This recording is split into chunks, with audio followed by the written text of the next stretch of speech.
What's up?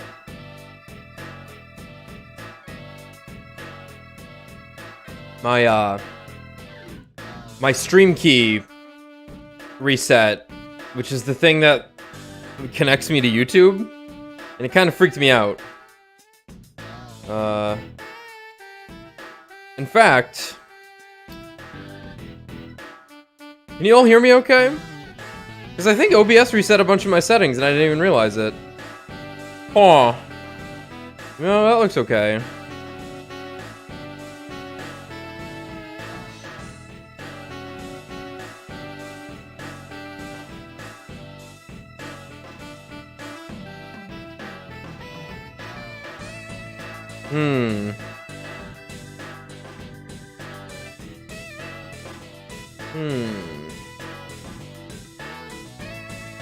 This is odd. Why would OBS do this? It's like all my scenes are fine because, as you can see here, you can all my images are still set up. My mic and audio seems to be set up fine. But like my actual output settings have all been reset to default. Hold on, let me see. Does my... Alright, my mute button still works. Huh.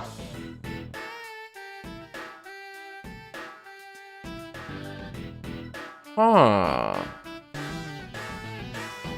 Zeke's a bit louder than normal? Let's see. Okay, that's where I left it. Yeah, all this is the same.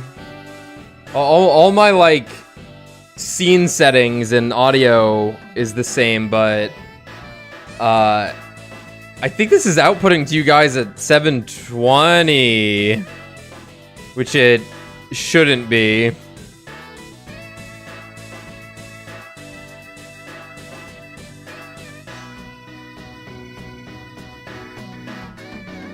Give me one sec.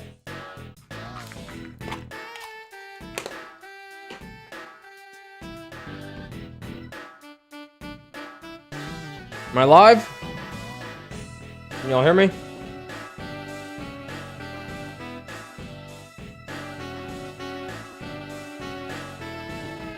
This is very unforeseen.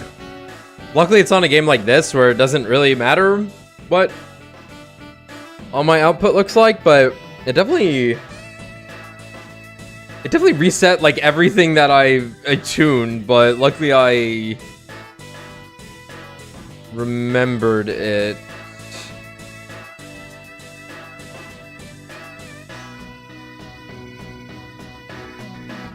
I'll have to double check it later.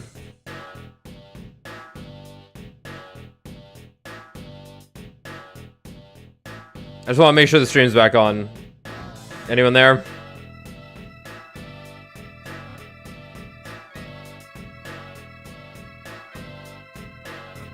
I just changed the output resolution, so I'm curious if YouTube is actually gonna let me do that or not.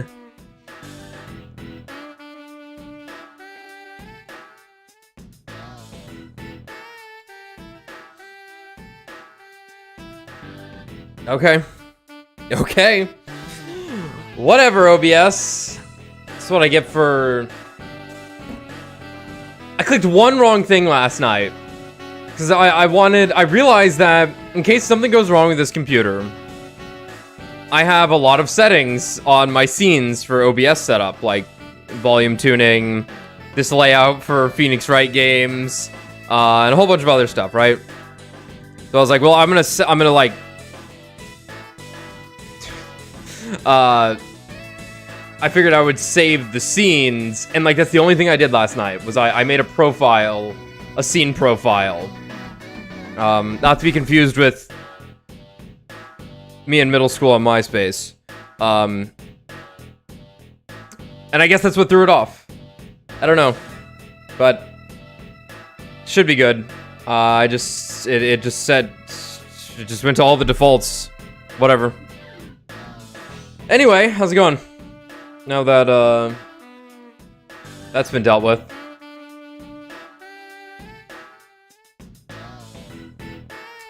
I felt the need to stream tonight. Because, well, you see what day it is, and you know what turnabout we're on.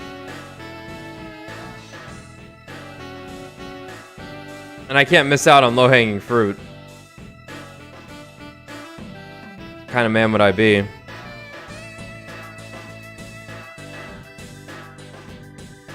Yeah.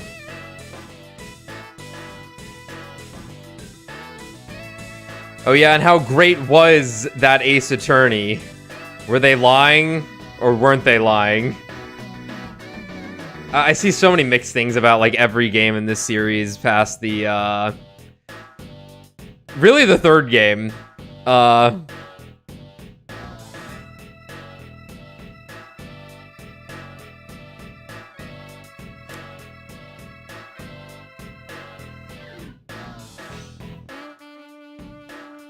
I guess Investigations has been pretty par for the course. It's more or less what I was expecting to run into with this kind of game. I suppose that's not an excuse for some of the quality and pacing issues, or even the general delivery, but you know, it's not. I believe Shu Takumi is not writing this, so it's like, well, there's gonna be the first 3 games are something very special, and even Apollo Justice has a lot of it too. Even if I don't love Apollo Justice, it definitely has that touch, right?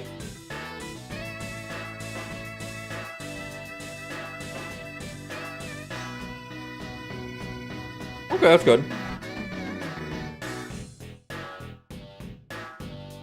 Worst case in the series, though. That's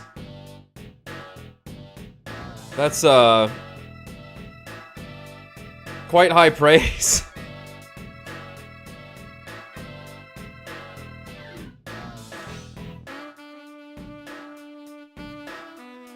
Yeah, we might play one of those after this one. I'm not exactly sure what I want to do with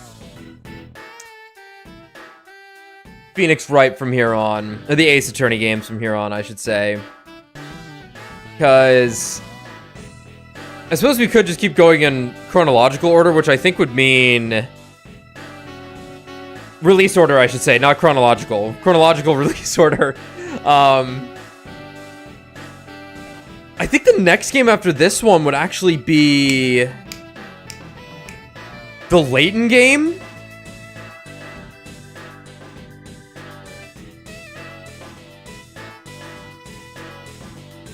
I think the Layton game, the Layton crossover, comes after this one in terms of release.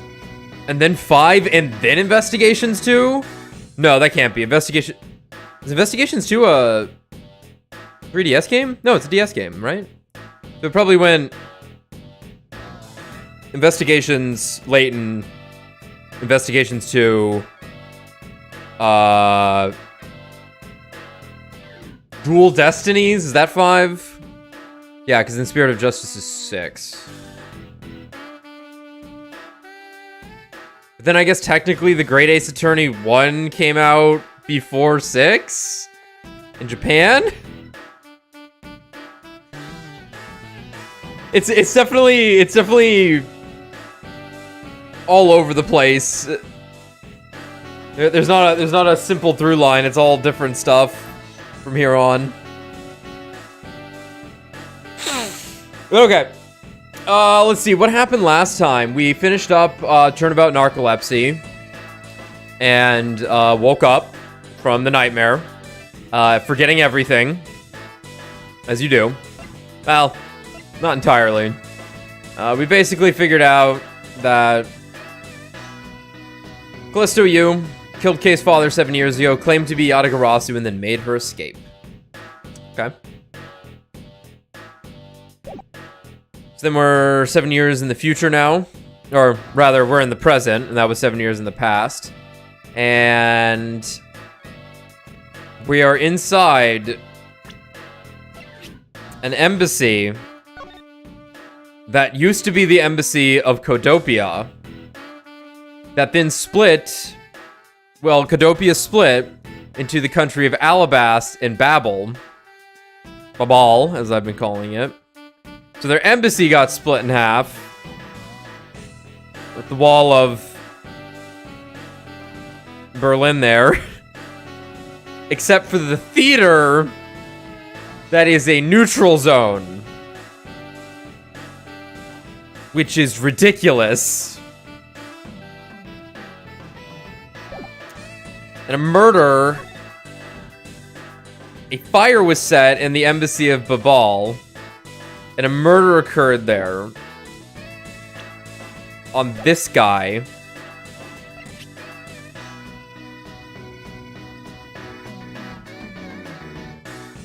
Whom apparently has been the leader of the smuggling ring.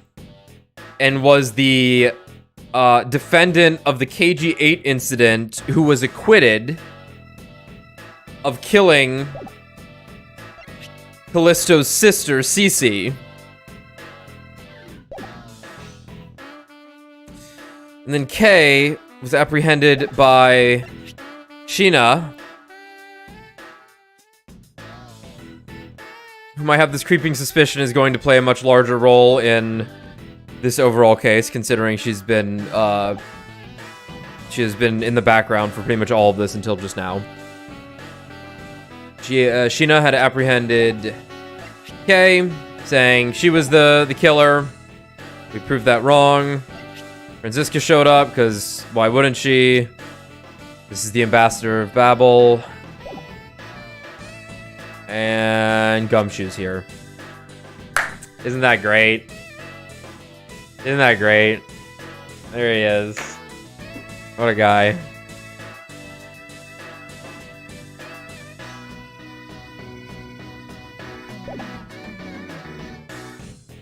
And now we are off to the other side of... let me show the evidence real quick. MC Guide showed that. We got an autograph from the Steel Samurai. And it's addressed to Edgeworth. Even though Edgeworth did not introduce himself as such to the Steel Samurai. Which leads me to believe... it's Larry in there. But also... I feel like Larry is a much better artist than this. He could do better.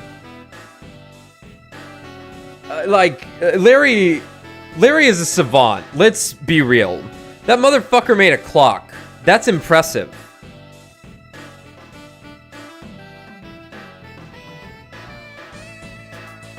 And he trained in... he's been practicing. I'll be very disappointed if it's Larry now, because this art is just not up to snuff with what he should be capable of. Here's a statue that looks like the Steel Samurai, but is actually the Prima Duck statue. That is one of the national treasures of Babel. And, yeah, both countries claim to own the real one, national treasure. Only the ambassador and the secretariat can touch it. He was stabbed. Body wasn't badly burnt by the fire. Yatagarasu key showed back up on the dude that was killed. And, yes, that's where we're at now. This Alabastian knife is the murder weapon, killing the guy in the Babel embassy. AKA, we got a war on our hands. Document papers that I'm terrified of. Just fucking scared to death of what this might actually mean. And how they're gonna spin this. And this is the handle that was on the blade. They're interchangeable because they're it's like ceremonial. They're not meant to be used for murder. So, you know, the guy, the murderer did something like double illegal. Okay. Count off. 1, 2, 1, 1, 1, 1, 1, 1, 1, 1. Wow. That's what I'm talking about, lads. That's right. You're all number 1. I'm glad you all learned. Shifu, 99 callouts, so all 99 members are most likely here and accounted for, sir. Hell yeah. Hey, you. Yeah, you. The second number 1 from my right. Yes, sir. Here. A birthday present for you. Wow. Nice bag.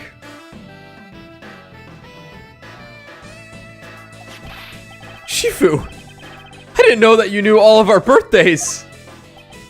What a kind heart you have. Shifu, you are more of a man than we'll ever be, sir. Oh my god, it's not gonna be his birthday.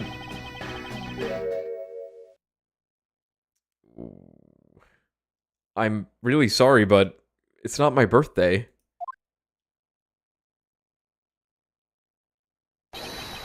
Langji says, a cub who disrespects others soon feels the disciplinary bite of an elder. That present isn't for you. It's for your younger brother's wife's younger brother.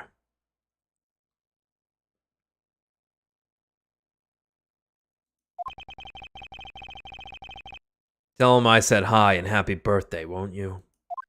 Yes, sir! Shifu! I can't believe you remember that much about each of us. Shifu, I'm so moved that I can't stop crying. I should probably leave them to their alone time. Oh man, I really hope Lana doesn't show back up. I know she's going to, now that I've said that, but I really hope she doesn't show back up. Alright, meeting's over. Everyone, head for your posts. Dismissed! Sir! So I looked up Shifu. I guess it just means, like, teacher, like sensei kind of thing, you know? Yo! Were you guys there the whole time? I got a call from Sheena, and she's already filled me in. It sounds like you're out to get in my way again. I have absolutely no intention of interrupting your investigation. I simply request that you grant me permission to investigate the Albastian embassy. The Alabastian. What if I say no? Objection! Agent Lang, this man is my subordinate. As I have received permission from the ambassador, he is to be extended the same rights. Sorry, sis, but it's not that shrimple. Alabast has the strictest immigration regulations in the world. Or didn't you know? Even among my elite men, about only half of them were admitted into the country. Besides, any more cooks in the kitchen, we might spoil the soup. You get what I mean? How dare you make such assumptions? Don't take this the wrong way, but I thought I was in charge of Alabast, Miss Von Karma. Look, try to understand, okay? Things over in Alabast are a bit of a mess right now. What do you mean by a bit of a mess? No one told you? We had an incident in Alabast as well. Oh my god, one of the fucking knives was missing from this side. Oh my god.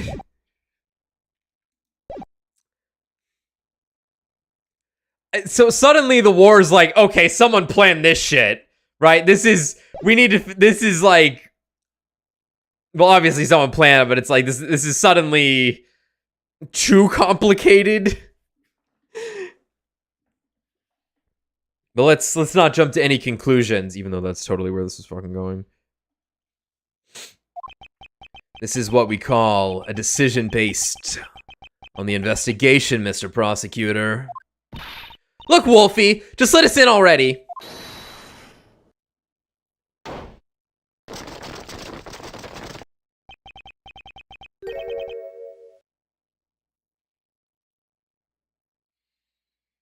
The most nerve-wracking moment of every single Phoenix Wright game. Is it someone I know? Or is it a new freak? Is there a problem here, Agent Lang? Oh my god. Not really. Just having a discussion about whether or not to let these guys in. Ambassador Alba, I ask that you please allow these people to join the investigation. Having a debate because of my country? I am terribly sorry for placing you good people in that kind of situation. It is all because I lacked the strength to govern well. Please, it is nothing of the sort, Ambassador. You weakling, Curicus! Curicus? Circus. Can I just call him Circus? I know that's not how you pronounce Q's, but I'm gonna do it anyway. Quirkus. Quirkus. Oh no. Quirkus. Quirkus. You weakling, curse your frailty and inability to effect change in your country. Oh, he's talking about himself. What are you... The thing is, investigations conducted in my country have been under Agent Lang. And it is my judgment that in order to minimize disruption in the investigation, I should leave everything to Agent Lang. There you see. Oh, no way! Is another freak joining? Uh-oh!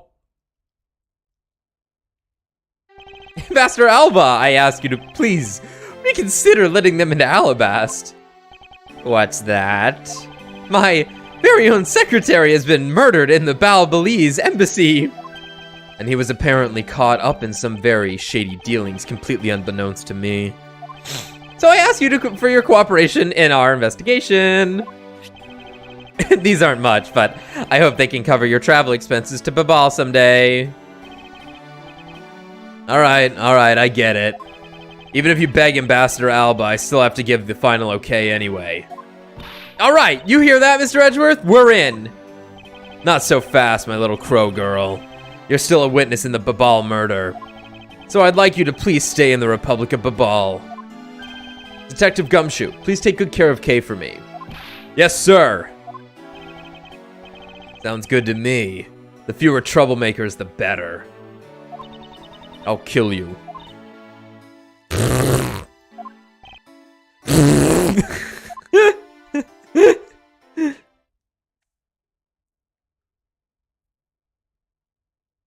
Mr. Edgeworth. Yes. So, I wanted to ask for a while now, but... That lady over there... No. No. Oh, okay. Yeah, no, please be pointing at Franziska. I just fear it was gonna be Lotta. That lady over there, is she who I think she is? That's right. I didn't introduce the two of you yet. Franziska von Karma, the prosecutorial prodigy. It's nice to see you again. Oh, I knew it! You're the whip lady!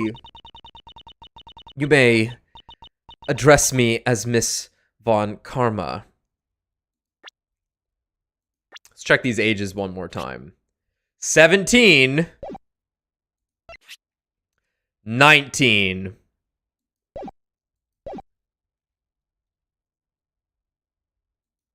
Miss von Karma! I leave the investigation of Alabast in your hands. Thanks. Rest assured, I will outsmart both the smuggling ring and the Yatagarasu. The smuggling ring, huh? Perhaps I should ask Franziska a bit more about them before I head into Alabast. And I mustn't forget to thank Ambassador Palladino for all that he has done for me.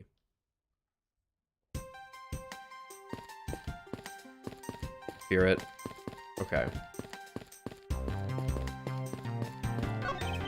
Steel Samurai and Jamming Ninja stage shows were held just beyond these doors. After the Jammin' Ninja show ended, we came out here and were greeted with a fire. Then the appearance of the Yatagarasu and a murder. We're far from solving anything yet. There's a flat panel, a VCR, and a row of Steel Samurai videos on this table. There might be a clue among these. I had better check the titles of these videos. My, the things I put myself through for the sake of the investigation. Yes. These flowers are a gift from Global Studios. They seem to be prospering quite a bit thanks to their constant stream of hit shows. That's the Lotta Corner. We don't want to go there. Detective Gumshoe, I'm counting on you to keep Kay safe. Yes, sir. You just leave everything to me, sir. And don't worry, I'll take good care of Gummy for you. We'll go investigate into the Babal side of things together. Right, Kay? That's right, Gummy! All they're missing is the last stooge.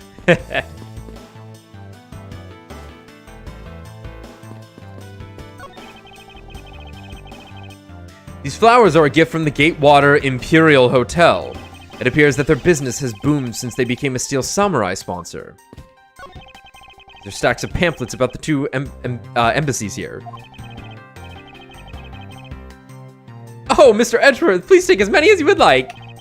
You'll find that you can cut out the last page and use it as a coupon. I'm afraid I must decline, as I have little interest in them. Wait, I thought Americans love coupons. They do. That man in the green coat earlier was beyond ecstatic when I gave him some. Yes, well, Ambassador Palladino, I ask that you please not think of him as a representative of all Americans.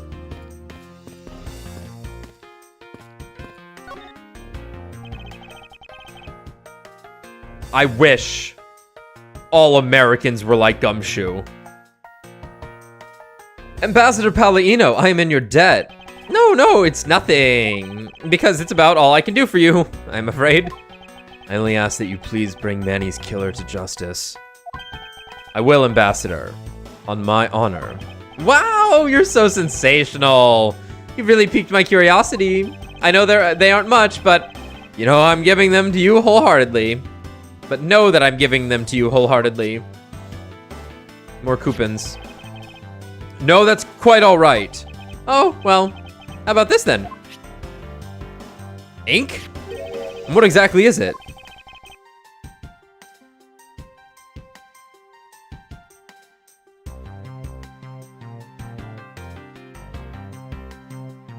The ink.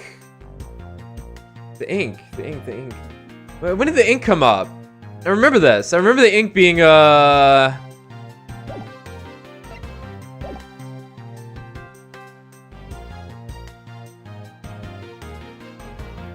It's illegal to export? It was something like that. Huh. It's fountain pen ink. Known as Babbly's ink. It's made exclusively in Babble. So this is Babbly's ink. We make it from Wit Crystal. From Wit Crystal oil, which is mined through our mineral mines. Please accept this ink. One dip of your fountain pen in this, and you can write for hours in your organizer. How fortunate for me. The ink in my pen just happened to have run out. I gladly accept your gracious gift.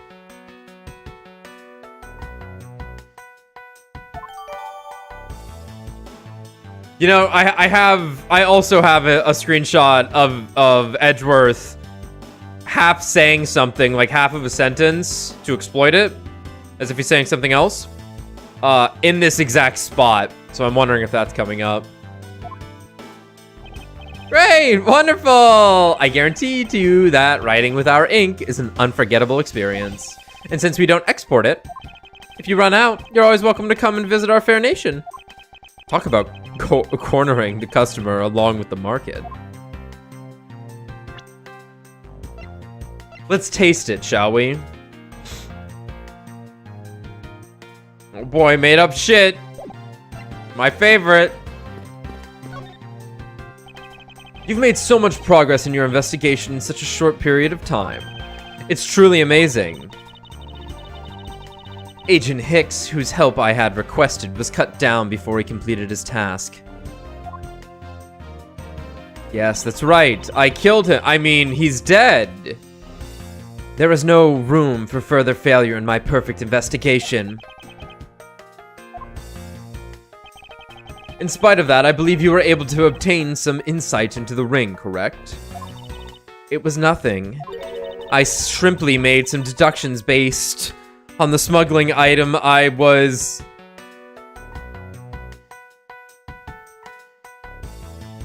complex.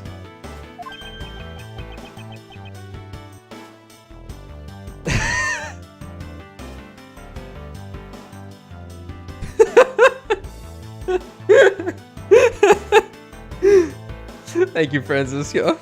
So close. So close to having the Holy Trinity. You mean the Ablaze ink?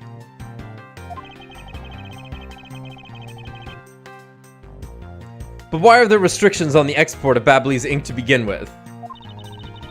That's classified Interpol info.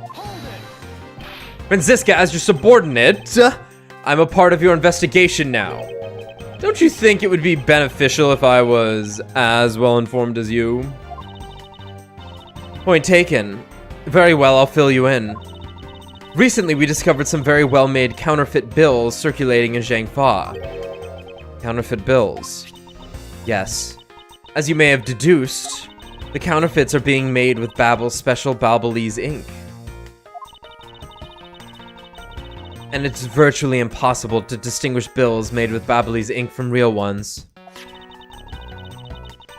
Thus, it was only natural for Interpol to keep an eye on the Republic of Babel.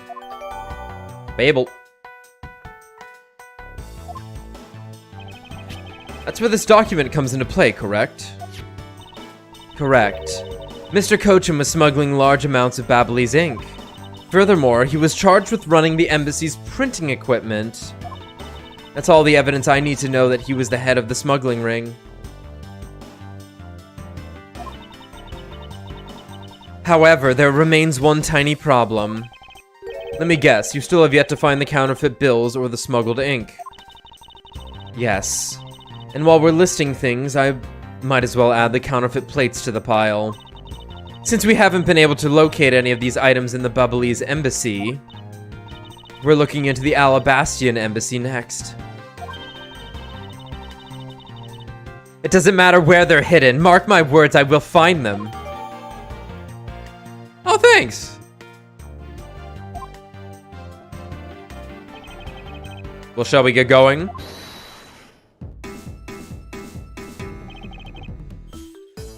What's wrong, Kay? I didn't get permission to enter Alabas, so we're gonna go gather whatever info we can over on the Babelese side, okay? Alright, I'm counting on you two. Right, and I'm counting on you and Miss Von Karma to sniff out clues in Alabast. Oh, and Mr. Edgeworth, if you happen to come across my phone, you let me know, okay? If you tell me, I'll rush on over straight away no matter where you are.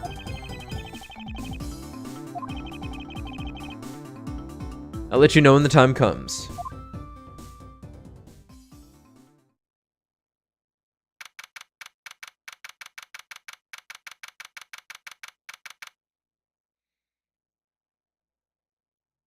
Oh my god, the Steel Samurai spear is in the corner. Oh my god. Is the Steel Samurai dead? Oh! What do you think you're doing to my subordinate? Here it comes. Here it comes. You're...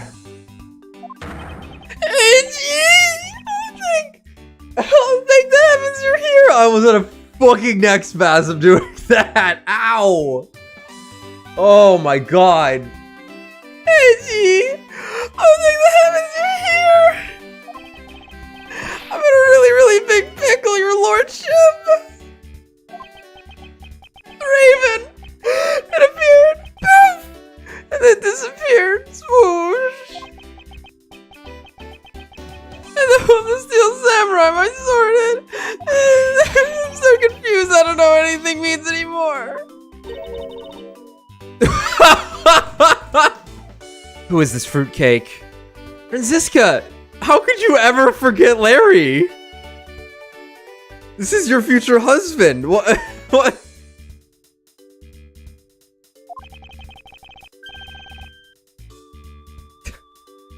I'm Larry. Larry of the House of Butts, married man of Neo Old Tokyo, m'lady. Now I remember. This person is one of your friends, isn't he, Miles?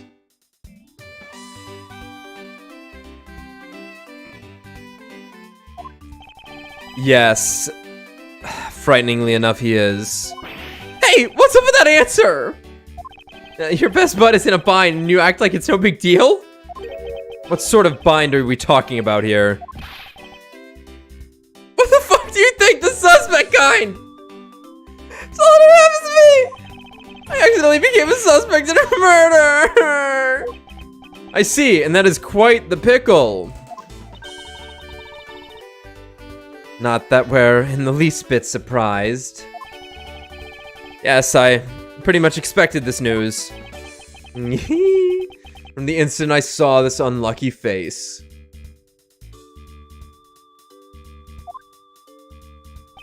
His name is Larry Butts. I've known him since grade school, and for as long as I've known him, he has been the world's largest source of trouble, with a capital T. Hey, what kind of introduction is that? You're so mean, edgy. Oh my god, he can read my mind. If you're not careful, you might find your tiny number of friends go down by one. Yeah, whatever. That was uncalled for. Besides, you're... Wait. Hold on. Larry! It was you? You're the one who wrote my Steel Samurai autograph? Him? Oh, you didn't notice earlier? I even winked at you through my headpiece.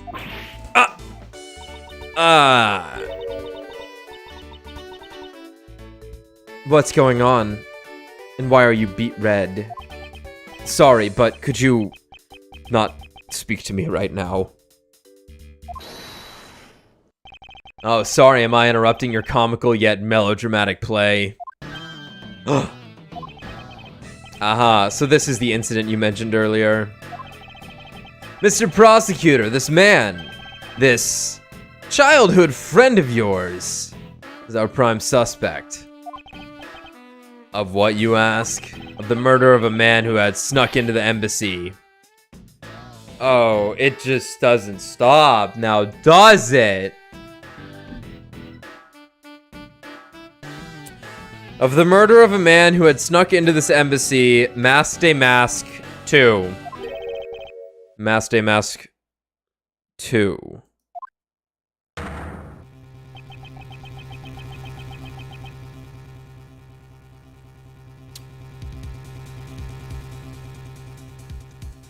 Oh boy. Oh boy.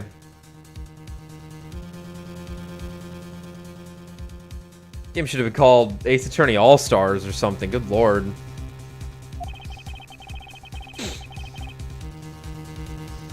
Only Larry could get himself into yet another mess as fine as this.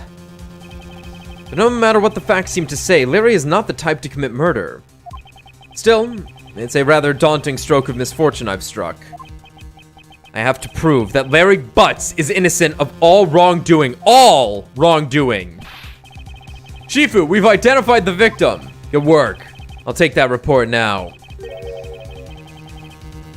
Agent Lang, would you mind if I take a peek at it as well? What did I tell you earlier, Mr. Prosecutor? Don't get in my way. There's only enough flesh here to feed one wolf.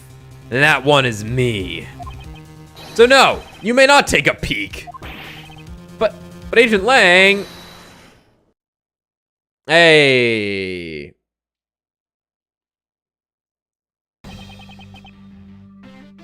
Agent Lang, will you allow an investigator such as myself to take a look? Oh yes, of course. Let the detective see the file. Oh my god, I have the same voice for them. You're Detective Bad!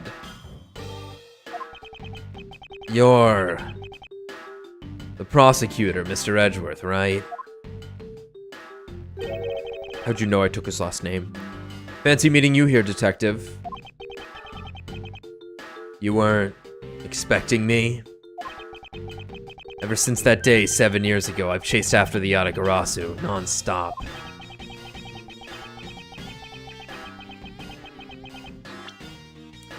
How old is he now? He's in his, like... 60. Oh, okay. I thought he was 59 in the last one, but okay.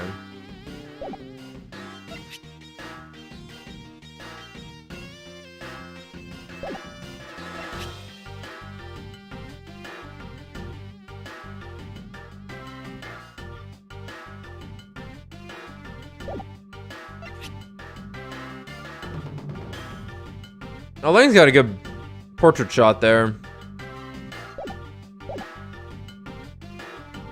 I even pressured Interpol into keeping me in the loop in case a card was ever found. What incredible dedication to the case. Detective Bad knows the Yatagarasu's MO very well. And his passion for the chase hasn't died in these 7 long years. It's something I can respect. But Detective Bad, I must ask, are you going to make an ally out of this prosecutor? My only goal is to arrest the Yatagarasu. If he can get to the bottom of this case, then I'm willing to share info with him. I am in your debt, Detective Bad. Hey, check this out.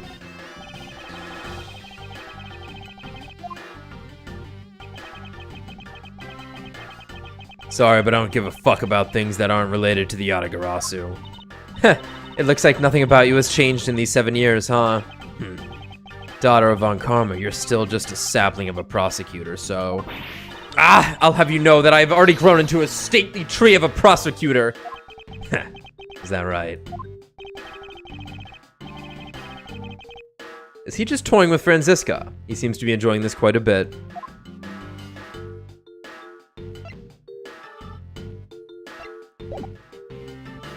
Initial investigation.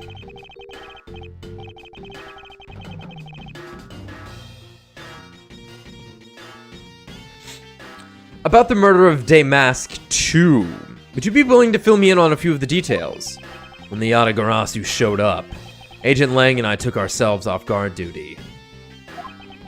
And put ourselves in charge of directing things at this crime scene. Taking advantage of the chaos. Damask 2. He broke into the embassy. Probably to steal some treasure or another. And I suppose he lost his life when he was forced to fight someone else in this room? The sus. Fact. Why exactly was that man placed under arrest, Detective? That samurai.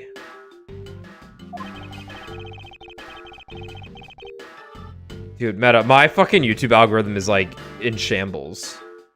It is just recommending me like nothing I fucking care about nonstop, even if I like check it to do other stuff.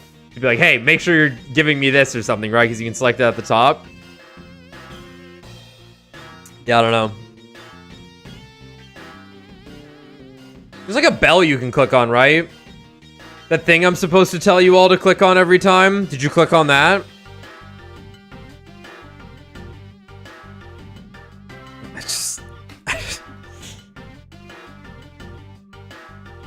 YouTube should know this shit.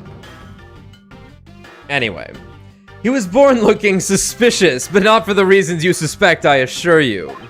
As you can plainly see, he is completely harmless. Well, it was just a random guess. It's not like he's actually under arrest. Tonight, here at the Alabastian Embassy, Ambassador Alba was to give a commemorative speech.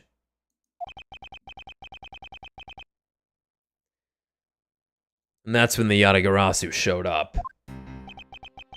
But keep in mind, the Yatagarasu isn't who I'm talking about right now.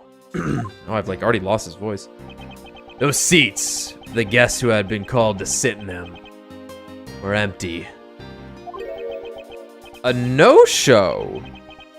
Who was it that failed to take their seat? The Steel Samurai. Oh! Until the speech was to begin, each member of the entire Steel Samurai family was to wait in a separate room. However, for some weird reason, that man was spotted in a different location than his assigned room at that time. And where was he?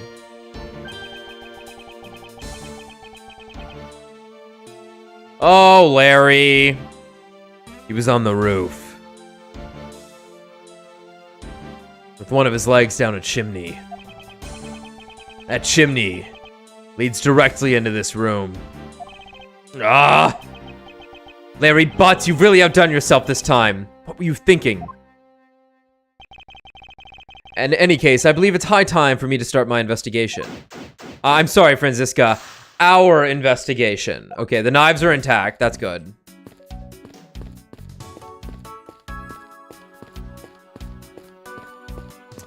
Okay. Isn't that lovely? What a nice office.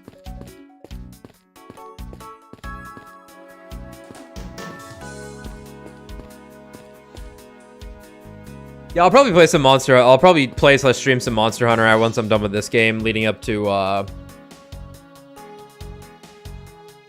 not gonna stream like every waking moment or even an entire playthrough of Tears of the Kingdom, but I'll probably play it when I'm gonna play it when it comes out, so I might as well stream it, right? Probably fill that gap for a while. Like the Capcom whore I am, apparently.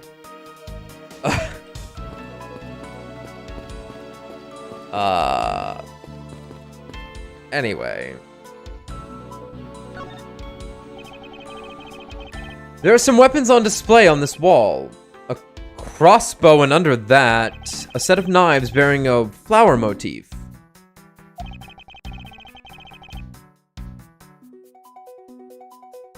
They must be the counterparts to the Ablaze knives. Which means that the blades inside these scabbards, excuse me, should match the blade that was used to kill Mr. Cochin. Look at this weird spear. It's the Steel Samurai's primary weapon, the Samurai Spear.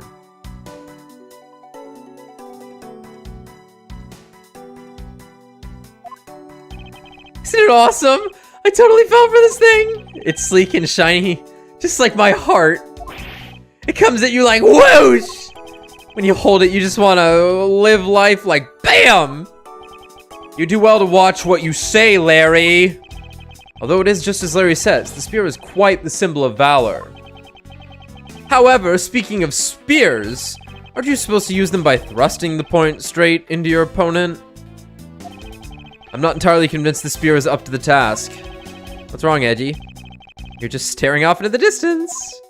Oh, I get it. Tell you what, I'll tell the studio to make you one, okay? But this one's mine. Did I say anything about wanting one? Maybe I can shut him up if I show him the piece of evidence that will point something out about this spear.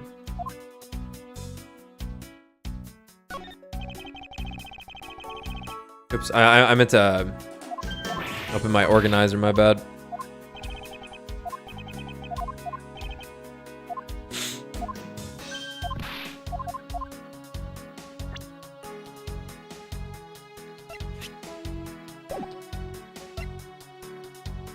I don't have what we need for that yet.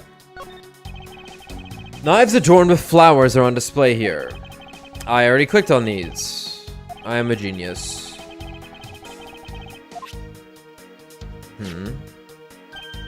Oh wait, no. What? One of the knives is missing its blade. Let's see if the two pieces, the blade and the handle, fit each other. it would appear that they fit together quite well. Almost seamlessly. Then this means that an Alabastian knife did find its way into Babel. But how?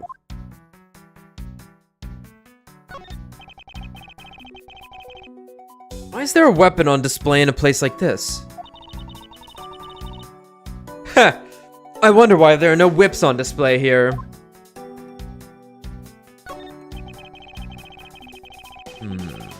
I can spot absolutely no difference between this Prima Duck statue and Babel's. The statue's face looks a bit like the costumed hero you like so much. I only wonder why you Americans have such an affinity for this kind of face. The statue wasn't made by an American, you know. At least I don't suppose so. I'll worry about that in a second. What else is in the room? There are decorative plants here as well. This room is overflowing with nature. Humans used to live in the grandeur of nature once, long ago. I believe I'm not mistaken in thinking that those people truly love nature. This coming from a man who loves shows featuring costumed actors. Ah! She just had to go there again, didn't she?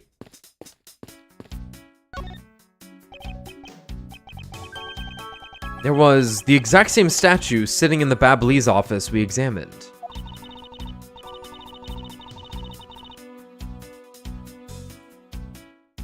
It's the Prima Duck statue. It was the national treasure of the Principality of Codopia. There was only one of these statues, meaning that one of the two is a replica. Both Alabast and Babel claim to have the real thing. What an incredibly childish fight to have.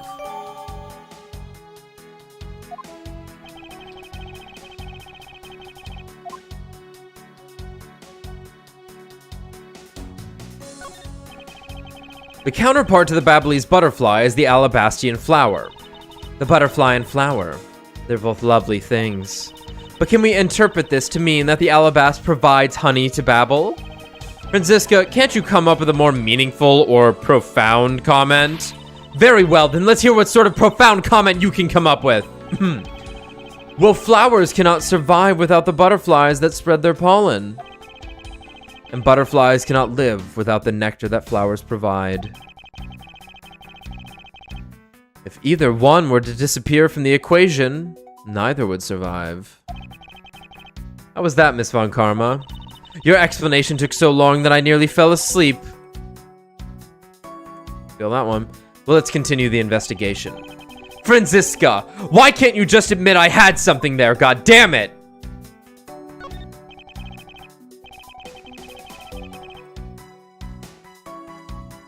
It's a Prima Duck statue. There was one of these on the Babelese side. I hear it's very valuable, made of pure gold. It was the national treasure of Codopia. There was only one of these statues, meaning that one of the two is a replica. Yep, they both claimed to have the real thing. Okay, I wasn't sure if the ornamenting at the bottom would be any different. Knives. I have to get closer. Just in case you could examine the face. That's fine. Let's look at a photo. Jesus Christ. The statue's facing the wrong way. What the fuck?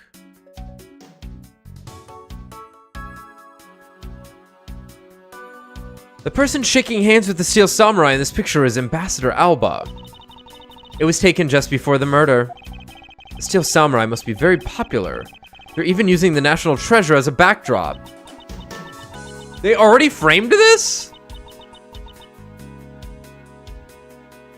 I just don't understand. What exactly is so great about the top knot there? Clearly there is a depth to this show that a young person like you can't fathom.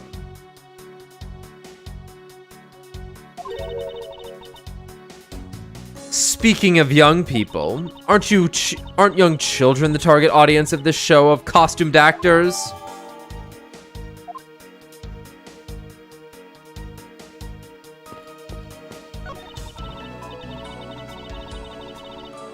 It's a fireplace, and by the looks of it, I don't think it's been used recently. Yes, I can't say that I see anything unusual about it. Okay. Two gorgeous flowers are in full bloom here.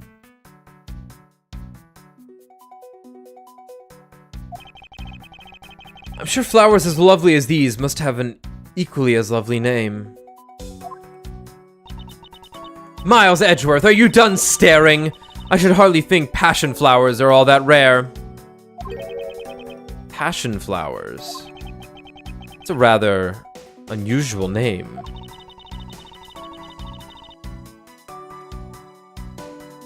It was named by priests in the 15th century for the Passion of Christ. As they say, you learn something new every day.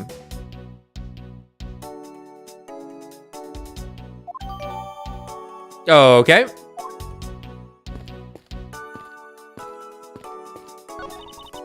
This must be Ambassador Alba's desk. His notebook is open on his desk. He must have been in the middle of some important work. Sapling growth log. It finally sprouted today. Funny. It doesn't look like important work to me. Talk to the men in black here. No matter how hard you try, you'll never be a necessity in our Shifu's investigation. Is that a fact? But no matter how good he is bound to overlook something. If you insult our Shifu, then prepare to be punished. Oh, and how exactly would you punish us? Every investigator on the Shifu command will work to disrupt your investigation. Vindictive much?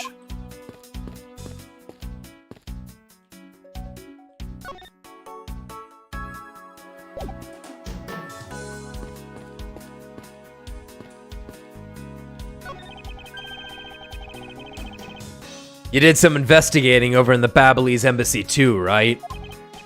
It's Edgeworth, but yes, I did. Is there a problem? Langji says. A wolf who aims to hunt for two rabbits at once.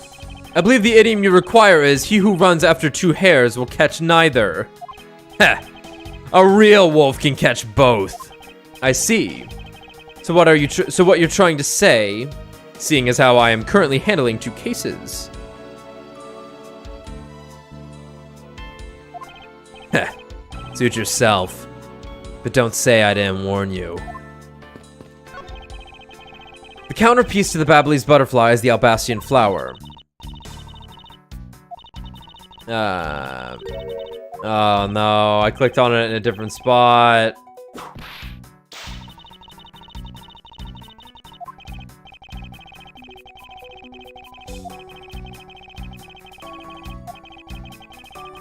Hurry up!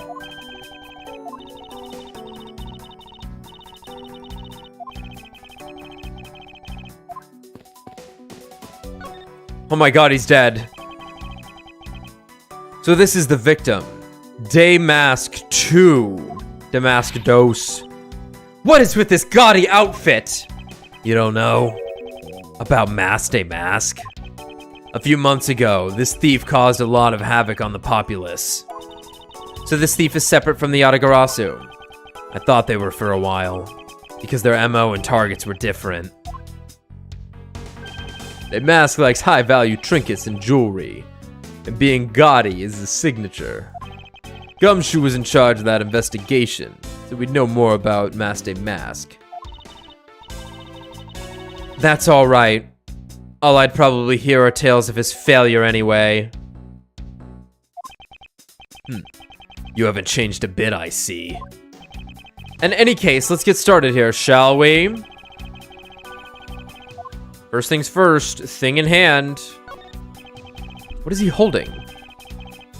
It looks like a piece of paper from a notepad.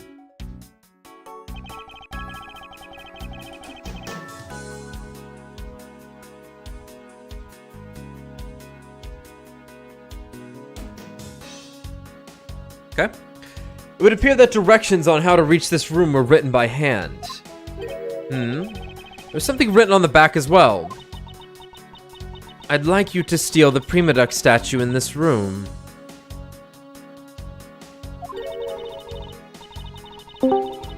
What is that supposed to mean? Who writes a note to themselves like that? If I had to guess from the text, I would say that this is actually a request from someone about what to steal. Just who is the person that requested the theft of the Prima Duck statue?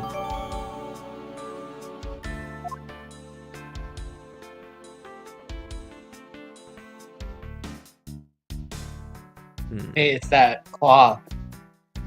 It's that Japanese cloth. It sure is. That's the one that the thieves use to steal things. All right, guess who's suspected of murder in this case? I'm gonna do two. Yep. Edgeworth or Gumshoe. Close. It's Larry. Oh, dude. Some smells. It's definitely the butts. Definitely the butts. Well, there are actually two murders, but you know, Larry has to be suspect of one of them. He's got a good cover of being fucking stupid. Yeah, he definitely He'd be a mastermind. He apparently climbed down a fucking chimney, which is definitely suspicious. So, Larry, there are a few things I need to ask you about. Hey, how about that? I've got a few things I've got to ask you too. What is it? It's like both you and him. How is it the two of you always manage to have some cute or hot girl by your side? And Francie! What about that promise you made to me? Promise? What promise? The one where you said you would model for my next book. Francie's Whippity Whip Trip. I made no such promise. Ever since grade school, we've had a certain saying about Larry. When something smells, it's usually the butts. My favorite fucking line. It do stink. So good. One needs to look no further than this man to find the king of troublemakers. We'll get back to him.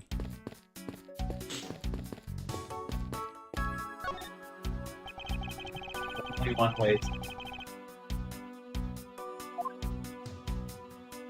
Oh, let's check out this sword. So this is the murder weapon in this case. There's blood on the blade. It's a rather sweeping sword, isn't it? What did you expect? It's Steel Samurai Daddy's secondary weapon.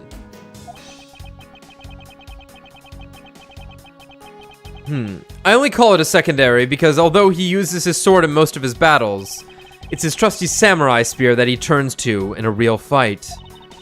You sure know quite a bit about the Steel Samurai.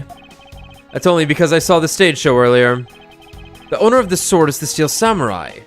Or in other words, Larry.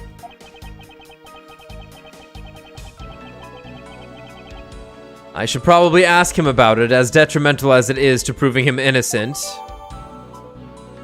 Are we already on 3 pages of stuff? No, 2 full ones. Great.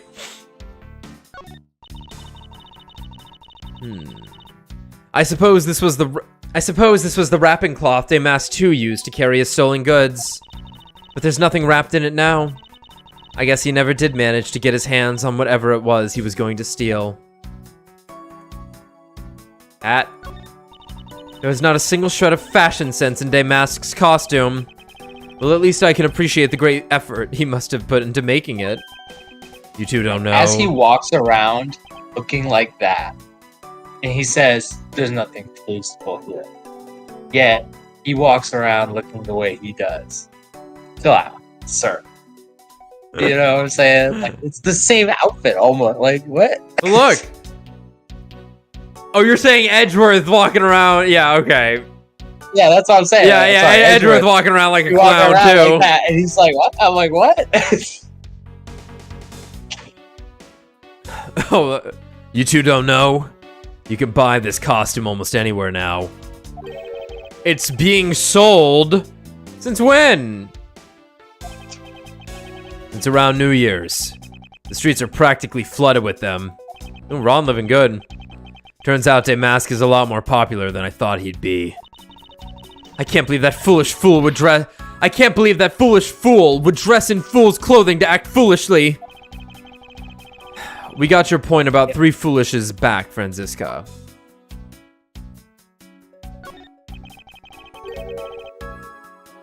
I thought that Damask had quit the business. This guy. He's just a copycat using the name. A phony successor. He's just another petty thief. His real identity is an out-of-work guy by the name of Kashino.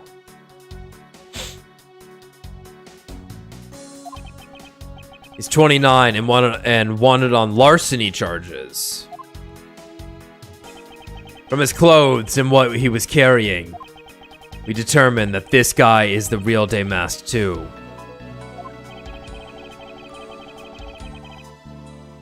The cause of death appears to be loss of blood from the back of his head.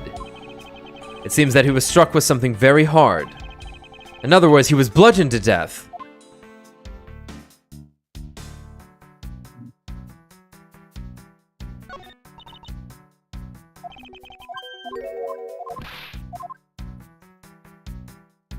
Did you get woken up by that Amber Alert? Or you're probably still awake. I was gonna say, you should refrain your, you should, fix up what you're saying there. Yeah, I was awake for it. But I'm kinda shocked that, like, this one freaked everyone out. So for those who don't know, and don't live in Florida, there was a statewide, phone alert that went off around, like, 4:45 a.m. And it apparently woke up the whole fucking state. Except for me, who was already awake. Was still awake. But... I was like, this is it. It's happening. It's happening! Yeah, so, It's like, oh no, it's not. Dude, like, every other week, I get a fucking Amber Alert on my phone in the middle of the night. I don't know what so, I don't know why that one was special. I get Amber Alerts all the fucking time in the middle of the night, I feel. I feel like it just sounded different. I was like, what is that? I was like, why is there an alarm going on? Like, it felt like a siren.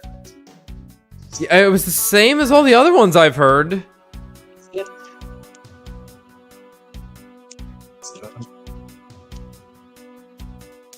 Yeah,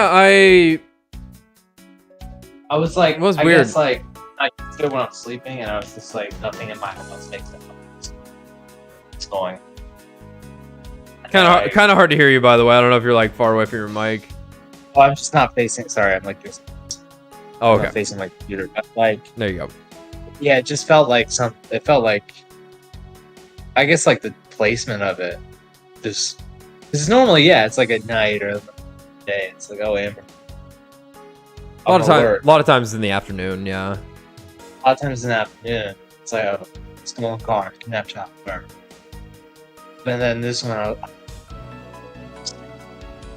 Like, damn, a test in the middle of the night. I was like, attention! Thank you for your attention.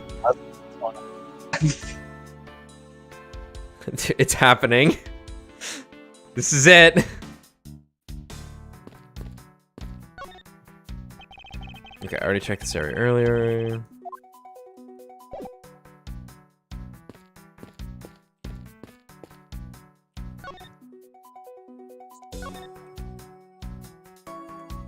Yeah, it was just a test. That's it. So everyone's phones just had an alarm sound on it. And I looked at it and went, "What we got here? Test. Oh, okay, sure." But it woke everyone up. Maybe they know something's coming. They're getting everyone prepared. Getting everybody. Never whatever happens. Whatever. The final alert.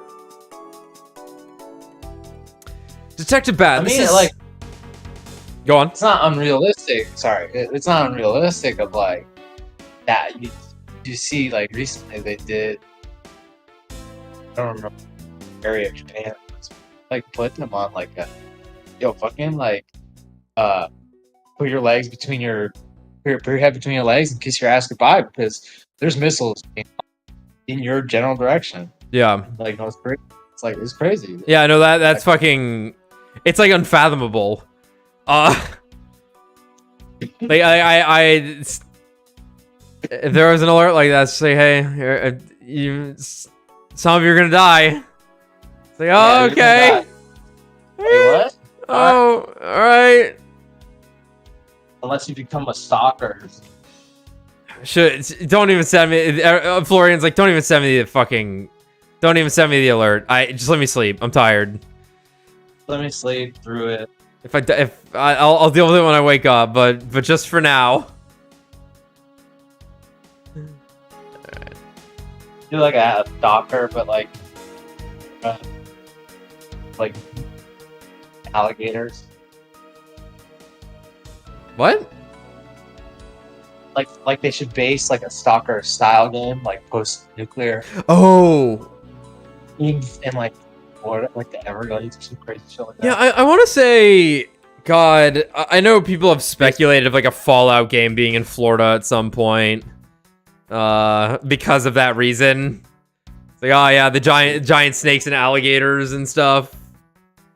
Yeah. Giant. Oh, I'm sorry. What are you talking about? We're living in it. We're living in it. You definitely were. That one time you went on that fucking The trail, yeah. that trail with like a million fucking pygmy vipers or whatever the fuck they were. Yeah.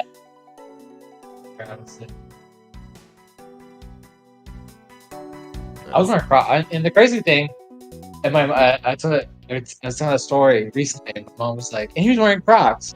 I was like, "I was wearing Crocs." God. But they're so comfy. So it was like, yeah. Everybody makes fun of me in my Crocs. I'm like, I'm not.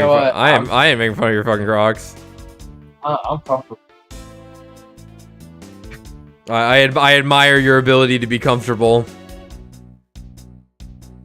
As I sit in absolute pain nonstop. Oh, I have that, but it's my neck. Right. Yeah, that's fair. I understand 100 now. I'm like, I need to take care of myself. That's my body. So if I want to be that professionally, like an artist professionally, my body is so important. So I really have to take care of myself. Yeah. No, it's fucking absurd how like bodies can't get used to stuff like that. Humans are real good at getting used to things, but like, I suppose just the fact that if you're a fucking manga artist, it's like you're week by week. God damn. Stress alone will like take, like, oh what, and then most of them in that time period smoke. Probably still smoke. Chain smoking. That's not drinking. That's not good. Yeah. And I've seen pictures of that guy specific, the author Togashi. Yeah, Togashi. And in his disgusting room. Playing Dragon Quest. It's like the posture where he's like sitting to the side. Yep. His legs. Yep. Like, what are you doing? That doesn't hurt? It's crazy. Yeah. That's also... that is definitely a cultural thing, though. Like, we don't sit on the floor in our houses in the U.S. and in the West over here, whereas they grow up sitting around like that in Japan. Like, you don't really have couches and shit. Yeah, I'm sure they do now. I imagine Japan's a lot different. A lot different. Like, it's like all that stuff where it's like you're in the house with families onwards, 60s onward, 60s to like 80s, right? Yeah. You're seeing me fucking Academy mat doors. Yeah. Like, they're all sitting, they're all having the tea and the ceremony, ceramic cups. Great. So much of that. And now it's like, like Chainsaw Man. It's like, it has a couch. It has like, I mean, I think they sit on the floor. It looks more like Western. Yeah. Quote unquote Western. Yeah. Yeah, and you have to think, like, it's always been wild to me how rapidly Japan developed as a country after World War II. And how, like, it is still rapidly developing as far as I know. Like that, whereas I feel like the US here, we're in, like, stagnation and have been for, like, 15 years. I can't really say that for sure. This is not my forte of discussion, but nor have I been to Japan, but it's still just like, Yeah, I have to imagine that that country is, since that country is not, it effectively became a new country in like after World War II, right? That like they still got stuff they're figuring out, even though I know nothing about their like politics and stuff. If anything, it sounds like their whole thing is that no one stays in long enough to get anything done. So I guess the story of our country too. And they're still really xenophobic, and like a lot of like there was a lot of rhetoric from Shinzo Abe, who was the prime minister for a very long time. Yeah. Where he was pushing that weird new kind of Asian church. He was part of that. The what? So like You're cutting out again. It's Unification Church. Okay. It's like a new branch of Christianity. I don't know what it emanates from, but it's apparently a big and bring conservative values to Japan. So yeah. He was like conservative prime minister, the leader of like a certain conservative group in Japan. That's probably why he got sentenced. But there was a lot of that. Yeah. And, like, have like so many fucking like everybody wants to have sex, everyone just wants to sit inside. That's their other problem. Which is whatever. Who cares about birth rates? People can live their lives however the fuck they want to. Like, it's still like they just pushed it on people, and that's gonna make people not want to do it. Yeah. I remember. I think there's some statistic I learned in a humanities class that was like, the more generally intelligent a populace is, the lower the birth rate, because people look at that and go, that doesn't look fun, or I have to go fulfill my life in a different manner, right? Like, there is no longer, with high intelligence and education, there's no longer a necessity to, keep the populace up, I guess. You're in a comfortable spot. But anyway, like we don't have stuff. What were you gonna say? I was gonna say, it's like, okay, if you're a generation facing overpopulation, you can take it then ethically responsible. Maybe we shouldn't have so many children. Some of us shouldn't have, just to let the population kind of stabilize, because we don't have shit.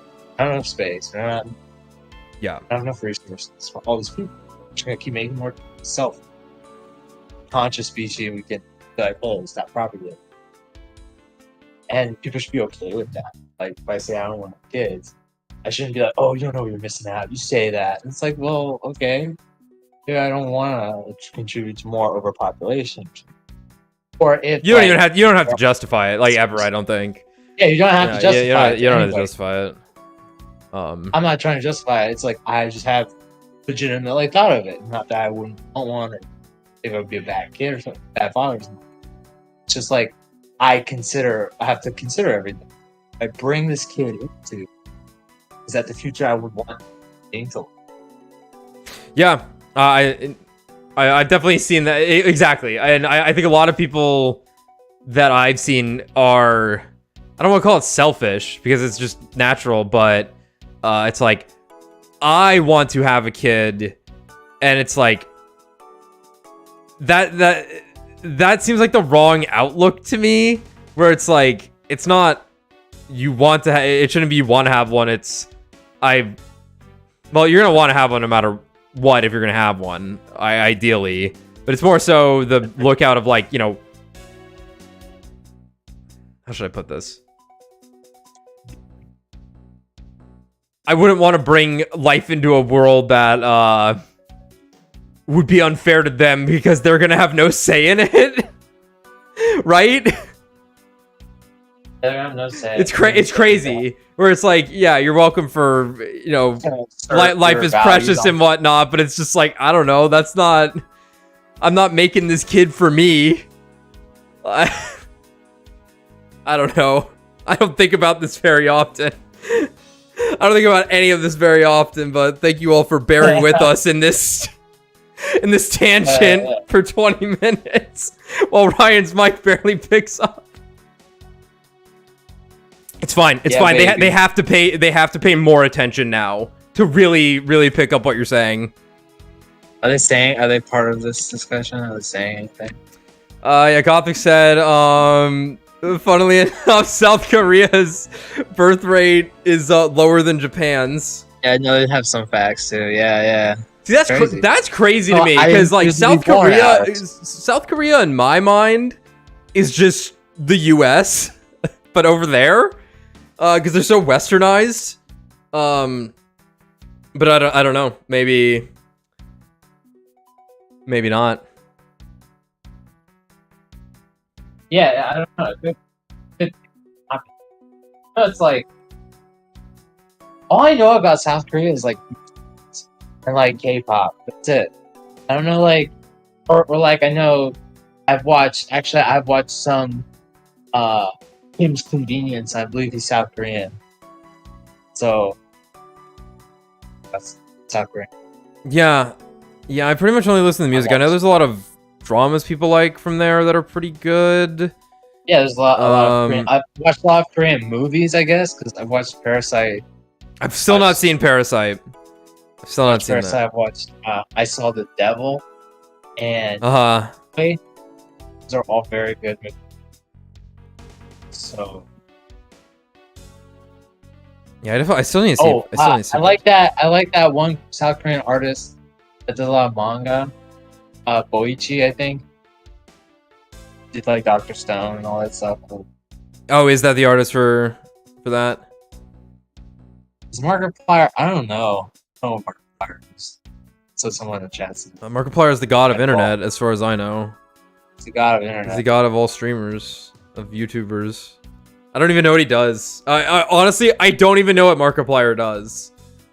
Which I guess compounds or adds to the fact that Korea is an anomaly. I thought, oh yeah, no, Korea's crazy. Like the but like, I think Markiplier isn't he like just he's Korean German? Isn't he like IS just like action video game videos or what? I don't know what he does. I've seen the only thing I've seen of recent Markipliers was the Pokemon Smash or Pass list. Smash or Pass list.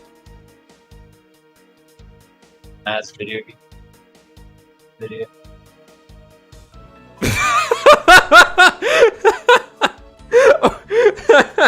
Oh, that's really funny, Red Ball Meta. His brother draws first shit. Markiplier has a brother who is a really good artist. Guess we know what Meta's into. It's the artist. That's fine. Same brother. His brother drew a nude XCOM 2 Snake Lady. Have you done that, Ryan? Have I drawn a nude XCOM 2 Snake Lady? I've drawn a nude Snake Lady, but not an XCOM 2 Snake Lady. Okay. Did he? WaifuEater Smash or Pass? We did it for the Monster Hunter monsters before Sunbreak came out. When you finish the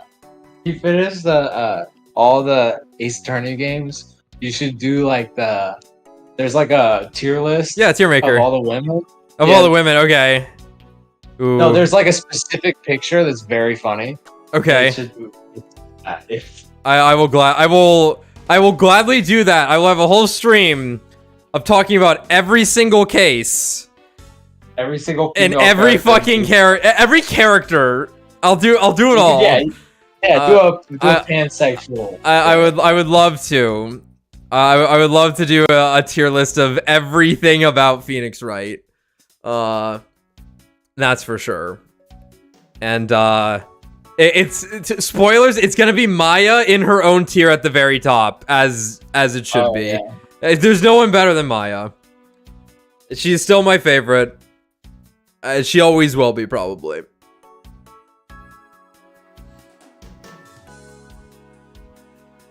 I guess we're gonna have to. We're gonna go check out Markiplier's brother's furry art later.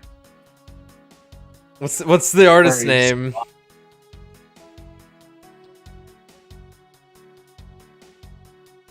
Yeah, ladder tier list. Step ladder.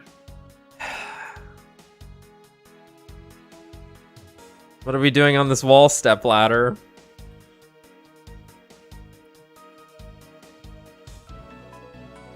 At my new job, I have enough ladders that I could go ladder 2 weeks. I've been on quite a few ladders. They scare the shit out of me. I hate being up high or on things that are unstable. The best ones are we have these movable stairs. They're like stairs. Oh. You can clamp them, and you can clamp like the thing at the bottom. They like clamp to the ground. Yeah. Oh my god, cart around. It's the best thing. But we also have a 28-foot like extension ladder. Jesus Christ. And, where do you work and now? I'll tell you, I work at the art gallery at UCF. Okay, that's what you're still working there. Okay. Yeah, I'm still working there. Okay. And like, it's like, oh, okay, if someone wants to hang something, so in an art exhibit installation, for example, if someone's like, oh, I want to suspend something with fishing wire, yeah, in the ceiling, they have to do it from like the ceiling. Like you got to get up there. You got to get up to like the struts in the ceiling, and that's about like 20 feet up. Yeah. And we don't have a scissor lift, which I wish we had a scissor lift. It would be nice. That would be so much nicer. Because the extension ladder is really tall at its base length, and you can extend it. But pain is standing it up. You need like 2 people. Yeah. And it's heavy. Yeah. Plus you're like dealing with artwork that you're displaying, and that's like very precarious. Yeah, and you gotta move it around everything. It's a pain in the ass. It's a pain in the ass. Like Michelangelo, yeah. But like, yeah, those are rafters and shit. Like that is way not safe. This is just like, then you have to aim it, get it on the right thing, and like, I'm like, what if it falls?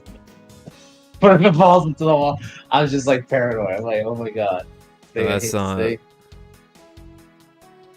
stable. It's built to be stable, and I should trust it. But it's just it's my least favorite thing ever do.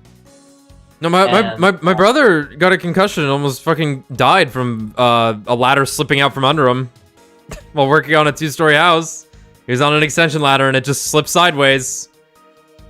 Yeah, and anything could go wrong. It's like, yeah, I just don't. All right, so we've determined that ladder F tier.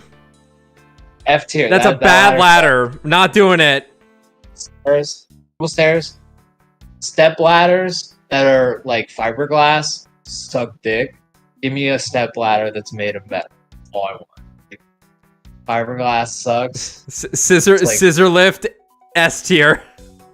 Scissor lift S tier. I would also put the stairs in S tier. Yeah, I want to know what those actually. That sounds like cool. Standard Wait, are stairs just ladders? Yeah. Oh like, my god. It's like steps. So it's really nice because we have to do the lights. Work. That's what you do. You just move that around. Lights on. Lights on. They're all on it. Like the show we just did was experimental animation. Oh, that was the opening tonight. It's like 96 students and families. So that was a lot of fun. Wow. I had to like bounce the fucking gallery. I gotta let 2 people out before I can let 2 in. Sorry. Yeah, that's a lot of people. So the whole gallery right now is just TVs, projectors, and shit like that. Which a lot of them are actually pretty good. I'm surprised because like sometimes those shows are booty cheeks. There's actually good animations. Well, it's like stop motion. There's puppets. Dude, like to me. I would hope I would hope that the UCF animation department would have good products coming out from it, good student works coming out from it, considering it's like one of the main appeals of the school, as far as I know. Because you know it's in fucking Orlando and people want to go work at Disney. So they go and work at fucking they go to UCF to train. Like what? You had to take an intro to animation class, right? I imagine. Yeah, mine was like mine. I was so pissed off. Yours was online. It was in Maya only. Oh fuck that! Oh really? Yeah, I was so mad. I was like, dude, let me hand draw this. Like, I want to hand draw this stuff. And it's like, oh, fucking, this is all 3D. This is what. Yeah, Yeah. So what? Like, it makes sense. Unfortunately, it makes sense. But the teacher I had, she worked at Disney. She brought in fucking storyboards from Mulan into the class that were like somehow she had them. It's like, oh my god. But yeah, I think we did everything in Photoshop in that class. But I think she said you could do whatever you wanted. But like the standard would be just doing stuff in Photoshop or an image processor, right? Like,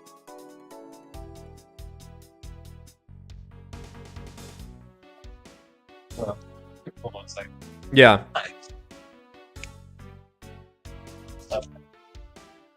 And there's like stuff where it's funny. It's literally like you see the artistic influence, and like, oh, someone likes JoJo's Bizarre Adventure. Yeah. Like someone likes Bleach, cool. Yeah, like yeah. Someone likes yeah. There was this sick one where it's like 2D animated paired with like Dreamcast looking graphics, like 3D. Okay, like so really cool. that's pretty cool because that's a very like short period of time where that existed. Yeah, so it's like a specific aesthetic. I do execute. It's like good. Yeah, that makes sense. Like when you're in school and you have 100 classes, there's not a lot of time for you to dwell on something completely original. So it's like, hey, fuck it. Start with the imitation and go from there, right? Yes. Oh yeah. Let me know if you see any Phoenix Wright stuff. All right. Yeah. Well, that was a nice aside. Let's get back to it. Turn back up a little bit. All right, Detective Bad. This is something you absolutely need to see. What is that doing here? I've been looking for that for 7 long years. Never in my wildest dreams did I imagine this turn of events. Without a doubt, this means that she is involved. That you, woman! You... Okay, that didn't even do anything. God, I don't even know what to present to this guy. We have so much shit. I wonder if you might take a look at this, Detective Bad. Yeah, I heard. Kochin's dead. What a waste. He's staring at his mirror with his eyes unfocused and his jaw clenched tight.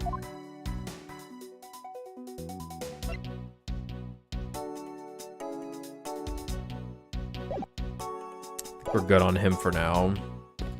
Let's talk to Larry. Steel Samurai. As I recall, aren't you calling yourself Laurice Donim now? Oh, right. That's Donim! Laurice Donim! Get that straight in your head, Edgy! Now I remember. You're that rude, pale imitation of a real artist. No, you've got it all wrong. I gave up on that whole Laurice business. Besides, when Banjolina left me in my heart in pieces...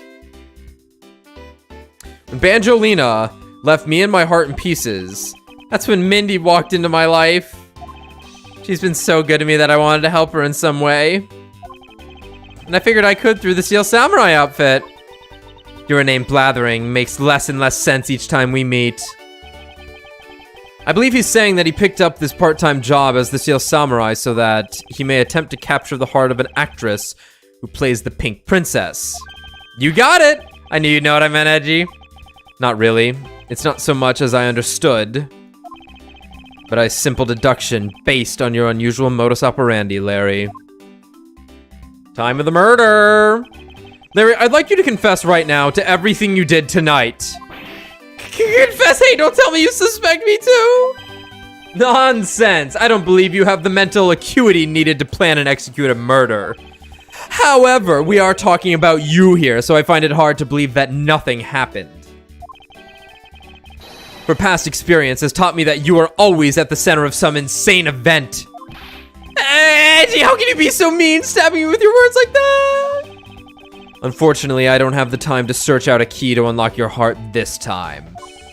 So I suggest that you cooperate and tell me what you know. Okay, I get it. Stop Francie from whipping me from behind.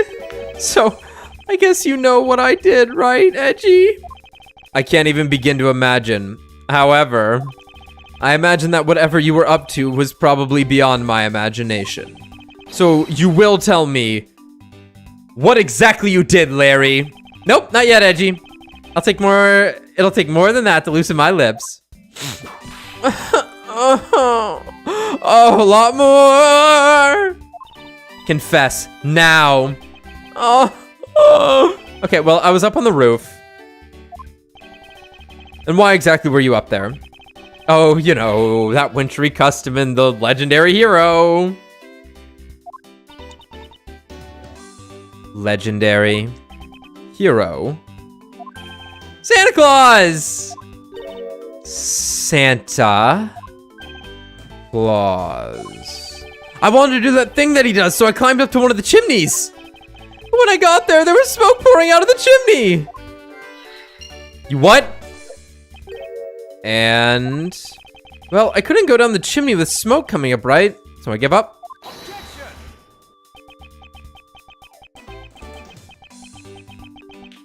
Oh no, Franziska's world is about to be destroyed. Larry, you do realize that Santa Claus does not exist, right? Of course I know! I did graduate from junior high, you know. Then you should also understand this.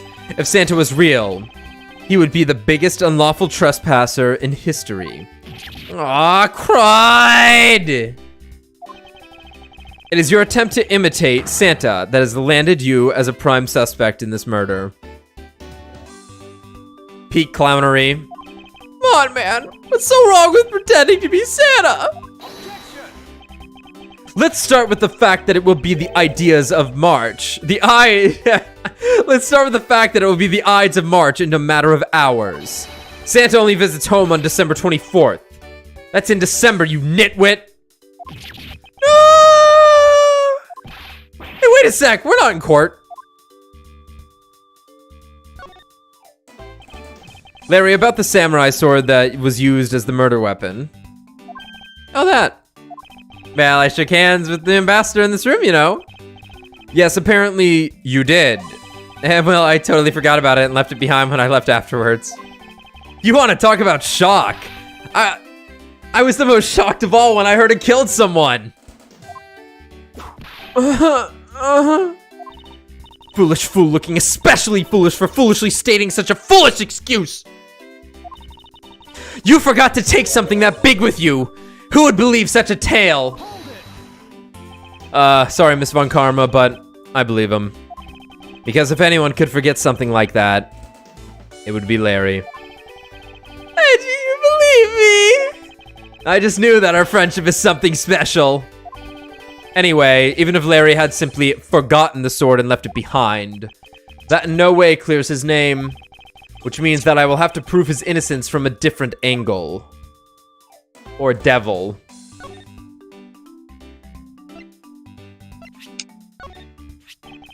Oh hey, it's the Steel Samurai!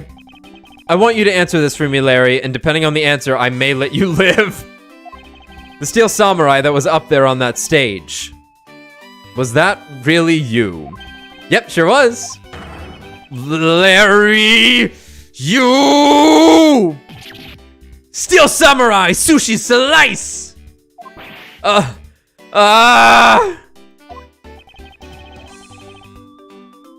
I was moved by the performance of this man! This completely useless, worthless bum! I fear I may never, ever recover from this.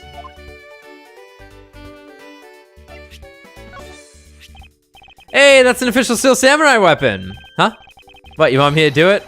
Oh, you have no idea how many fans asked that of me.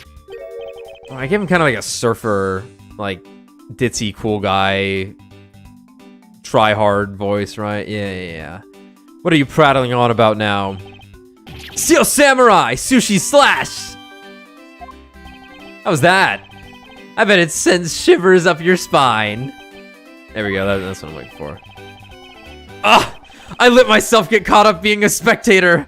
How could I have failed myself?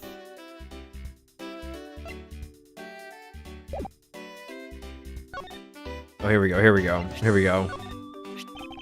Oh, hey, it's the Steel Samurai!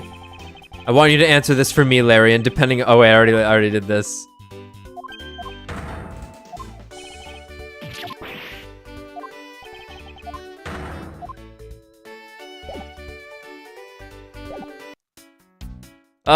Oh boy.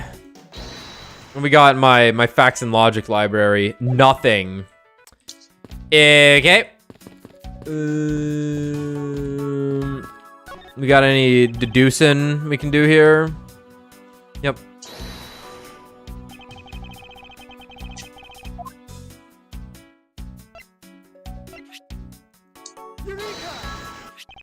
Look at this photo and tell me what you find odd about this scene, Miss Von Karma. The apparent joy on the ambassador's face as he shakes the top knot's hand. That's not it! I was trying to point out that the statue in this photo is facing a different way. You're right. The statue is a national treasure. As such, only an ambassador or a secretariat-level person is allowed to handle it. The fact that the statue is facing one way in this photo, and now it's facing a different direction in this preserved crime scene, is proof that someone touched the statue around the time of the crime. Okay.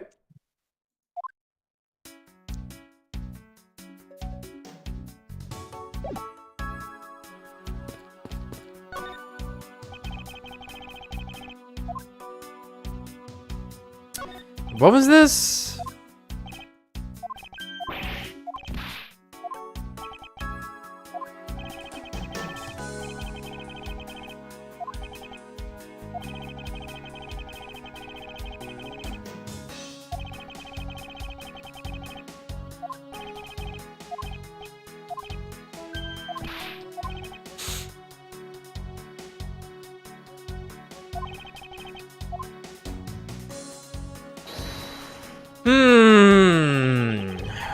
The spear.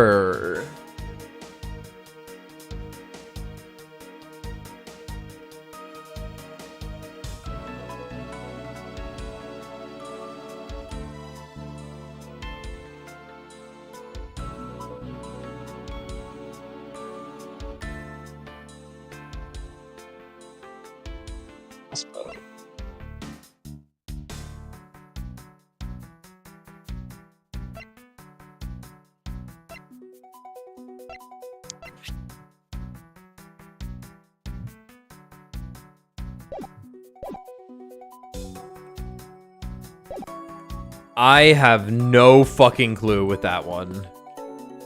Nothing to deduce here, right? And I don't think Langshi's got anything for me. Or Lang.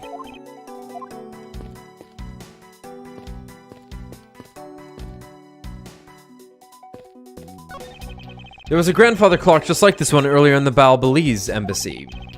You know, symmetry is a fine thing, but their interior design really suffers for it. Really, I think this clock actually fits the decor of this room quite well. I suppose the wood does suit the all-natural atmosphere of this room. Its design and the material it's made of strikes a good balance with the plants. Hey, you two, now's not the time to be talking about interior decorating, you know. Hurry up and save me! Be quiet. This is all part of my elite investigation. All you need to do is be quiet and watch. Actually, I do believe Larry has a point for once.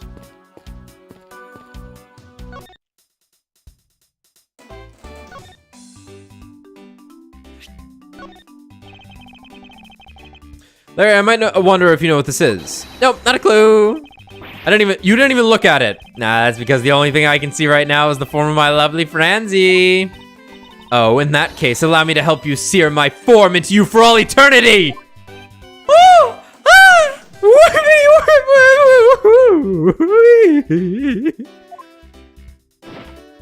God, I wish that were me. Now this is a trip I'm willing to endorse, especially if we can finally get some peace here. That was one of the best ones.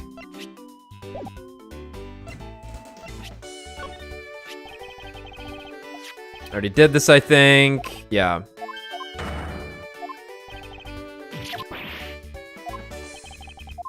Right, we did the sword.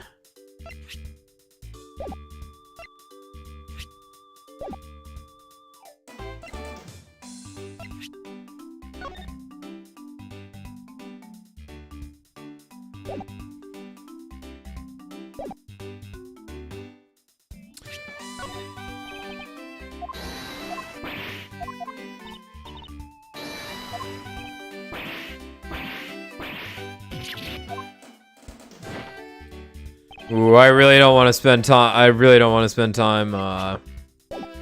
Going through that over and over. Yeesh.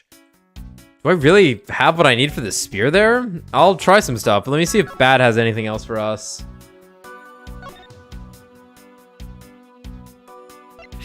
Just gonna try things.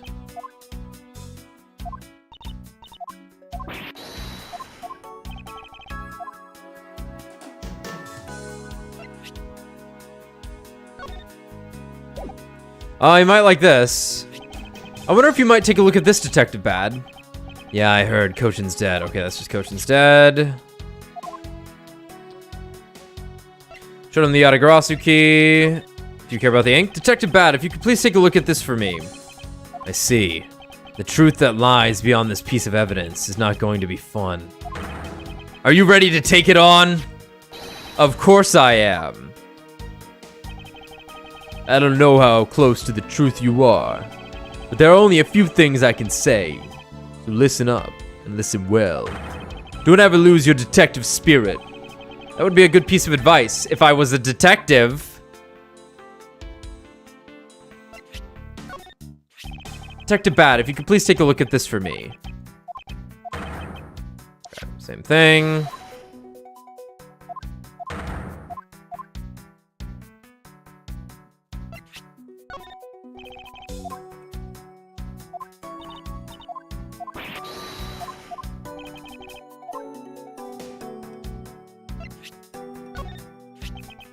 So he clutched this note as he went about his business. He was a poor excuse for a criminal. On top of which, he was only following in someone else's footsteps. What a small fry. I've been a detective for a long time. I can see straight through these people. He really has a different air about him. Now, if only Gumshoe could understand that and be more like Detective Bad. Well, we're getting all the flavor text.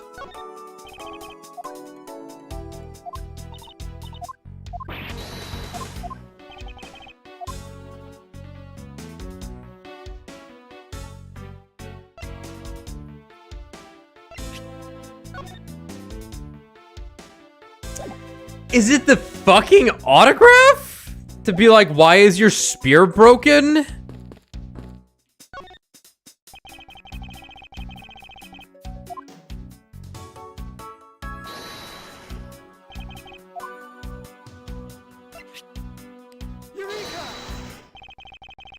Oh my fucking god.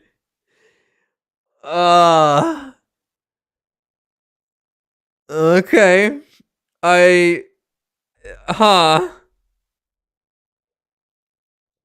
Is that what I was supposed to understand? Is that I have to be like, hey, this isn't what the spear's supposed to look like, when everyone just would know what. Okay, whatever. That's fine. That's fine. You gotta have some gameplay. You gotta make people think a little bit. That's fine. Whatever. It's fine. Larry, about this spear.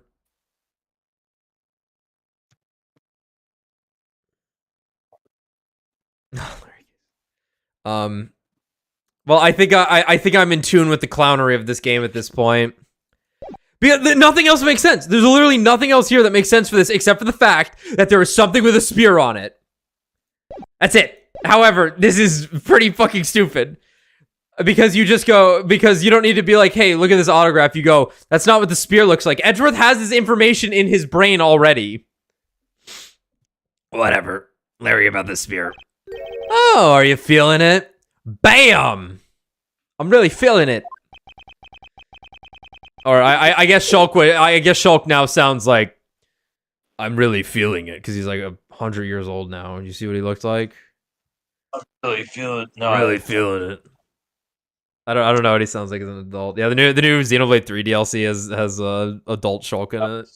Spoilers. I'm really feeling it. I'm really feeling it. I'm really feeling it. I don't know. I don't know. I haven't heard him. All I know is that the fucking new main character they added for it looks not identical, but he's kind of a dead ringer for Fei Fong Wong from Xenogears. So that's fun, I guess. I ain't touching that shit. I thought there was something strange about this spear. Tell me, Larry, is it just me, or is the spear a bit bent? What? No way, it's exactly as it should be, yo! I have here the autograph you wrote for me earlier. Now take a good look at this, which you drew with your own hands.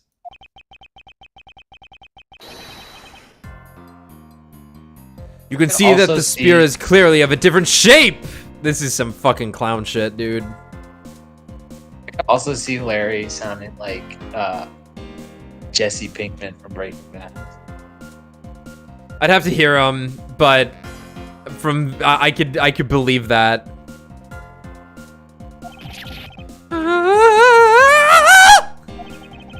What do you have to say to that? I'm sorry. When I hold the spear in my hands, all of a sudden I feel super powerful. No, in my mind, he has always been Yuri Lowenthal's, like, high-pitched, whiny voice. I'd have to hear the dub. Yeah. Then during practice, I was spinning it around and around, and BAM! It hit the wall! Phew, unbelievable. This is an embassy! Yeah, but I've always been like that, ever since I was a kid. One time on an overnight field trip, I bought a fake sword and played with it late that night. I'm just a useless hot-blooded man. Larry, clarify that for me, will you? What, you want to see my dick or something? You've already seen it, Edge. You know what it looks like. Come on, man. Okay. So it was some field trip, but I began to shadow fight with myself. I took too many Benadryl. King shit.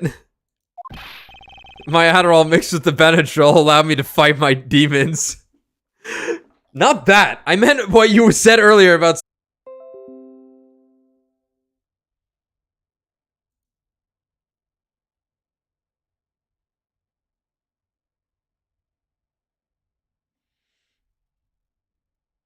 Give it a sec.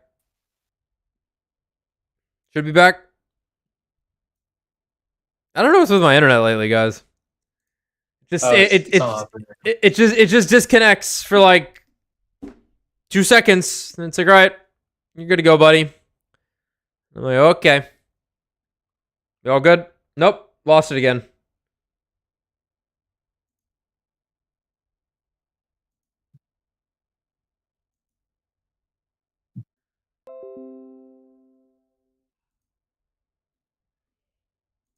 Oh. Oh, God. Oh, my God. Oh, geez. Okay. Found the problem. We're okay. We'll be back in just a second. What was it? Okay, we're coming back. Just give it a sec. Just give it a sec. I know what the problem was. I found the issue. Are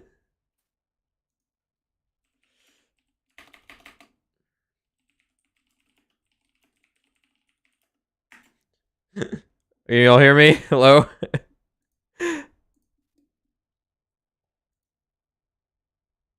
Okay, you all can't hear me. Dota started updating. Oh. I had Steam open and Dota was like, hey buddy, we got a huge new patch for you today. We're gonna download 2 gigs worth of shit right now, buddy. You wanna see the new map, don't you? I kinda wanna see the new map.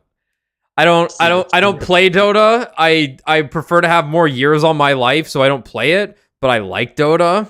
So just in case I'm ever in the mood for it, you know. Bro, they updated the map. They increased its size by 40%, which is absurd. Oh my god. Yeah, and there's like they made it more of an RTS. There's more like map objectives now and stuff to like control rather than it just being lanes, which is kind of cool. Anyway, let's not talk about Dota, even though Dota's pretty cool. What was the last thing you guys saw? Larry simply said that the spear is hollow. It's not. It's a prop weapon, so it actually can get bent pretty easily. And Larry goes, "You're so naive. You stupid fucking idiot, Edgy. I can't believe you didn't realize it was fake, you dumbass." And Edgeworth now says, "Is that so?" Don't tell me that you thought it was real. Oh, but don't take it the wrong way. I just think that part of your personality is cute. Aww. I see. Your friendship truly is something special, Miles Edgeworth, as she begins salivating. That's not friendship. It's utter humiliation. Bent-ass spear. I guess that about wraps up my investigation. That's...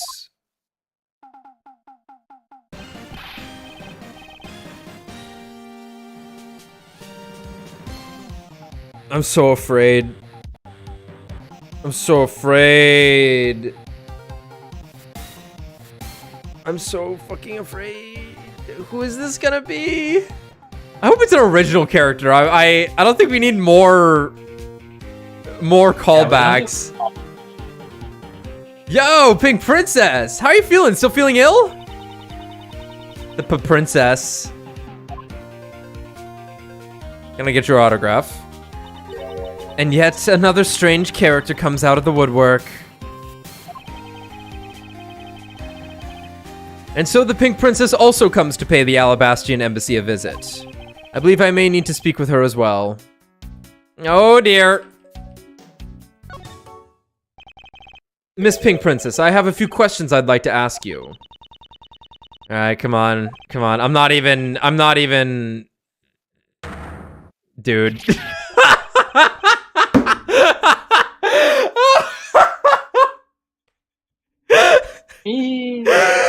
Oh, man. Oh, man. Inescapable, dude. You have got to be kidding me. This is the hardest working woman in the world, actually. I admire her, truly. No way. Oh my god. There's no way. Dude, she showed up earlier. Did she? She was in this third case, yes. As another character in a costume. Oh my god. Okay. I think it's funny. I think it's pretty funny. I think it's pretty funny at this point that it's just... No way. Oh my god, look at the tits! Oh my god!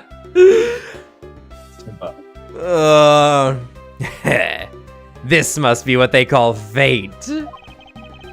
How could this happen 2 days in a row? Is that what he said? What the? Aren't you Miss Oldbag? Why are you so surprised?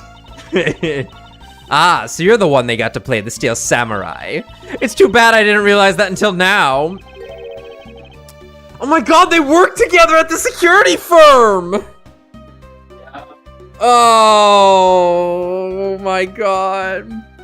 You are acquaintances with Larry. I literally just got a headache. Why, yes, we worked at the same company for a while, you know. That's why it's okay, my edgy poo. You don't need to be jealous. Ah! I was in the next room, you know, trying to get in some beauty sleep. But it was so noisy here that I couldn't fall asleep, so I came over to complain.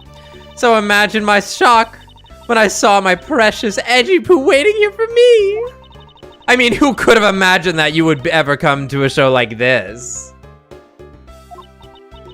I guess I've misjudged you, Edgy Poo. Man, I hope she's the killer.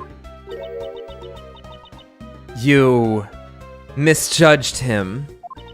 I thought he was trying to avoid me, you know. That was no misjudgment on your part. That's precisely what I was trying to do. But it looks like the winds have shifted and he's now willing to be chased after. I'm shrimply overwhelmed. Don't you worry, Edgy Poo. I'd chase you to forever. I'd chase you forever to the ends of the earth. Isn't that just peachy? This is one of those rare times when Franziska and I actually see eye to eye.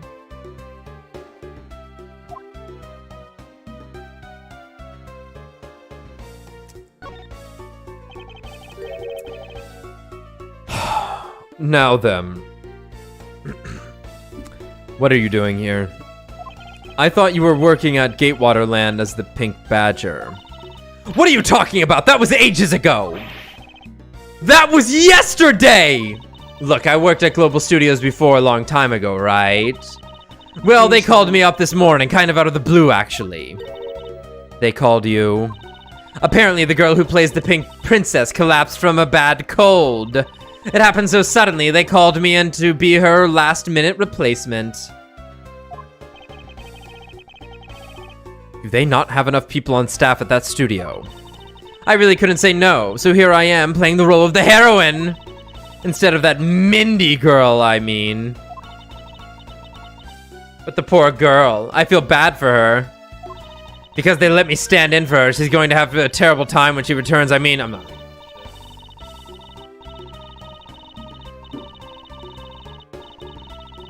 Alex just gave up. Like, because I tell you, they're really just a bunch of shrimpletons! You're a rather lively old lady. So basically, you received the stand-in request this morning, correct? You got it. If you need to see it, I've got it right here, look! You've got the receipts? Got the receipts. Glad they're, like, probably gonna pay her then if it's actually on paper. It appears that she is telling the truth. Great. I tell you, my fine acting moved the entire audience to tears.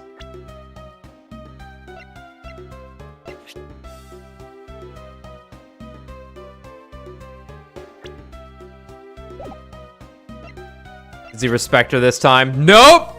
Ex-security lady, the woman behind the Pink Princess mask. I believe her real name is Wendy Oldbag. Oh. Oh. Opportunist unrelated to First Day Mask, found in Alabas, real name Kashino.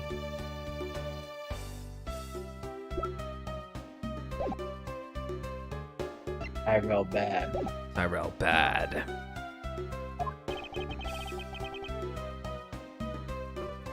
Yes, tears of laughter as I recall. But being famous has its problems too, you know. Here, take a look at this.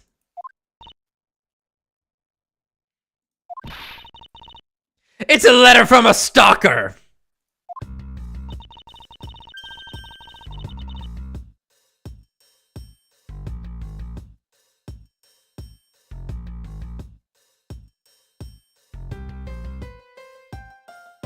Be this Oh my god!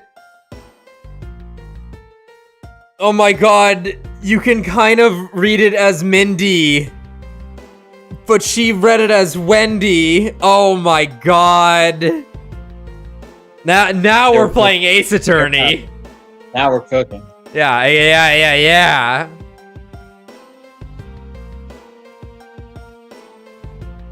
It's hilarious. I was just taking my break when I found this stuck under the door to my room. Honestly, you really have to watch out for these kinds of things. Look at what it says. Wendy. Wendy. Wendy. I'll be descending on you from above tonight, your loving night. How absolutely revolting. I mean, you'd think you could get my name right. There's no accent in my name. Wait, this horrible handwriting. Where have I seen this before? Very good. But now that you're here, Edgy Poo, I feel 100% safe. Huh, well, you shouldn't. What the fuck? Where do I factor into this? You'd bust that evil stalker man for my sake, wouldn't you, Edgy Poo? Well, if you allow me the liberty to handle this in my own way, I'll gladly dispatch a detective to your house later. Oh, come on, Edgy Poo! Stop being so dismissive and playing hard to get. Though that's the best part. Time of the murder. What were you doing at the time of the crime? What crime? Oh, God. What? After the show was over, I had nothing but free time on my hands. So I used the fireplace in the room next door to keep my bad hip warm. Use the fireplace.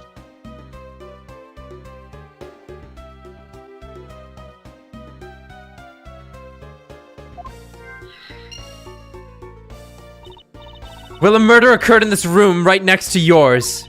Is that right? Oh, Edgy Poo, I'm so scared. Hold me, caress me. No, don't hold it. No, don't hold it. If you could please not cling on to my personage. In any case, I take it then that you failed to show up at Ambassador Alba's speech. Oh, that. No, I didn't go. Fuck that shit. I mean, I may have the heart of a young tender maiden, but my body just refuses to cooperate at times. As soon as the show ended, my hip started acting up and got stiff. I couldn't move at all. Proof? X-ray of your hip? Oh, you just go on ahead and ask the doctors in the infirmary. They're the ones who carried me from the theater all the way to this embassy. I have to admit, the thought of her not being able to leave that room is rather pleasant.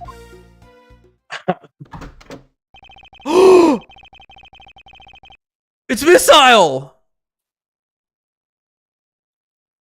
I brought that police dog. Yo, it's Missile! Prosecutor Von Karma, I brought the police dog as you requested, sir. Dog. Good work. You may leave now, officer. This dog. I requested the assistance of a dog in search of our... I requested the assistance of a dog in our search for the Yatagarasu. Looks like you guys have some pretty bright dogs in this country, too. Hey, you're a real cutie, aren't you? Yeah, that's a good boy. That's the police dog Gumshoe's been taking care of. I think its name is... Missile. Most underused asset in the series, finally making a comeback. All it did was bite Larry one time, I think. What a fitting name for a police dog that dashes out in front and attacks. That action alone isn't exactly what's going to solve the case for us, you know. Now, Missile, I want you to go find some clues. Go. Yeah.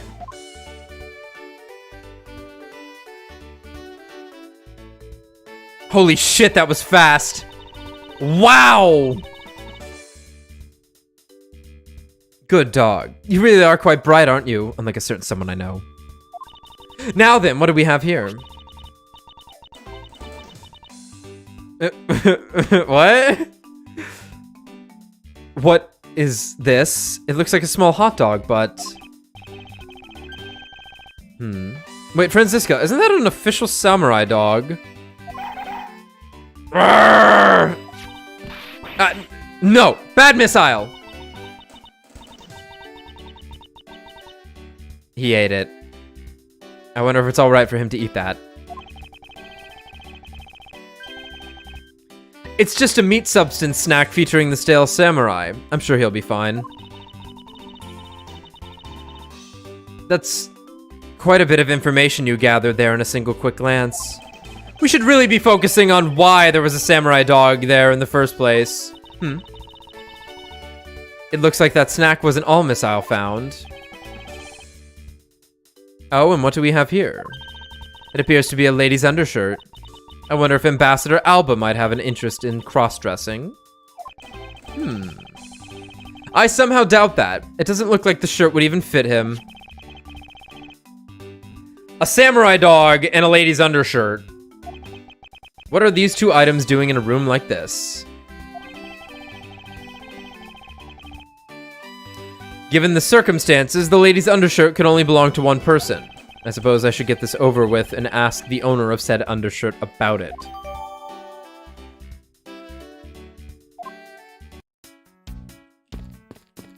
What do you know? He was a much bigger help than I thought he would be. Yes, however, there are a few aspects I don't understand about what he found. In that case, you should keep investigating until you do understand. Now, my subordinate, continue with the investigation. Okay. It is with great dread that I proceed, and do what I must to solve the case.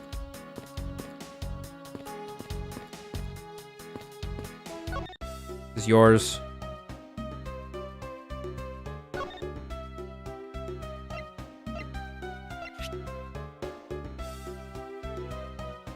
I imagine this is yours. If you could please take a look at this brown-colored undershirt. Oh, Edgy Poo, what is the meaning of this? Why did you steal that thing from my bags? All you had to do was ask, and I would have gladly given you as many as you'd like. Oh, God, no thanks. This shirt was found here at the crime scene. What? Come now, why don't you just confess and explain what it's doing here? I know nothing, I tell you! What? Oh, I admit that I used the fireplace to dry that shirt.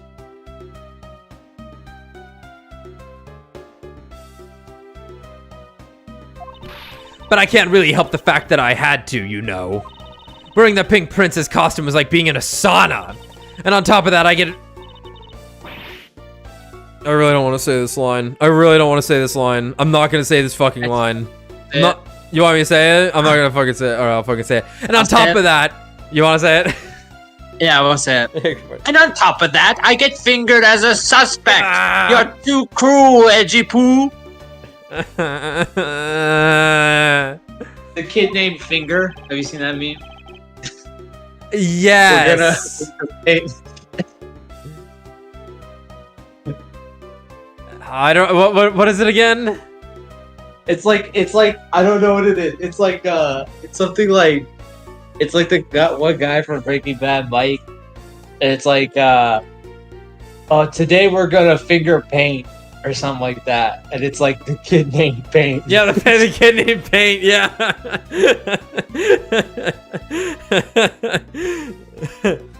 Are you claiming that you never once set foot inside this room? Of course I am. If I had been the one to find the body, do you think I'd be as calm and relaxed as I am? I'll tell you, it was always like that. Yeah.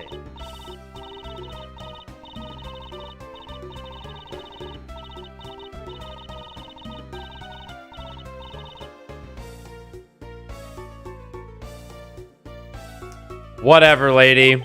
Well, I don't believe she is lying about her actions, so I can safely assume she really was drying her shirt by the fireplace on her break. And somehow the undershirt managed to move from the next room into this one. I assume the samurai dog was also yours. Ah, that brilliant mind of yours. You really can see through everything about me.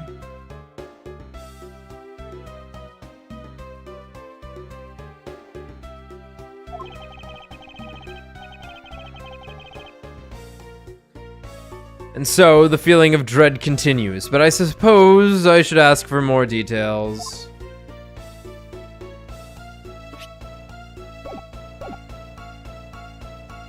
Samurai dogs!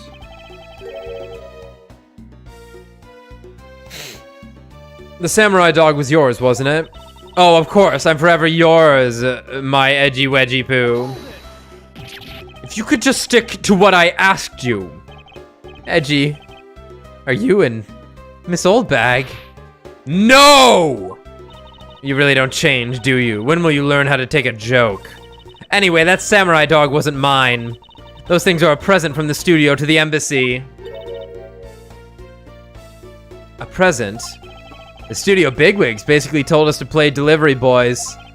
We were supposed to hand the dogs off to the embassy people and tell them, hi. I had to pile them all into the pushcart just to move them all. The studio guys should have delivered those things by themselves, right, Edgy? So did you deliver the samurai dogs to the embassy staff as per your instructions? Hey, Edgy, don't just ignore me and my questions. Aren't you going to stick up for me? Ah, about that. See, after the show, I went to rest a spell in the dressing room. Because of my bad hip, you know. And there they were, the samurai dogs, just sitting on the dressing room floor.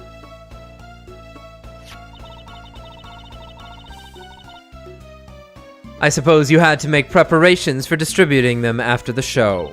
Well, if by preparations you mean sampling them as well. Excuse me? Oh, I tried one and I thought they were actually quite good. Sorry, but I just had to find out. I know it was silly of me to think this, but I figured that since they're for a kid's show, their taste was probably for kids too. But they were so good that I couldn't stop! Before I went back to my room, I just had to help myself to half a dozen or so boxes, yeah.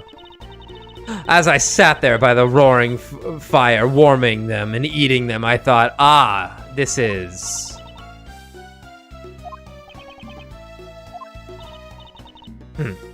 What is it now? Oh, I know. I bet you want a box too. Don't you, my edgy poo? Well, who am I to say no to you? But I'll only give you one. The rest are all for me!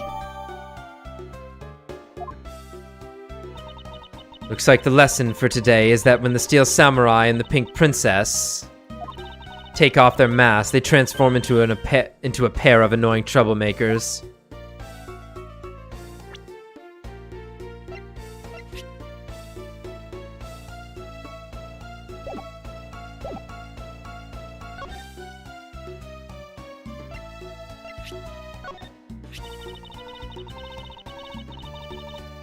This thing really showed me not to underestimate the taste of a snack for kids. Is it really that tasty? Oh, don't tell me you haven't had one yet. In that case, I'll just have to feed you one. Come here. Now open wide. Here comes the hot dog train. Nope, that's perfectly all right. I'm currently on the job right now.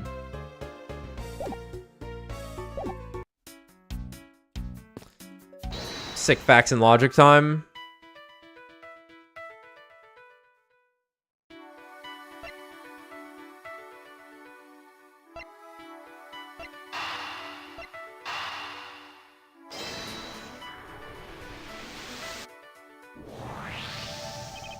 There's no trace of this room's fireplace being used.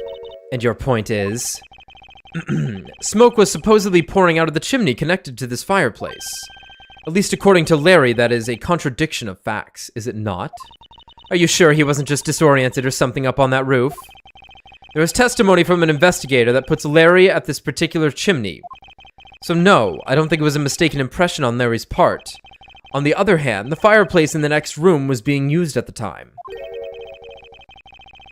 Where do you suppose the smoke from that fireplace went? Ah, I see. So what you are proposing is this. The smoke that came out of the chimney was actually from Miss Oldbag's fire.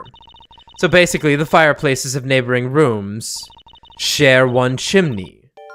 Is that what you are implying? Precisely. Might as well try these. Shirt from the next door, shared chimney. Yep. The lady's undershirt that Missile found.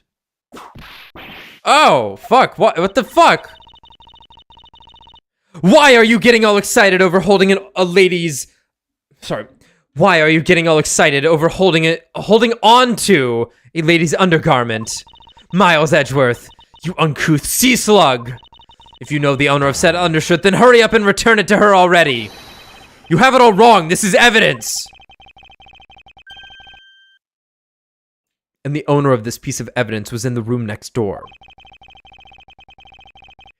And yet, despite that, Miss Isle found it in the fireplace of this room. This lady's undershirt. Are you seriously claiming that it somehow passed through a solid brick wall? Not quite. The fireplace in this room is connected to a chimney. The other fireplace in the other room is also connected to the same chimney, leading us to the possibility that the two fireplaces are connected to each other. Perhaps a closer look at the back of the fireplace is in order.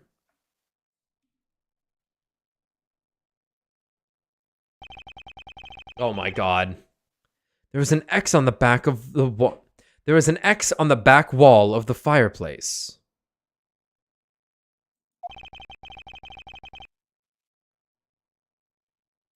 Let's see if I can't get a better look at it. Oh! What in the... The wall separating this room's fireplace from the next room's fireplace apparently turns. As I suspected, this fireplace does indeed connect this room to the neighboring room. The neighboring room. There appears to be nothing particular about the next room, but the fact that there is nothing special about the next room isn't what's important. It's the fact that there is a secret passageway through this room's fireplace. It'd be really hard to move that thing. We now know that the fireplace connects the two rooms, but how exactly is that significant? You aren't suddenly going to name the old lady as Damask's killer. Damask 2's killer now, are you? God, I wish I could, but no, she couldn't move at all because of her stiff hip. So she could not have been the one. Unfortunately, I believe that this fireplace has nothing whatsoever to do with Damask 2's murder.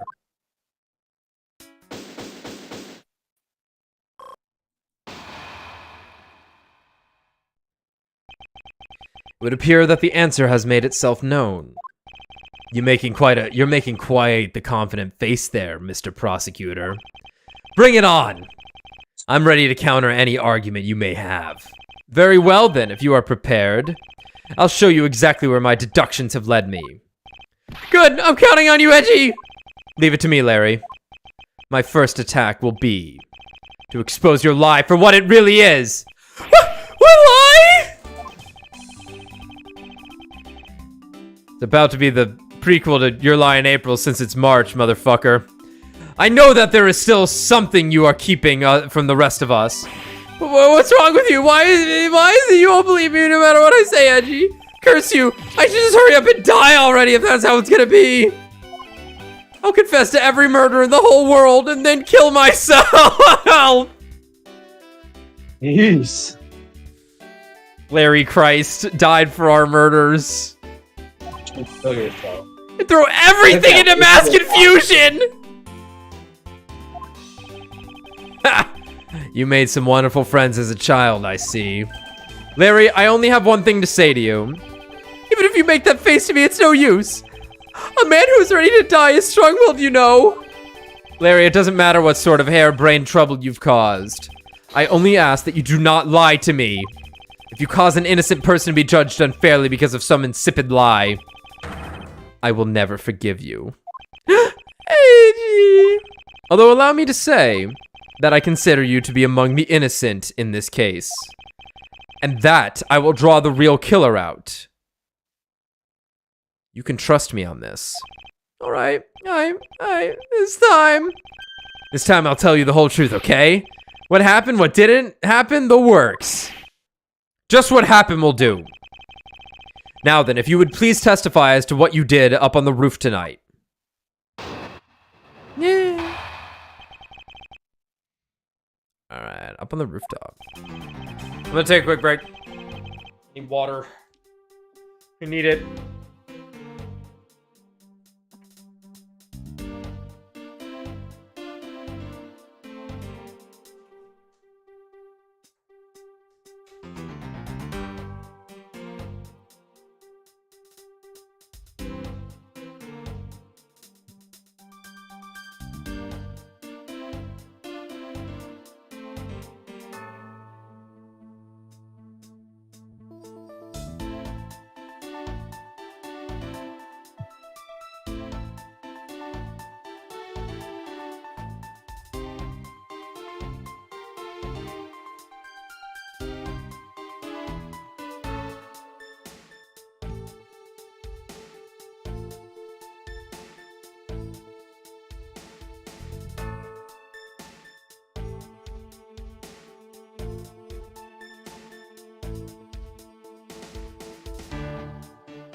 thing. The right side of my neck is fucking killing me, and it's like spreading into my lower, into my jaw, like towards my chin, and I'm really afraid I'm about to have like a muscle spasm voicing one of these fucking clowns. Very possible. Do you want to voice one of them? Who do I got? You got Larry or Edgeworth as the primary ones here. Who do you want? You take a pick. I'll do whoever.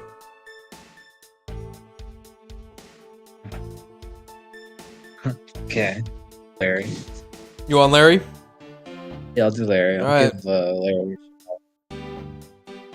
Take it away. After the show, I left the push cart. I gotta fill him out. Yeah. You After sound the fine. show, I left the push cart in the rose garden. Came into the embassy. Then they took a picture of me shaking hands with the ambassador.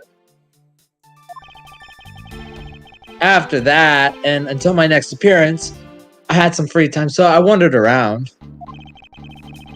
That's when I spotted the chimney. A chimney like that is a rare thing, you know. What? So then I wanted to play Santa and decided to give it a try. Oh my god. Understandable. Don't you just... What is see that it? evil thing in the background? The Baba Yaga. Yeah. What the fuck? It's just a plant, I think, but it looks evil. No, it looks like a weird mask. Yeah. It's like It's definitely hair, but I'm pretty sure it's meant to be a plant. Oh god. That's where Larry was standing, so we actually couldn't look at it. Weird. Okay. Larry, I thought I just finished telling you to not lie anymore.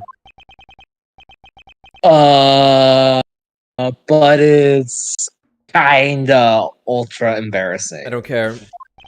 And what exactly is so ultra embarrassing that you can't tell me? Edgy. Man, I just said it was embarrassing. So of course I just can't blurt it out. All right, everyone plug your ears except me. Larry, you can tell me now. So you're just gonna have to reason it out of me. As your superior, I command you to hurry up and expose this man's lie. I have every intention to, for I'm not about to let us waste time on such a trifling matter. Alright, up on the rooftop. After the show, I left the pushcart in the rose garden. Came into the embassy. So the pushcart's gonna be the weird kid. Oh no, I guess it's not the kid, it's the hot dogs. You left the pushcart. Could you please clarify that statement for me? Yeah, so the wheels on the push cart got covered in dirt from the rose garden. He just ran over all the flowers. Only he would. Yeah, he's like, It would I have gotta made a get mess on somewhere. the floor. It would have made a mess on the floor inside. So Ambassador Alba said to just leave it. Well, it would be rather impolite to dirty another country's embassy. Come to think of it, I recall seeing the pink princess on my way into the embassy. Embassy. Embassy.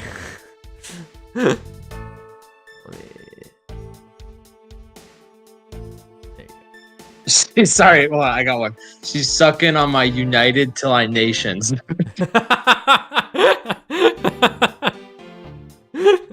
That's good. That's good. Hold on, wait, hold on. She suck on my Threatrum until I neutralis. Sucking on my... Suck on my embassy until I... Suck on my Al until I bast. Yeah, it's just looking on my. It's looking on my ball till I haul up. Ow! Look at my bad till I. Oh! And what was she doing? We just told you.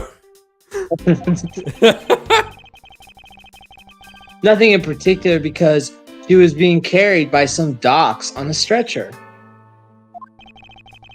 She must have been incapacitated by the pain of her bad hip that she suffered during the show. So I came into the embassy, right? And then they took a picture of me shaking hands with the ambassador. So you shook hands with the ambassador of the kingdom of Ablaze, did you? yeah, can you believe it? I did something really cool for a change. But honestly speaking, there's nothing interesting about shaking some guy's hand. Hey there. Are you disrespecting another country and their very own embassy? As someone with roots in this country, I'm feeling nothing but incredible shame at this second. Really? Care to elaborate on that, Franziska? Someone with roots in this country, I'm feeling nothing but incredible shame at this second. Agreed. I apologize for his inconsiderate words. Now, Larry, please continue. With all of you, you keep saying that kind of thing, and I'll tell you only lies. You're already telling us nothing but lies, so let it go and move on. Alright, already.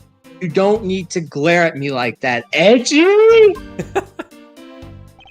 Your mic's like peeking and just cutting you off sometimes. It's great.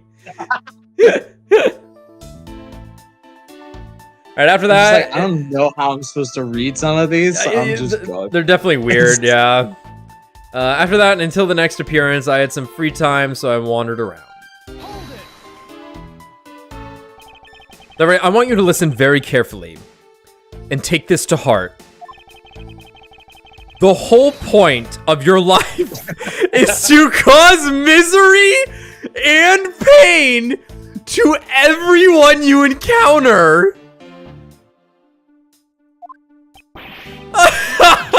Yo, I get it. I'm totally the bad guy again. That's how you know they're friends. This is definitely something you could only say to a friend. I thought you were his friend. I just told you why we're friends. It sounds like a guy who doesn't have any friends. This is how real ones. This is how real one talk. Yeah. You wouldn't get it. I thought you were his friend. Don't you think that was a bit harsh? Lang Ji says, true friends are bosom friends. If you are in trouble, call on your bosom friend, whose shoulder you can truly cry on. Bosom buddy, I hope you're listening carefully to my testimony. I only suck on Wright's titties, thank you very much. Has it crossed your pea-sized brain yet that Agent Lang is only out to arrest you, Larry? Now then, you were wandering inside the embassy. And then what happened? That's when I spotted the chimney. A chimney like that is a rare thing, you know. I should hardly think that chimneys are that rare. Agreed, especially since they are a traditional feature of American houses. Plus, many grand buildings have even larger and fancier chimneys. Yeah, but the kind of chimney I'm talking about is the really romantic type. A romantic chimney, you say? It might sound kind of silly, but women seem to really enjoy them. This is an innuendo? I just had a good feeling about that chimney. Oh, I bet your chimney was feeling real good. Want it to be. So then, I wanted to play Santa and decided to give it a try. So I put my dick in the chimney. Let the smoke take it in. You suddenly wanted to play Santa. Oh, well, actually, I This dressed up as Santa once before already. happened. That's right. You did do that. Did do I that. suppose we've only ever seen Larry in his default costume one time, and that's at the very beginning of the first Phoenix The Wright. rest- Yeah. Every the other rest is time like- he's in some other clown suit. I think in 5 and 6. I don't even know if he's in 6. I don't know. I know he has like a more traditional evolution of his initial design, where he's just like he's wearing like a vest or something on top of his normal outfit with like a beret. Spoilers, everyone. Larry doesn't die. He survives and makes it to at least another mainline Phoenix Wright game. Sorry to tell ya. Or happy to tell ya. He's indestructible. He cannot be killed. He cannot be killed. Oh, well, actually, I dressed up as I- Santa once before already, yeah. They keep it's trying. It doesn't work. I was just like, I'm gonna climb that chimney. Okay, like go off. How do you get on the roof? That was down at Gourd Lake. Oh, good old Gourd Lake. I'd appreciate it if you wouldn't dredge up such unnecessary memories for me. Yeah, really. Oh yeah. It's where I was accused of murder and nearly just gave up on living. Sounds like you guys share a lot of history. A perk to being childhood friends, huh? Besides, it's not a felony to dress up and play Santa, you know. Santa doesn't go around killing people after he comes down a family's chimney, after all.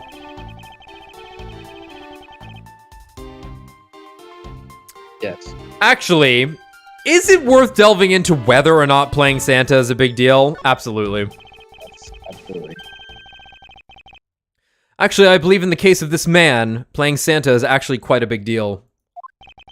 Are you saying that your buddy isn't exactly made of Santa quality stuff? Precisely. You hit the nail on the head, Agent Lang. Hey, Edgy, that's so incredibly mean. Tell me something, Larry. Did you know that Santa's job is to deliver presents to people all over the world? What is happening? Of course I know that. I did graduate from junior high, you know. In that case, it's your turn to tell me something. I want you to tell me to whom you were delivering a present to. I was delivering a present to a child not basking in the glow of love. That must be the most elegant description of you I've ever heard. But a lie is still a lie. You sure know how to kick a guy when he's down. You know that? In any case, the person you wish to deliver a present unto was most certainly this. Oh, this is funny. So, Indy. it's meant to be Mindy, but in this case, it was Old Bag. Interesting taste you have there, Mr. Suspect.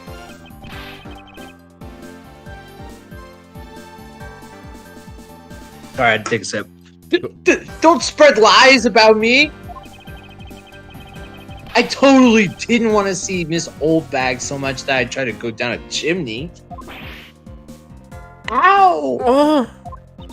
I advise you to stop right there in your bashing of a lady. Well, I must admit that I myself hardly ever have the want to run into that lady. However, what if you were misinformed and under the wrong impression? Then what? Define wrong impression. I simply mean, I'm sorry, I shrimply mean that the man before you thought to enter the old lady's room without knowing one very important fact. And that fact is best summed up with this. Letter from a stalker. Present.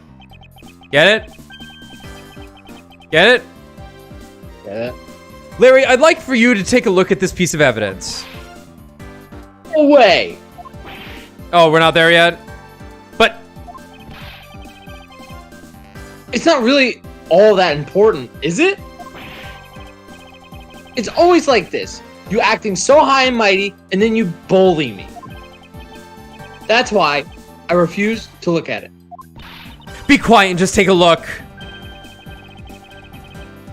Well, if you say so, Franzi, but only because you say so. Some people never change. Even if their attitudes do change at the whim of women. So, what's up with that anyway?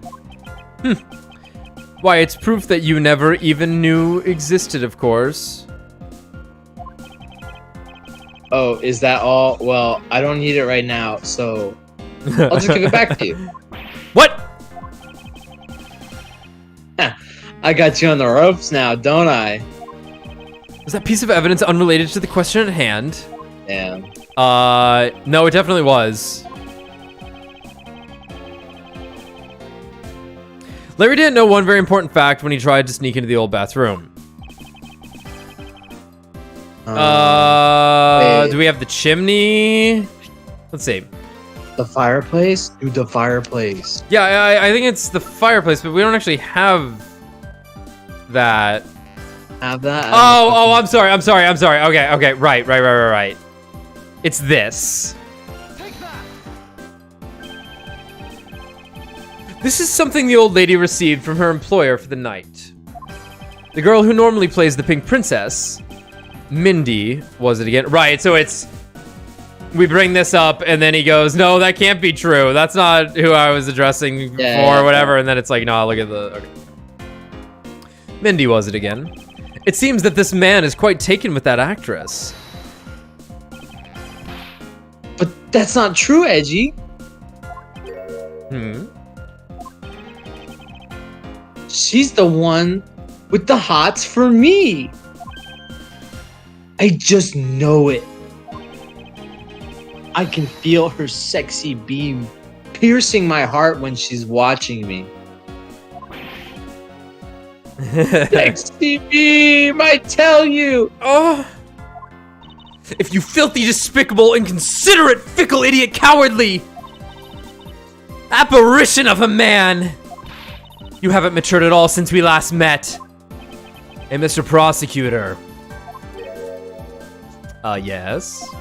This guy. He's got bigger problems than just getting involved in murders, I take it. I suppose you could put it that way. Hey, what the heck, man? I don't get you guys at all. Why do you have to make me out to be some sort of bad guy? What's wrong with Little Tail? You sexless freaks, says Larry. He's like, dude, I'm just trying to get my dick wet. My chimney heated, yo. Gotta get this smoke out, know what I'm saying? To return to the original topic, I propose that at least this much has been made clear. Without any knowledge that Miss Mindy had fallen ill, Larry tried to make his way into the Pink Princess's room. That much we know for sure. Oh, you can see the chimneys there, okay. Oh. Hey, Edgy. Looks like I've got the hang of this court thing now. Yeah, I would hope at this point. Does Larry show up in 2? I think so. I don't remember what case, but I think so. Wouldn't be the first one. I don't think it's the second one. It's not the then it's the circus case, and I don't think he shows up there. And I don't believe he's actually in the last one either. But I think they put him in. Someone said in the chat, still the only straight guy in the whole series. He lives? Impossible. He only thinks he's straight. He thinks he's straight. Yeah, this is like super repressed homosexuality. He's like overacting, you know? Yeah, exactly. Yeah. Oh, you know what? I think in the anime adaptation, in 2, I think he is in the final case of 2 and replaces Lotta. Which is kind of weird. But also, I kind of appreciate it because it's kind of... That's an upgrade, though. It's an upgrade because I don't want to see Lotta again. I already saw her earlier on in 2. I haven't seen Larry since the end of 1. So, you know, let me see Larry again. So that makes sense. Anyway, hey, Edgy, looks like I've gotten the hang of this court thing now. But we're not in court at the moment.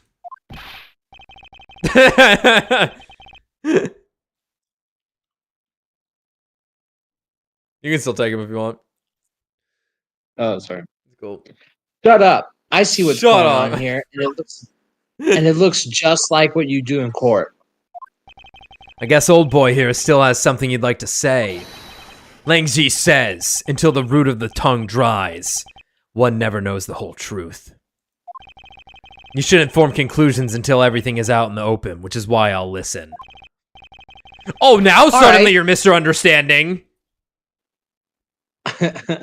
All right, then get ready to listen to me defeat Edgy in a battle of wits. Oh, this ought to be good. Larry, have you forgotten that should I lose, your victory prize will be your arrest? Round 2. Fight. Larry's ass. So, you think that So you think that all I wanted to do is go visit Mindy? Yeah. Well, his, not all, but yeah. Well, I dressed up as Santa and climbed up to the chimney, but the smoke was really thick. It was a case of mistaken identity, and that mistake made me late for the speech. Then, to top it all off, I became a suspect in a murder. That's what you really meant. But why would I ever put myself through so much humiliation on purpose? He makes a good point at the end there. Yeah, he does gotta actually make a good point. Makes a good point at the end there. Ugh.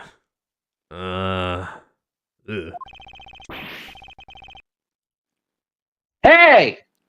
Someone say something. Larry, are you seriously trying to submit this not as a confession, but as a testimony? So what if I am? Is there something wrong with that? My claim is a claim claiming my claim. Do you have a problem with that? I kinda nailed that. Do you have a problem with that? So it was you! Oh You're my stalker! You're my stalker. But I should warn you, it doesn't matter what kind of flattery you throw at me.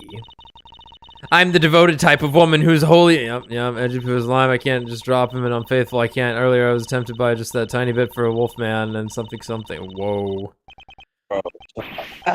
I'm so inspired. You're such an inconsiderate, cowardly, idiotic, and all-around completely worthless man. I can't not fuck him, says Franziska.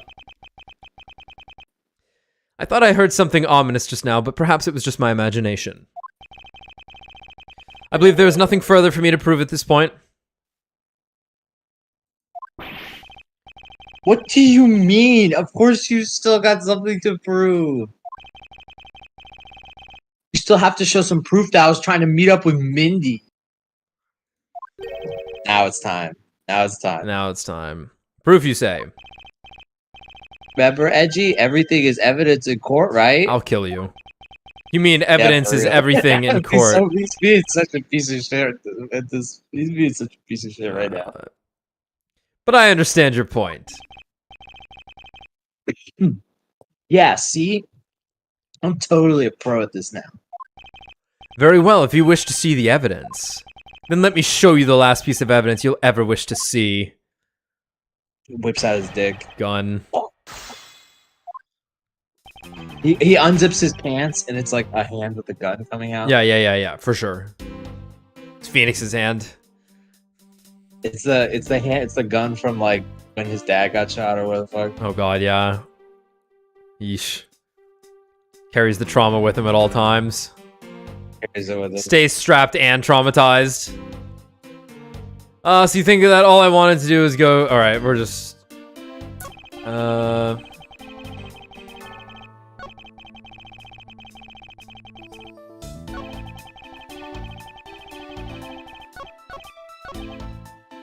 Yeah, Whatever. Die, fool. Oh, dear. Larry, don't even think about denying that you have knowledge of this letter.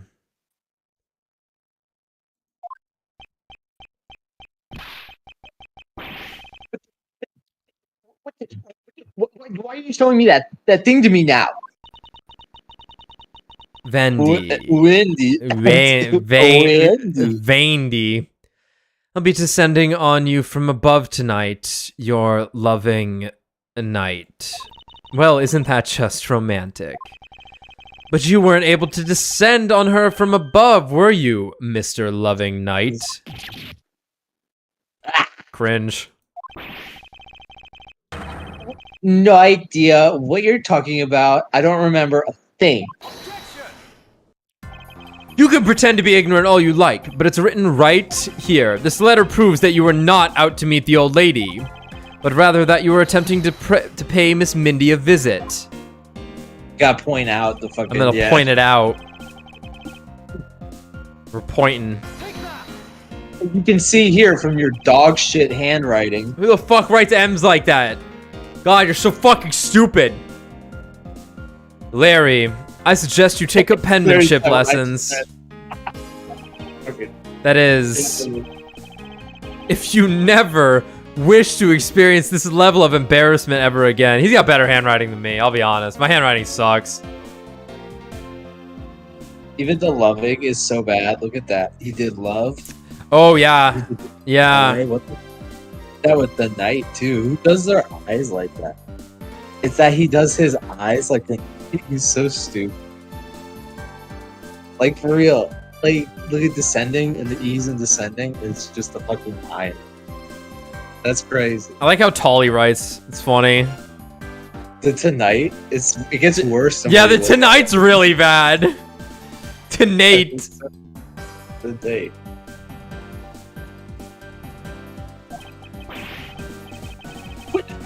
What the heck? What are you talking about? Speak English. You wrote Seriously, dude. Mindy so sloppily that it became Wendy to the average eye. Hey, stop picking on me. No. It's so embarrassing.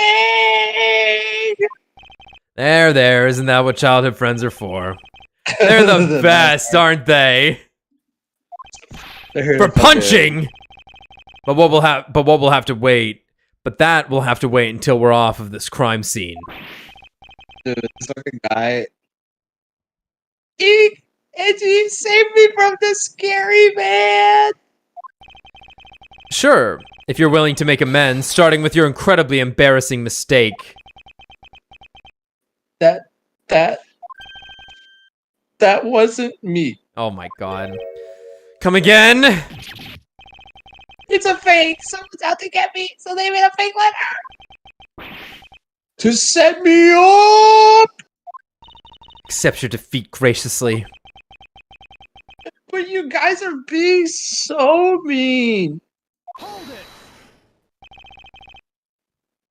Penmanship analysis. Penmanship analysis. Whack his wrist. What's that? What's that? No matter who, all people have certain unique features to their handwriting. Ergo, all we have to do is compare the handwriting in this letter to a sample of yours. And we'll know soon enough who it was that sent this letter. I never write another thing in my life. Hold it. Dude. It's no use, Mr. Loving Knight, for you've already graciously provided me with a sample of your handwriting. The autograph. This autograph in our mysterious letter. If we compare the handwriting, we'll know the answer to our question soon enough. Confess now, Larry, to your miserable failure. I'm sorry.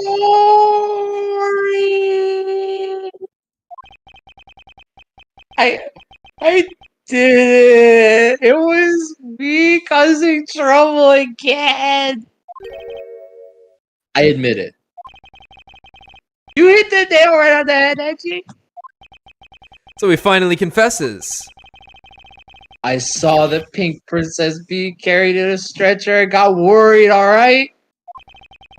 I wanted to go into Mindy's room, but the doctors wouldn't let me in. So what choice did I have? It was the chimney or bust, Edgy? How dedicated. Your mind jumped from the door to the chimney. What a criminally overactive imagination. Well, at least I was honest and wrote Mindy a letter and stuck it under the door. That way, she wouldn't be so shocked when I came through the chimney. Except for the fact that the letter was an utter failure at conveying said sentiment. I'm really sorry.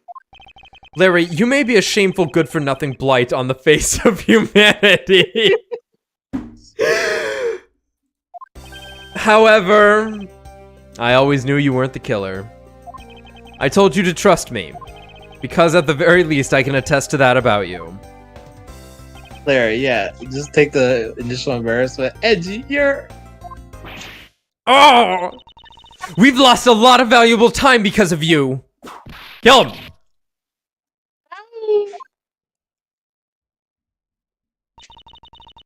In any case, I believe we can say that we now... Yeah. In any case, I believe we can now say that we now know exactly what happened. Mr. Larry Butts sought to climb down the chimney, not for access to the crime scene, but to enter the room of the elderly lady next door. Great job, Mr. Prosecutor. Although I still find it a bit unbelievable that the two of you are friends. But the suspicion on that guy over there isn't completely resolved yet, so don't get any funny ideas about running off, okay? Oh, hey, what? Edgy, what does the wolfman there say? He's not off the hook yet. If you want to keep voicing him, you can. It's just we're out of the... Oh, yeah, I'll keep yeah, fuck it, go for it. What does the wolfman mean when he says I'm not off the hook yet? He means the murder weapon. Larry, did you forget? There are 2 layers of suspicion hanging over your head.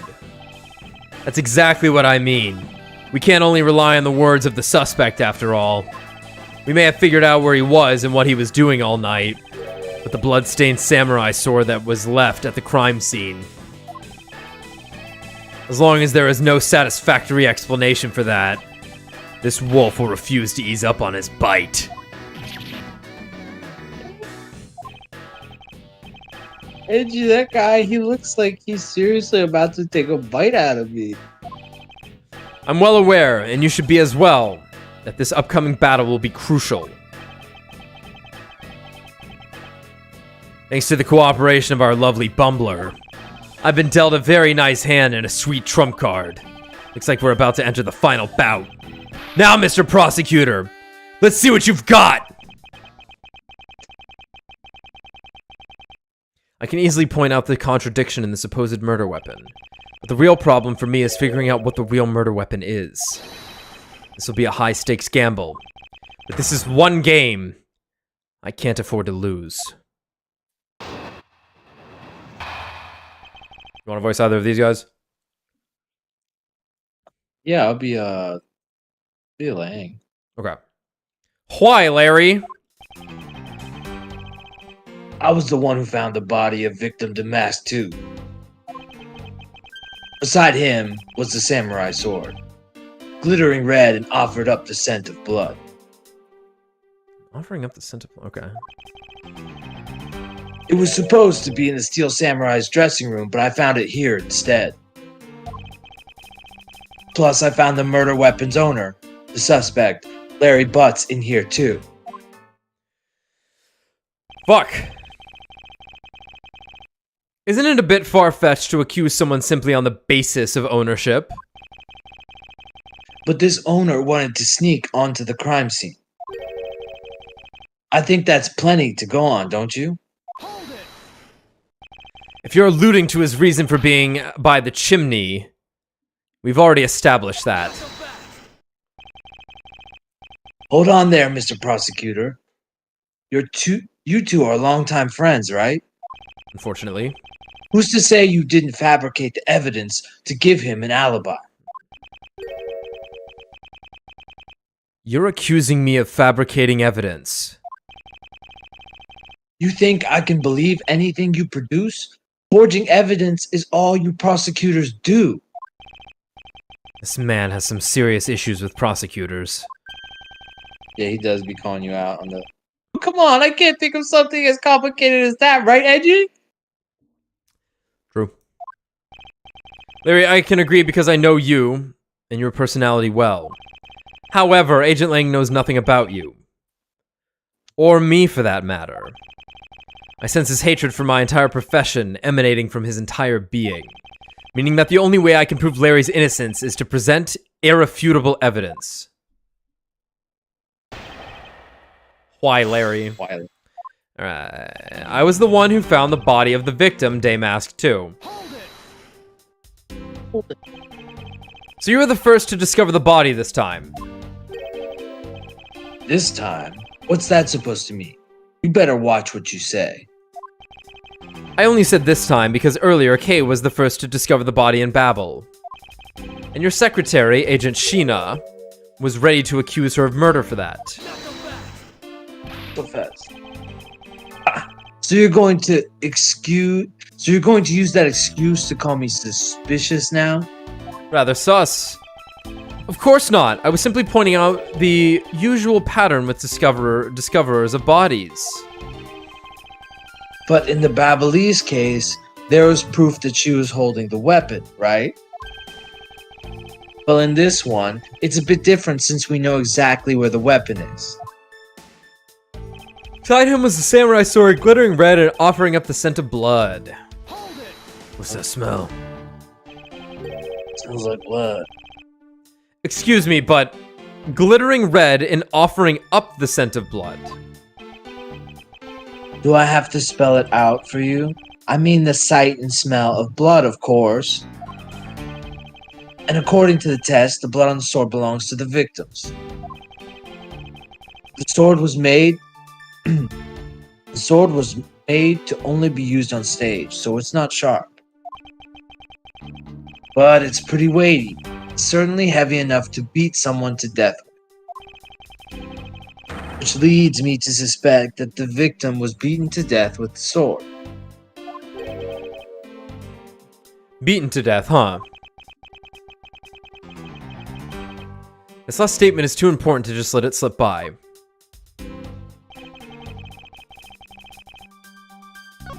Covered it. Okay. Beside him was the samurai sword covered in the victim's blood. So the sword is covered in the victim's blood. Yeah, the lab results confirm that the blood on the sword matches the victim's. But the sword is as dull as a vanilla envelope.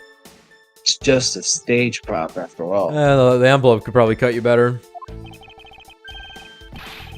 The Steel Samurai is all about safety first, so you can't use it like a real sword. The Steel Samurai has spoken. Yeah! The Pink Princess also appears to have something she'd like to petition to you personally.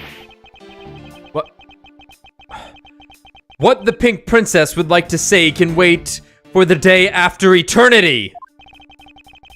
Anyway, my point is that even though the sword is too dull to slice with, it's certainly heavy enough to bludgeon someone to death with. Therefore, I suspect he beat the victim to death with that thing. Hold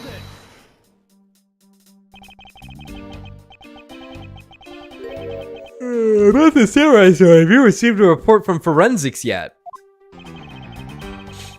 they confirm that the blood on the sword belongs to the victim. Alright, but have they confirmed that the outline of his wound is consistent with the weapon? Tell me something. Do you see the dead body right there in front of you? Answer my question. So, if they were conducting the autopsy right now, should that body not be here? Well, I suppose so. I guess they must still be investigating this room. Meaning that it's possible he doesn't know about that piece of evidence's true nature. Anything else you'd like to chit-chat about? No? Good. Now, let's continue. It's supposed to be in the Steel Samurai's dressing room, but I found it here instead. Hold it. Larry has already testified that he forgot the samurai sword here. Yeah, I was shaking hands with the ambassador in there. And I left it behind by accident. Knuckle back. So what? You lied earlier. So who's to say this excuse isn't just another lie? But I forget stuff all the time, right, Edgy? Tell him. Why don't you tell him yourself? You see, what did I tell you earlier? No one will buy such a pathetically weak excuse. Yes, well, I know that it's not possible to prove such an excuse as truth. And yet you offer it up as fact. You're a worse person than I originally thought.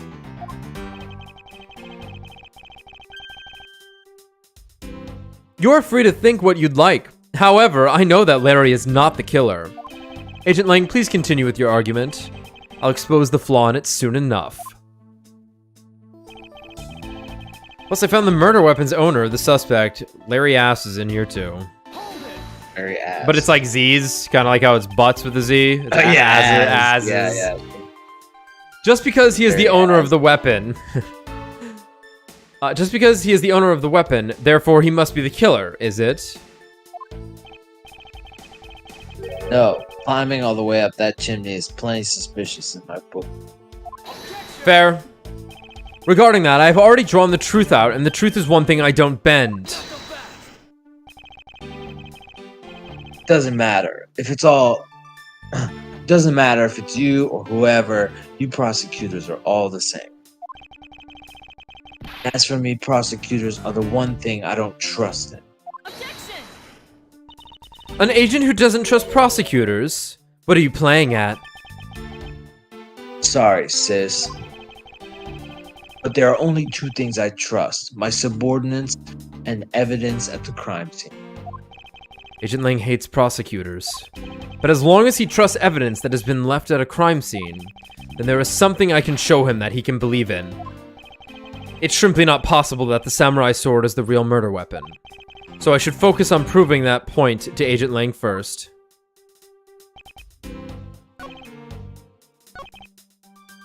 I suspect he beat the victim to death with that thing. There's a murder weapon? Weapon that used on stage, Larry hit it against a wall. It's hollow. Objection. Yeah, you got it. Do you know what this is, Agent Lang? It's a long spear, right? We used those a lot in my country a long time ago. Remember Lu Bu? Piercing, Love that mowing guy. people down. Spears are the weapons of heroes throughout history, like Lu Bu. Like, Dimitri in Fire Emblem. Or Ephraim, I should say. Like Patches from the Dark Souls series. Yeah, the Dark Souls series. Oh, yeah, no, also another Dark Souls take. It's the most effective weapon after the whip. Yeah, you can block with it. Can you? Yeah, oh, You yeah, block yeah, this yeah, one. yeah, yeah, if you're two-handed, In yeah, yeah. two, well, I think in 2 onwards, that you can definitely do that. Actually, maybe in No, 1. I think if you're two-handing if you're two-handing a spear in 1, you'll put it up, you'll block. You're not gonna do much with it, but you can block. It's the next most effective weapon after the whip. I think the whip is in a slightly different category. So, what's your point? Are you gonna tell me that the spear is the real weapon?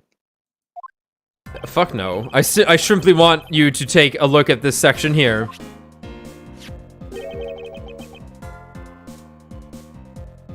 The way it's bent? Get bent. Precisely. Apparently, a certain troublemaker hit it against a wall in this embassy earlier. And as you can clearly see, the insides of the Steel Samurai's weapons are hollow. In other words, they're replicas that aren't strong enough to deliver a damaging blow. Let alone the multiple strikes necessary to bludgeon someone to death. And yet there is not even a dent in the samurai sword. How do you explain that? Yeah. Oh yeah, the sword and the spear are made of the same stuff, so they bend easily. But I wish they'd make them out of better stuff, because the spear got bent. I wasn't able to do my special early summer rain jab move. Sad. Man, I got such an earful from the director of the play for not doing it in the show. Steel Samurai's special move was changed tonight because of him? Why did this get updated? Uh-huh. Youch! What did this... What? Because he bent it, Larry couldn't do the early summer rain jab special attack. No! Oh, why is this evidence? Very important note. Yeah, this is just Edgeworth. He's like, fuck, man, that's crazy. This sucks. Dude, he can move. This sucks. Did he No, get... fuck that she's director. still ex-security lady. That's so funny. That's more than enough of your whiny whimpering. Now, back on the topic of the spear.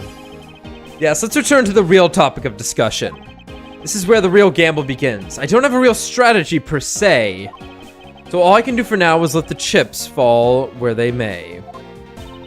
Using guesswork and taking risks in a place of real logic is hardly the Von Karma way. It's neither smart nor very clever. Miss Von Karma, as you know, unlike your father, I am not a genius prosecutor. Plus, I doubt his record of a 40-year win streak will ever be broken. But perhaps it is for the best if it remains unbroken. For no one should have conceived of the notion to convict all defendants in the first place. Objection! What a foolishly foolish statement from a foolish fool who hates to lose. It's the job of a prosecutor to make sure that all defendants are found guilty in court.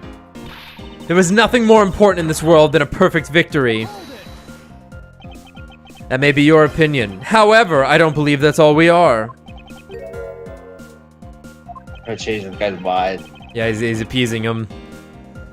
As a prosecutor, what I pursue is not the perfect victory, but the perfect truth. And if that means that the bridge I must cross will crumble beneath my feet, then let it crumble as I walk towards the truth. Epic Trials and Tribulations reference. You're good at keeping me entertained, Mr. Prosecutor. You know, humans are delicate creatures. The slightest bump and we expire.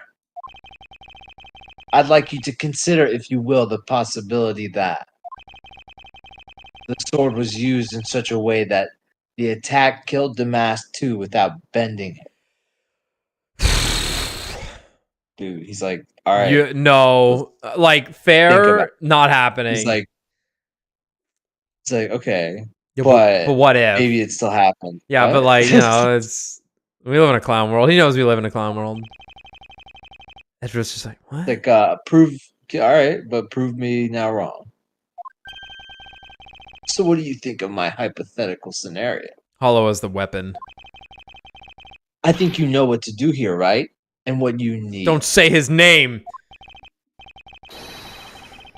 Of course! What I need is evidence even Agent Lang can't Evidence. refute. This is it! It's time to bring this to a close.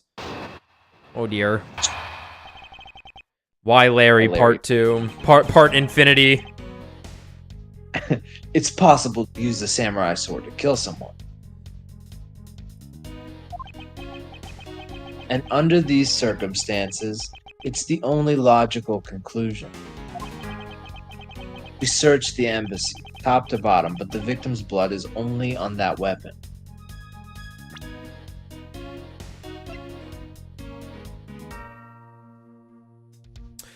Oh my god, it's gonna be the fucking statue! The statue killed the person? Dude. Yeah, because the statue was misplaced. Because in the photo, because that's the wall back there, with how it's positioned right now, it would be facing the camera. Oh, okay. Yeah, as it is currently in the room, but in the picture, it's facing the door. Which makes sense, because you walk into the room and it would be facing you. Ah, okay. Fine. So we're finally back around to a gold statue thing actually being a murder weapon. All right. We searched the embassy top to bottom, but the victim's blood is only on that weapon. And you know what? They're not allowed to touch that thing in the center of the room, so they couldn't have checked it. True.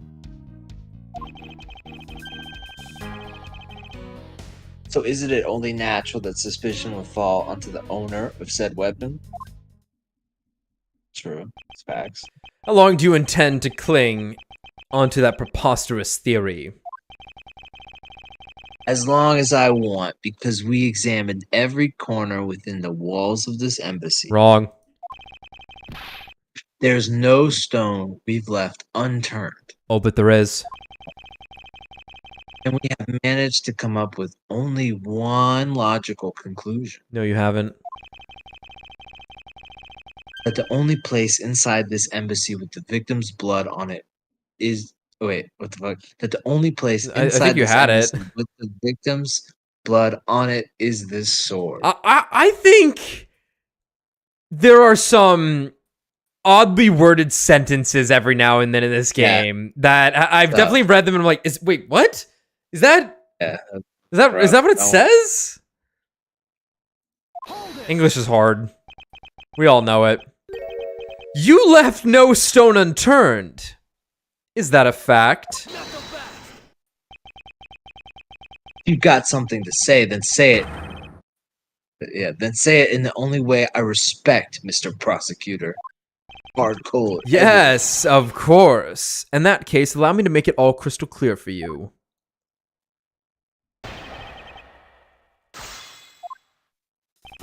Alright. Well, alright, let's hear what he has to say. It's possible to use the samurai sword to kill someone.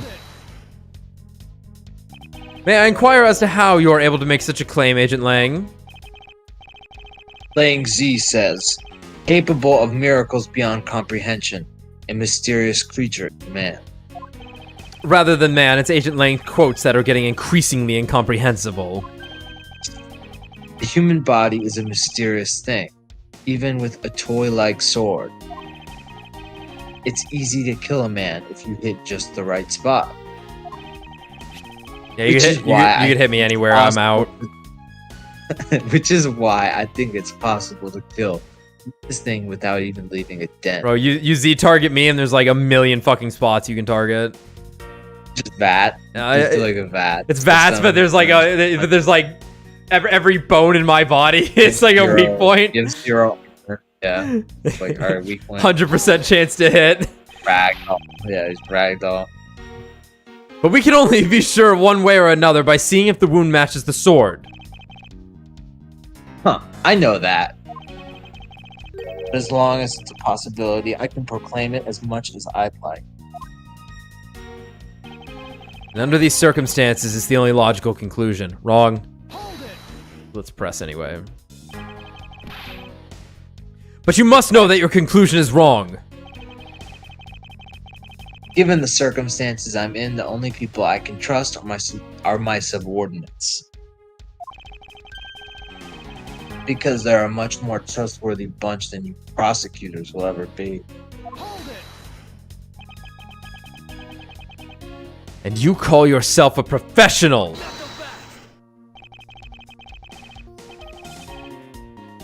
You still don't see, do you, Mr. Prosecutor? You have to earn my trust. And the only way to do that is to show me proof of another possible murder weapon. Another possible weapon. In this room, there's only one other thing left. This is going to be a gamble, but I can't withdraw from the game now. Not going to get me to trust you by the power of the glare alone. Plus, I have other reasons as to why I think the samurai sword is the murder weapon.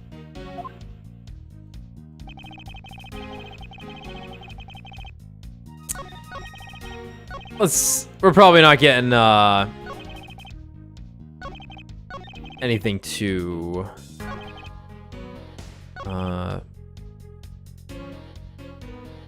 Probably not getting anything too interesting. So let's just go ahead and present this. I'm gonna present the statue. Okay, well, it's not the statue.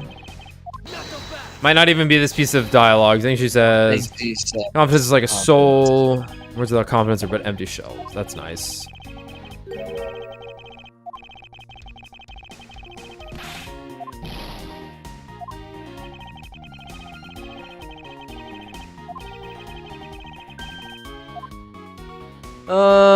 Okay, we searched the embassy top to bottom, but the victim's blood is only on that weapon. Okay. So isn't it only natural that suspicion would fall on the owner of said weapon?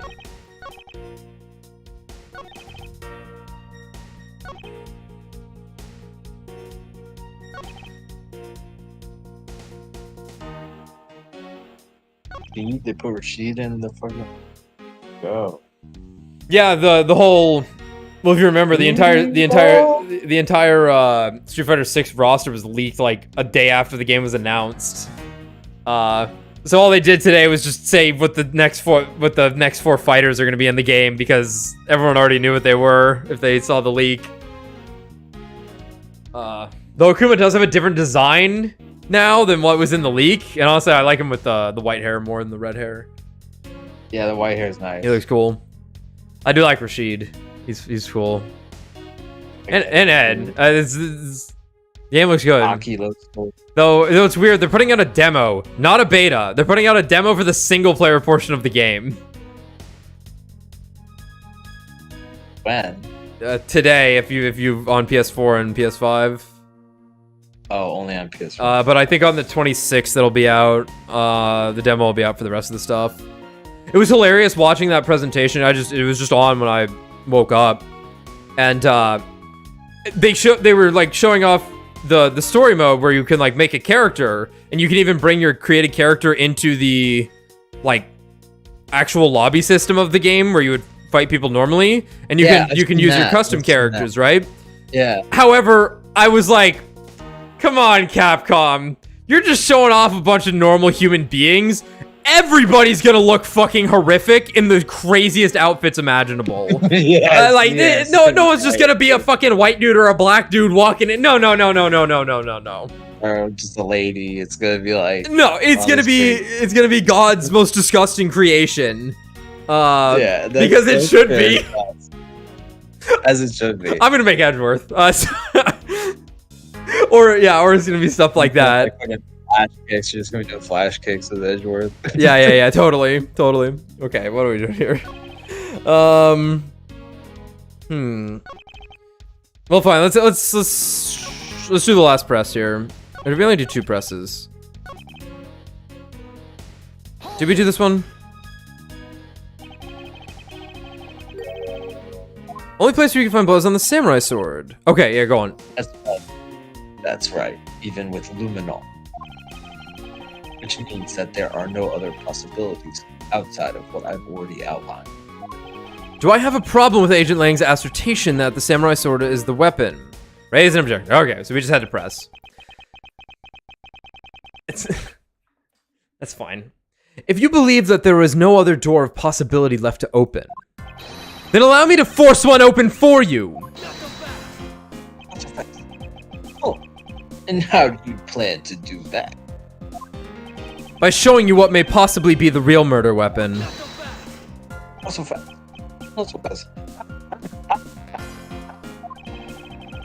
The real murder weapon?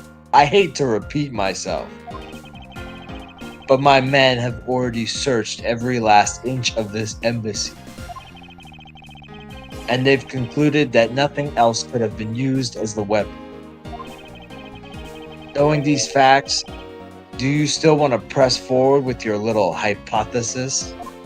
Of course. Because it's not possible that your men inspected everything in their investigation. What are you talking about? I don't appreciate mind games, and I don't appreciate it when people like you slander my men. I'm not slandering them, I assure you. I'm merely pointing out that their investigative dragnet has a few holes in it. Namely, that there is something your men couldn't even lay a finger on. And that item is the real murder weapon. All right then, I'll play along for now. This real weapon that killed Damask 2. What exactly is it? The real murder weapon, which not a single person has yet to touch, is this.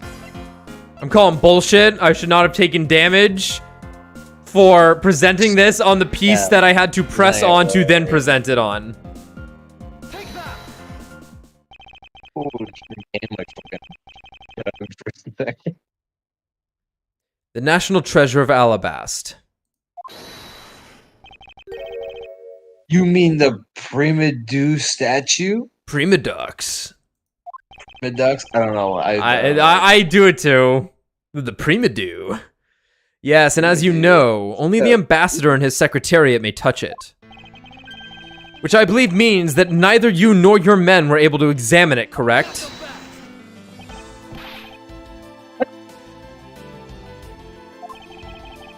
You know very well that if we did that, there'd be an international incident between the Kingdom of Alabast and the Republic of Baval. Why? You're not associated with the other country. The two countries' precarious relationship teeters in the balance over a stupid fight related to a sovereignty statue. But I'll be damned if I let something go unexamined. Whoa, whoa. Agent Lang, if you could take a look at this. The direction the statue is facing just before and after the crime are different. Wow, they were like, this one's real obvious, so let's not even worry the player with that one. Yeah. And there's only one conclusion I can draw from that. Oh, fuck.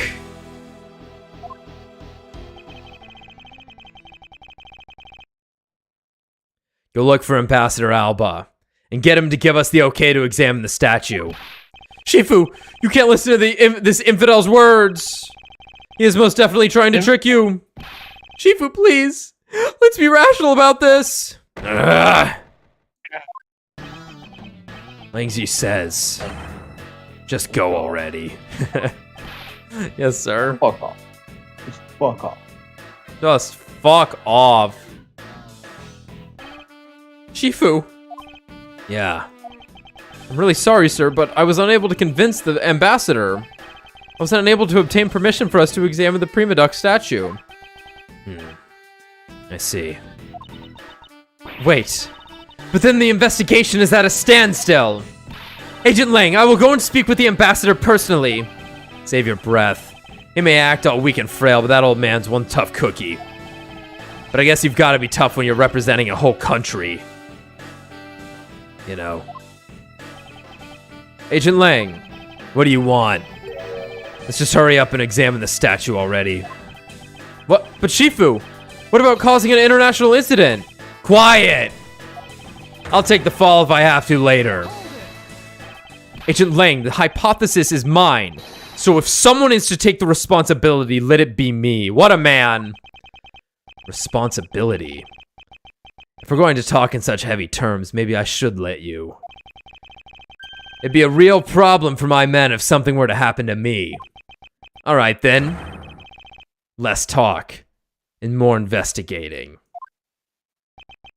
We want to know the truth. We can't stop here. Action must be taken. Agent Lang, I'd like to run a luminol... chemiluminescence test on the statue.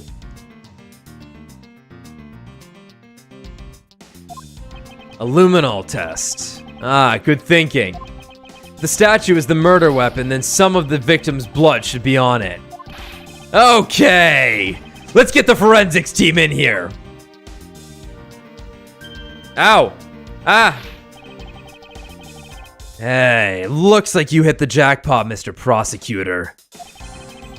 I guess this means that this is the real weapon that killed Damask. Indeed. But I wouldn't celebrate if I were you. This doesn't let your friend off the hook. It doesn't prove that he didn't kill Damask too, so the charge remains. We are hardly done examining the statue, Agent Lang. Knowing that it is the real weapon, I believe further examination is required. Ha! You think so? Okay then. Knock yourself out.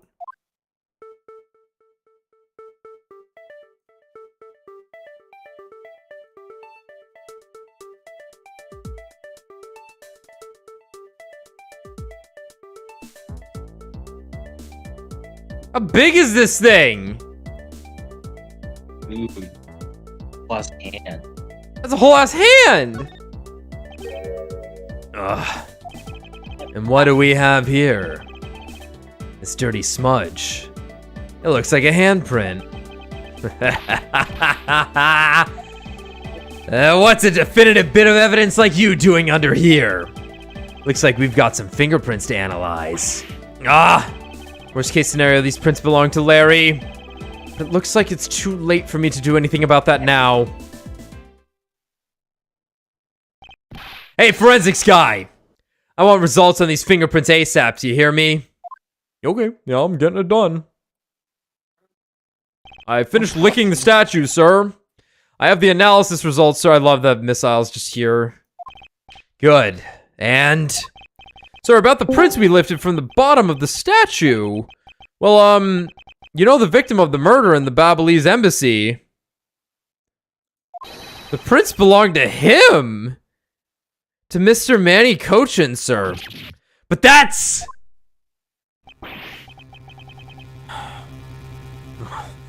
What's going on around here? No, that's impossible! Each Prima Duck statue can only be handled by someone of that country. But by the very fact that Mr. Cochin's fingerprints are on this one, leads me to only one conclusion. This statue is actually Babal's Prima Duck statue. Impossible! It can't be. Yeah! Larry never once set foot on Babylie's soil, so he was free to go. However, this new piece of information only served to confuse us even further. The ringleader of the smuggling operation was killed with an Alabastian knife in Babal. And Damas too was killed on Alabastian soil with Babal's national treasure. And the mystery of the great thief Yadagarasu who visited both countries. The pieces were there, but I had yet to see the big picture they were to form. Yeesh.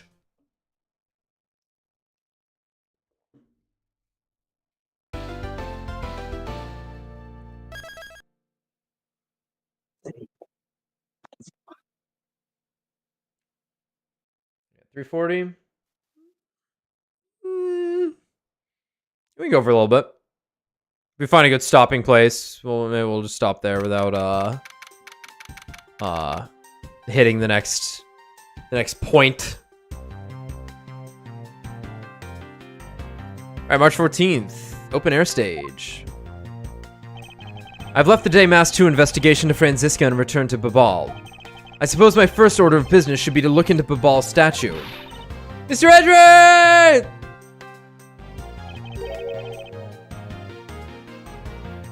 It's okay, what's the situation? Oh, it's great. Investigating is so much fun. In other words, they've made absolutely no progress. What? We weren't goofing off, honest, sir. We've been investigating our hearts out. Very well, then would you care to give me an update on your investigation? Oh, we've had a really fun time, sir.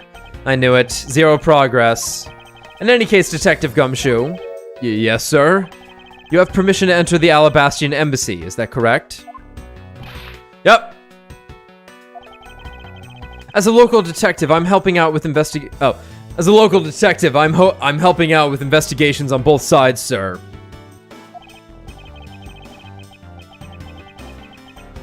Good. In that case, I can leave these pieces of evidence with you. Oh! Oh, thank God! Get this shit out of my inventory! Yep. Yep. Yep. Should have been more. They belong to the lady under the Pink Princess's mask. The Pink Princess. What kind of lady was playing her, sir? The kind that was also playing the role of the Pink Badger yesterday. Ugh! Oh. Oh. Understood, sir. If I happen to run into her, I'll give them back to her. And if I don't, then I guess I'll unload them somewhere. He doesn't seem all that enthused to go find her, but I can't blame him. Evidence that has lost their value, given to Detective Gumshoe. Now then, I don't believe I'll be needing this anymore either. What? Are you really going to throw that autograph away? Yes, because that Steel Samurai was a fake. Steel Samurai's autograph scrunched up into a ball and disposed of. Wait, what? What do you mean by fake? Now then, I believe it's time for a little housekeeping. Unnecessary evidence has been removed. Remaining evidence has been rearranged. Thank fucking God. Oh, that wasn't as much as I was hoping. It would be gone.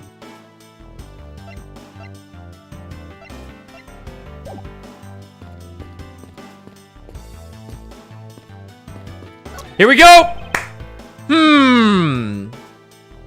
A ladder. Actually, that's a step ladder. Or ladder tier list? They're the same. They're the exact same thing. Yeah, that ladder tier list. All in B tier. No, it's either L tier or S tier for ladder or step ladder. And then they're all in each category. They're the exact same thing. No way! From their structure up, they're totally different. But of course, from a thief's perspective, the best kind of ladder is the rope ladder. A step ladder is much too heavy to carry around after all. And from a prosecutor's perspective, any type of ladder is guilty of being dangerous during an earthquake. That's nice. Bags full of cement powder are stacked up here. I suppose they're for the renovation. Yeah, because I don't smell a drop of gold here, or any other treasure for that matter. Okay, the only scent you should detect in a place like this is the smell of sweat. Hey, Mr. Edgeworth, that was a pretty good play on words there. Ah, Gummy! Don't randomly jump into one of our dialogues like that. Were you eavesdropping on us, Detective Gumshoe? No, it's not like that, sir. I just, can hear. That was weird. It would appear that the stage is also scheduled to be renovated. I would love to perform on a stage like this. Something like the greatest great thief show. I should think it would be a bad idea for a thief to show their face to the world. I want a better look of this stage. It's weird. Like where is it? Hey, did you detect the scent of treasure coming from this bush? The scent of treasure? Not at all. Ah, Mr. Edgeworth, you're totally not with it. I'm not with it? No. And it's important for both thieves and prosecutors to be energetic. Perhaps for a thief like you, but that level of energy is unbecoming of a prosecutor. You really think so? That prosecutor we met at Gatewater Land seemed to be pretty active. Well, he's not a prosecutor anymore. See how everything just naturally balances out? This is the funny dialogue corner. What the fuck is this? So how come so many traffic cones are red and white? That's because they're highly visible from a great distance. Oh, is that why? So then the reason you wear that wine red suit is for visibility's sake? Please don't compare me to a ragged plastic traffic cone. Just in case Wright misses me, I need to make sure he can see me. Mr. Edgeworth! You look like you're enjoying yourself, detective. Well, I don't have much else that I enjoy as much as good investigation, sir. So, what did you find out? Well,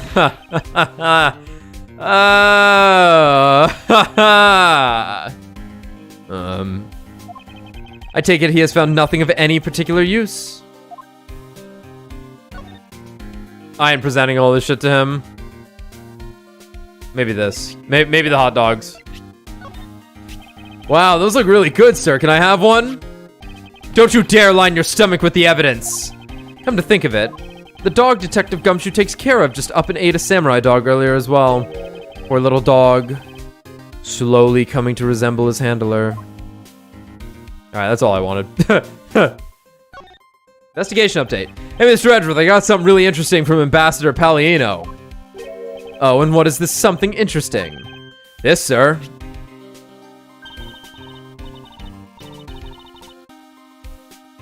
Is that a magic fairy lamp? Wow, that's so pretty. I'm so jealous. It's a real treasure there. Why does the flame burn green, detective? Well, you see, there's this guy named Luigi that lives around town and has the ability to shoot green fire for some reason. Pretty cool, right? I like him way more than his brother. I have one of those moments where I was like, there's no way he's saying it. I gotcha. That's what it's all about, dude. I also did the exact same thing. I'm just literally. I go through presentations, I'm like, it's possible. It's possible, exactly. There's a reason why I call it the Phoenix Wright trilogy highlight video is titled literally me. Literally. Yeah, he can do a touch of death and everything. He's awesome. Wait, Brad's here, says Red Bull? You'd never know it. You never know. You'd never know it. I'm muted because I'm playing Yu-Gi-Oh! And you guys don't want to hear me yeah, no, that's true. Scream at the opponent. No, Brad talks through everything while playing Yu-Gi-Oh!, which is understandable. But yeah. But he's got a second monitor now, so we can at least glance over and be like, look, Edgeworth every now and then. Yeah, exactly. Yeah. Clown spotted. Old bag showed up again, Brad. Oh, I'm glad I wasn't here for it. Twice in one game. Lada has not shown back up, thankfully. I don't know which is worse. Anyway, so apparently, if you burn this, huh?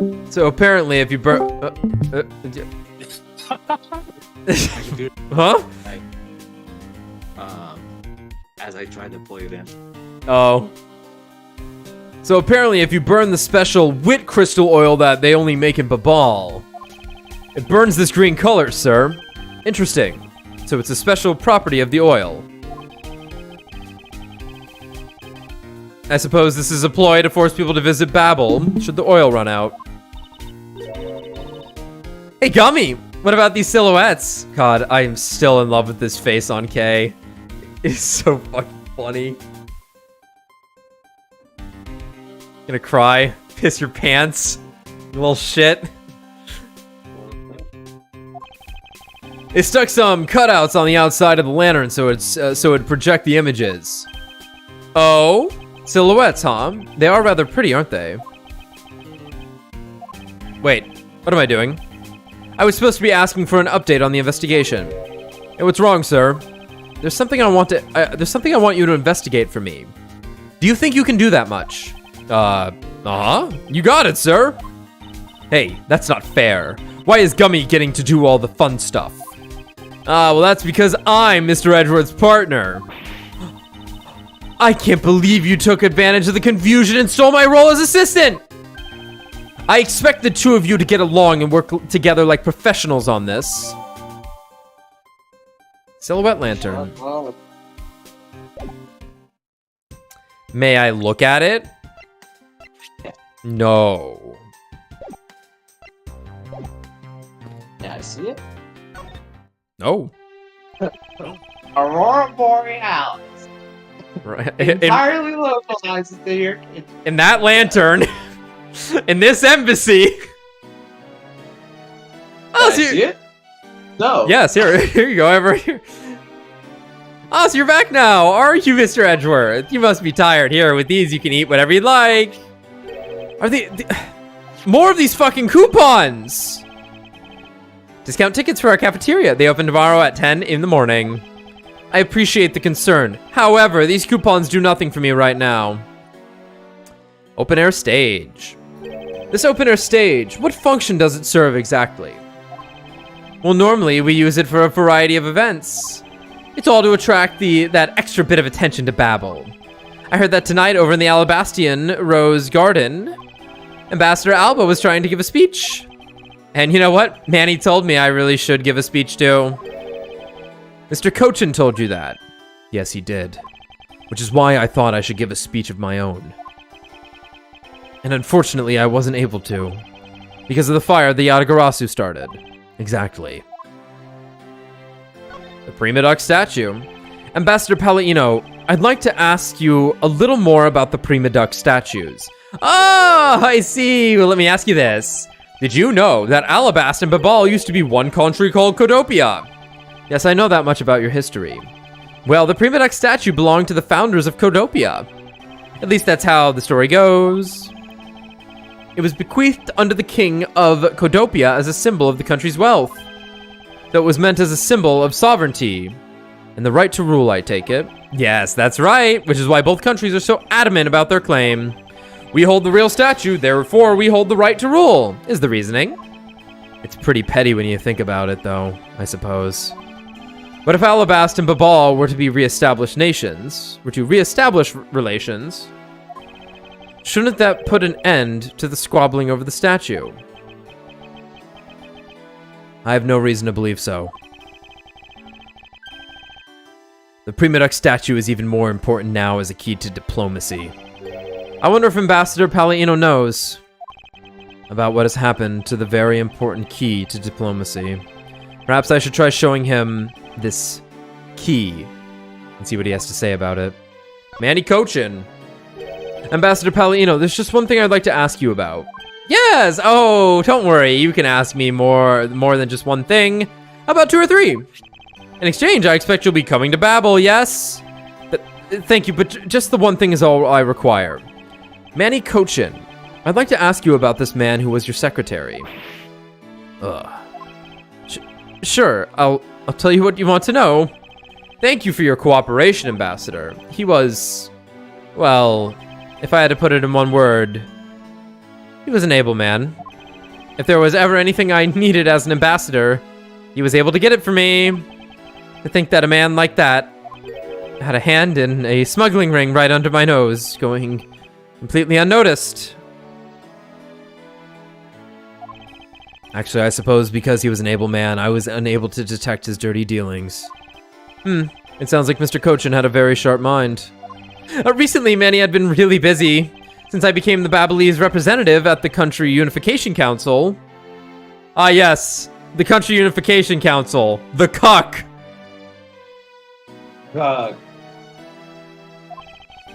He's been working tirelessly to cover my work for me. I'm sorry, but what is this cuck? Oh, well, you see, had tonight's event proceeded without a hitch. Our two countries were to reunify and become one again. What? Nani? But I guess with how things turned out, that dream won't be realized anytime soon. I suppose not. Wait, what? Wait, that's crazy. Right.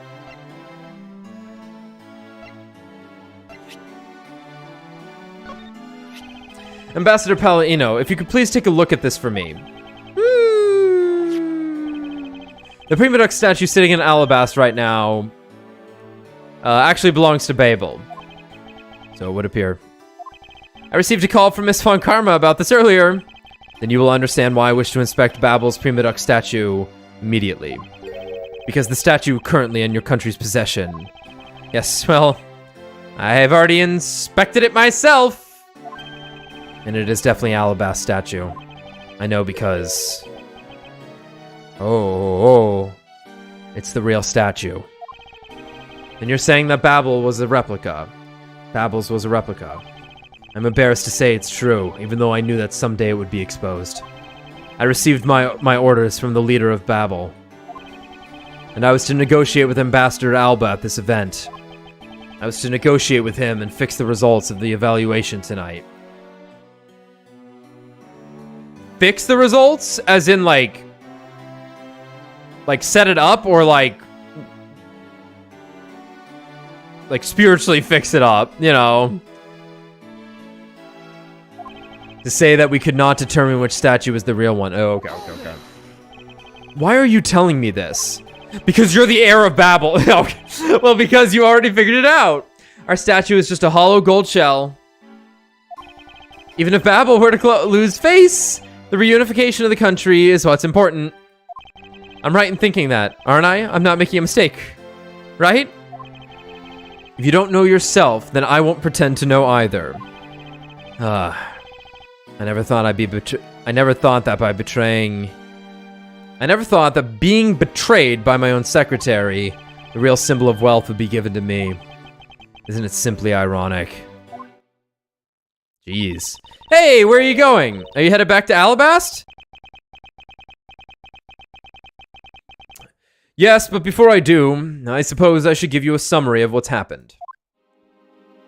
Looks at the camera. Oh, never mind. Oh, I see. So there's been a murder in both countries using an object from the other country? That's the gist of it. Babel is just as strict as Alabast in their inspection of the people and things that enter their country. Meaning that somehow both murder weapons were smuggled into the two countries. That's the only logical conclusion that can be drawn. Perhaps the key to the weapon smuggling is the person who traversed both countries. You mean the fake Yatagarasu? In one way or another, the Yatagarasu is connected. Of this I am sure. Now then, where was the Yatagarasu first spotted? I believe it was the Rose Garden on the Alabastian side of the embassy. The garden is just on the other side of this boundary. Just walk right through, it's cool. It's where Ambassador Alba was to give a speech tonight. At least that's where I heard the Yatagarasu had appeared. In that case, I believe it's vital that I Ace Attorney investigate the Rose Garden post-haste. Prostate. Wait, before you go, take a look at this, Mr. Edgeworth. What is it? My guess is that it's a guitar pick. Was my guess as well. I picked it up just now over there. Do you think it'll be of any use? There was a little water on it, but how did the water get on it? It doesn't look like there's anything it could get wet from around here. I was thinking they have concerts here at this open-air stage from time to time, right? Don't say his name. Alright. I'll find its owner later. Here, give it to me. So I imagine this is the Jammin' Ninjas of some kind. Or it's used to make the projection. Oh yeah, there's one more thing. Where is it? Mr. Edgeworth, would you be willing to hold on to this? What is this? It's misused perfume. It's the bottle that woman left behind and that I found 7 years ago. I thought that one day it'd be of some use in tracking her down. Missile's gonna help us! Nice. Yes! Yes! So I kept it safe all this time. Thank you. I'd be honored to hold on to it for you. Yes. Okay, bye. Okay, still with us.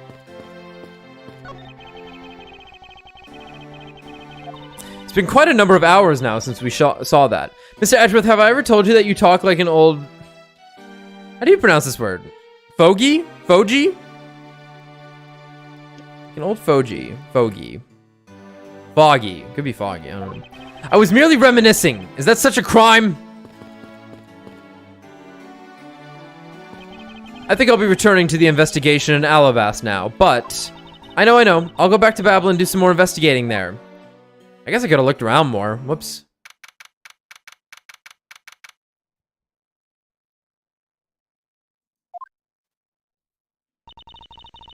I see you're back, Miles Edgeworth. How are things in Babel? Although I can't really say I expect much from Scruffy and that girl. The investigation into Manny Cochin's death hasn't really progressed any. However, the investigation into the Yatagarasu has.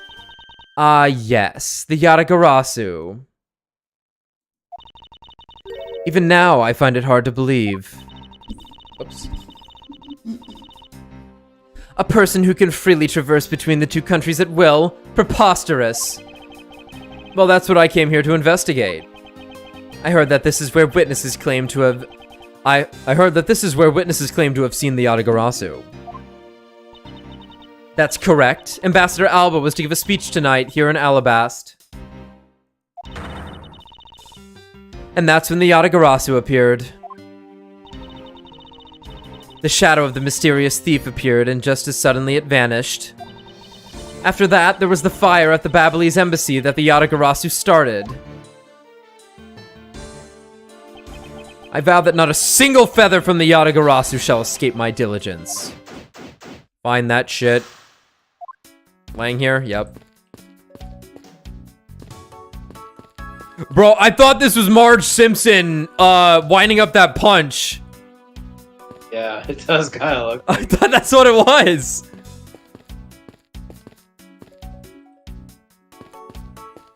Not a lot here. Marge Simpson about to do a Shinryuken. The Shinryuken. Tonight in this very rose garden, the Alabastian ambassador, Circus Alba, was to give a commemorative speech. A very key commemorative speech at that. I'll crump with you, sweetie. And including Ancient Lang, the security detail was very tight. But as if to mock our efforts, the Yatagarasu appears. Then just like that, the thief vanishes and starts a fire at the Ablaze embassy. Cool. And are you sure it was the Yatagarasu who appeared here? Of course. But to have slipped by such tight security, and then disappear into thin air, we will need to conduct a very thorough investigation of this area. Yes, my thoughts exactly. In order to find out the truth behind what happened here, I should start by gathering as much information as I can.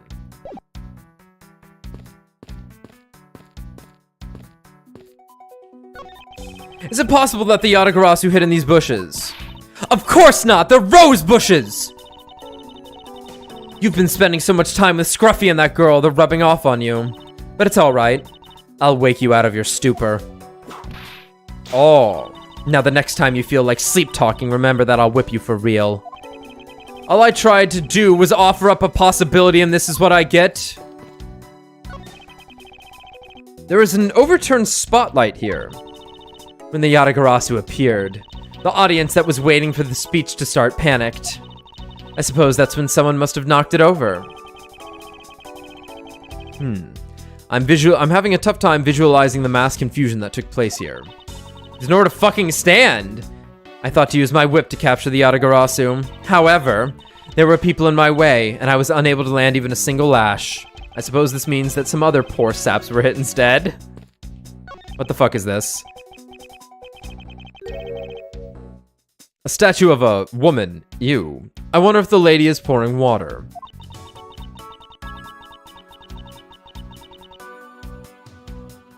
Oh boy. It says that it's a statue of the queen who spoke of love to King Primadux. Well, Miles Edgeworth, it seems that you are lousy at reading a woman's heart. I opened my mouth about a statue and she somehow made the leap to that.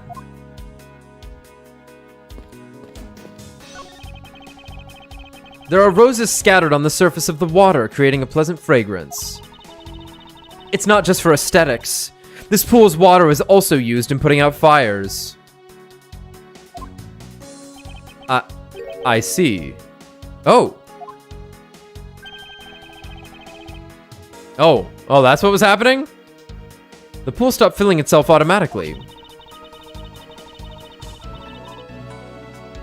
The fountain spouts are set to stay open until the pool's water reaches a certain level. If this water is used to put out fires, I suppose it must be refilled to its normal level. Which suggests that this pool was recently used somehow in this embassy. I guess I'll take some notes about it just in case.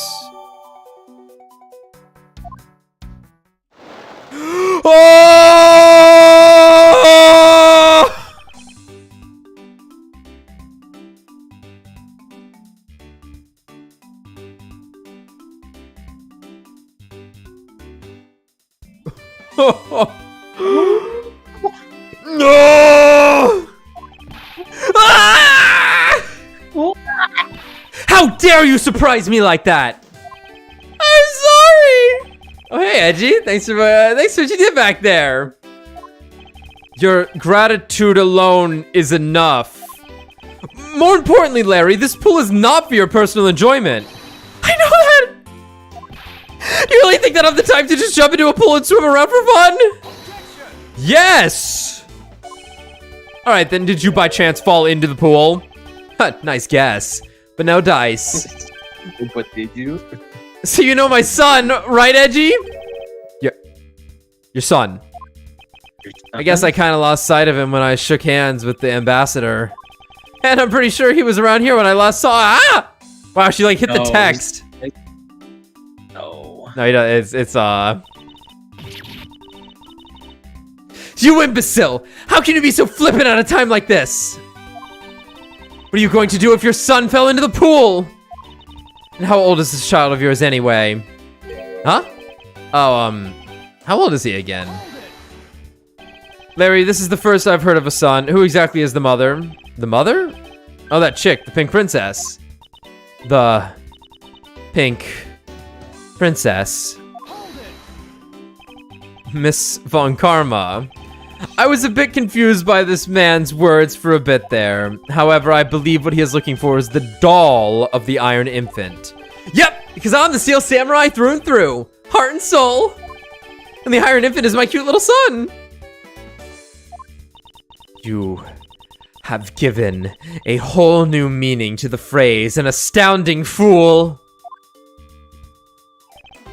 Larry, we have not seen hide nor hair of the Iron Infant, but rest assured that if we should find him, we'll let you know. Now get out of there.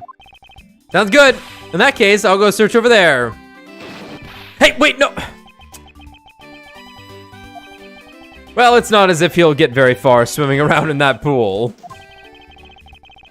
And though he's unrelated to the murders, he sure knows how to cause a lot of trouble. Wow.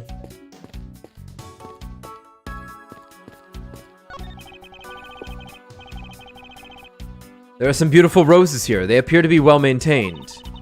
You're being too nice, Miles Edgeworth. The arrangement is devoid of any design sense. Ah, so you're that kind of critic, huh? Roses only truly shine when they are grouped by color, one color per location. They lose their beauty when they're all mixed together like this. I can't tell if she's being sarcastic or not. On second thought, there's a rather serious look on her face. I better leave it to be. They should really rethink the proper balance of these roses. Of all the people to comment on the proper balance of things. There's an overturned spotlight here. When the Yatagarasu appear, yep. Hey, fucker. I suppose Ambassador Alba sat in this chair. Ambassador Alba is very elderly. The chair was prepared for him. Should he have gotten tired during his speech? In that case, why didn't he plan to make his speech sitting down in the first place?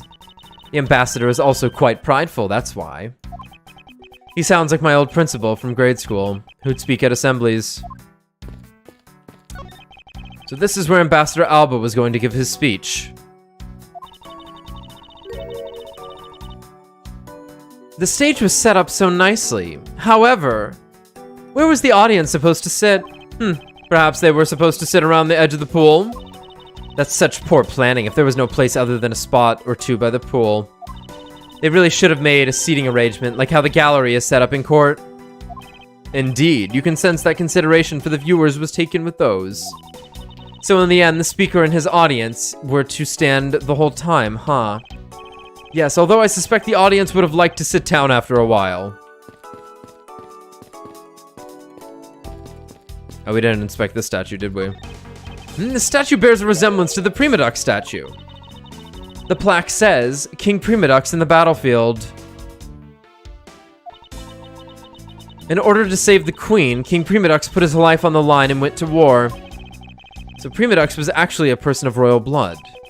I thought he was simply someone imitating a character from an ancient legend.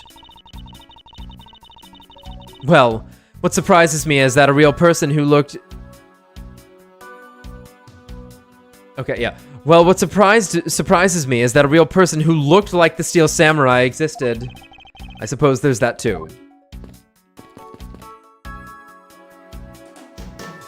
Hey. Have you finished checking out all the bystanders? Bystanders. Yes, sir. And we found 14 counts of pickpocketing, 16 counts of illegal parking, and 1 person ran a light, sir. That's a lot of pickpocketing. Don't tell me you didn't find out anything related to the case. Sir, not a single fucking thing, sir. Doesn't that suck? We're fucking idiots, sir. Sorry. Fucking it's all 99 of us. We suck. Well, for now, let's just get those other lawbreakers down to the precinct. All I trust is evidence and my dumb shit fucking subordinates.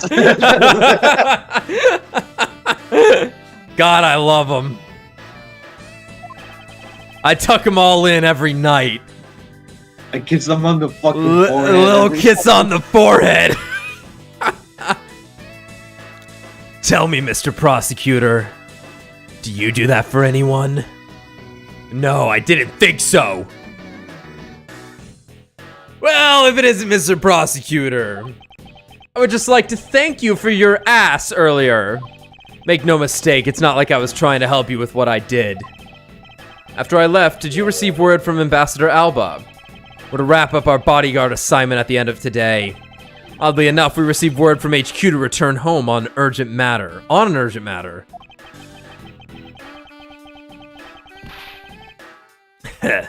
As if I could be so easily called away from this case after I've come this far. I swear that I'll find the truth and drag it out screaming into the light. You're with me on that, right, Mr. Prosecutor? Yeah.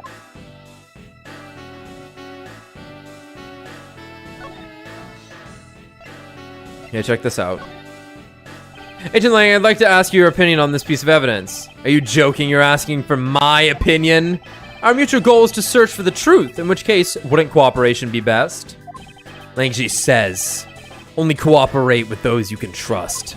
Sorry, but I'm not one to place my trust in you prosecutor scum so easily. I'll take that as a no. Alright, that's fine. Yatagras's appearance. You were working as Ambassador Alba's bodyguard at the time. So naturally, you witnessed when the Yatagarasu appeared, correct? Yeah, I saw the thief all right. With my own 2 eyes. The Yatagarasu was always there lurking in the shadows. But when the spotlights were turned on for Ambassador Alba's speech, a shadow appeared. That's when cries of, "It's the Yatagarasu" rang out. The next second, the spotlight went out. And by the time we got the area lit again, the deaf thief had vanished. When we investigated afterwards, we found that the reason the lights went out was because someone had unplugged the extension plug for all the outdoor electronics. Whether it was someone doing it on purpose, or simply a guest who had tripped over it, we don't know. But one thing is for certain, the Yatagarasu is here! So you're saying that basically all you saw was the thief's silhouette? Yes. Objection! If all you saw was a shadow, then it's entirely possible that the shadow somehow belonged to someone else. Ha! Good thinking, sis. You just might be right. If it weren't for the fact that there was no one else with that same shape, not among the staff or the audience members. My men have already done a thorough check of everyone, so I know I'm right. No, you're not! Someone else's shadow. That sounds like a plausible hypothesis. The suddenly appearing and disappearing shadow of the Yatagarasu. I believe I figured out its true origin. I expected no less from my subordinate.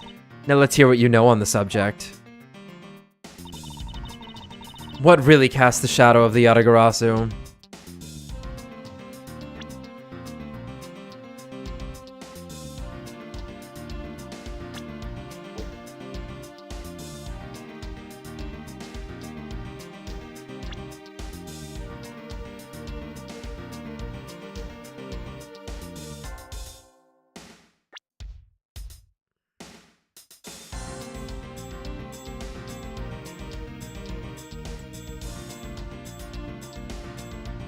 The statues, I guess. The suddenly appearing and disappearing shadow of the Yatagarasu. Is it not possible that it was created by this statue? Are you playing me for a fool, Miles Edgeworth? This statue bears absolutely no resemblance to the shadow of the Yatagarasu. You are correct, however, this statue is but one part of the whole picture. What do you mean by only one part? Oh shit, double whammy, here we go.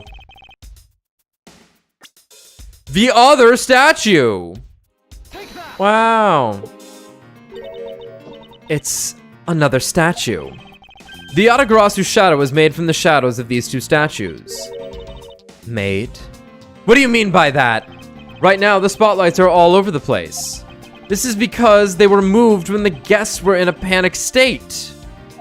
However, if we were to restore the lights to where they were when the thief appeared, you believe that the two shadows will create the Yatagarasu shadow? Precisely. Now then, watch as I reveal the true form of the Yatagarasu. First, if we set up a spotlight to cast a shadow of King Primadux in the battlefield, the shadow of the king's statue would appear on the backdrop of the stage. Likewise, if we set up a light up on the queen who spoke of love to King Primadux, her silhouette would also appear on the backdrop to the stage. Aha, so if we were to combine the two shadows, it looks nothing like the Yatagarasu shadow. Miles Edgeworth, how do you explain this grotesque shape? Kinda cool. Calm down, Franziska. The way the light needs to be shown on the queen's statue is wrong. What do you mean by that? I believe that the whole of the king's shadow needs to be used for this to work. However, in the case of the queen, I don't believe her whole shadow is needed. Rather, the person who created the shadow only used one part of her shadow. Only one part.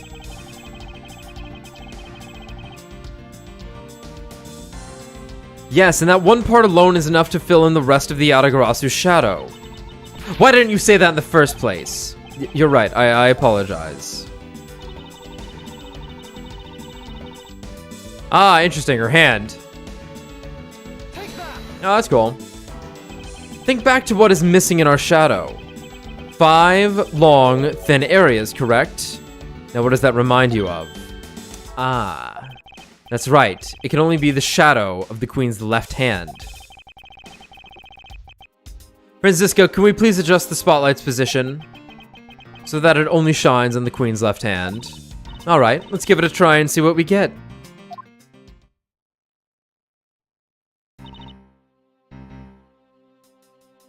Those are some fucked up fingers. It's...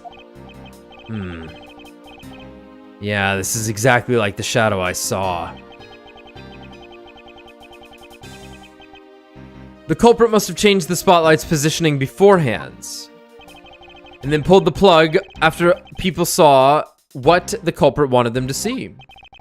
In their panic, the guests must have moved the spotlights around, which we can assume was also a part of the culprit's plan.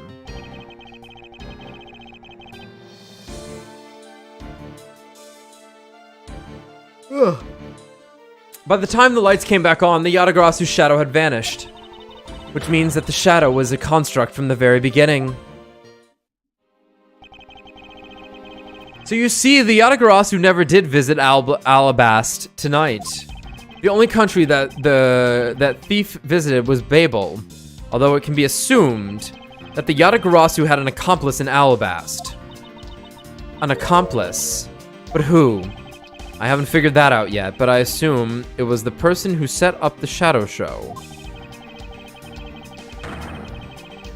I sense that the biggest clue yet to solving this case is the existence of this accomplice.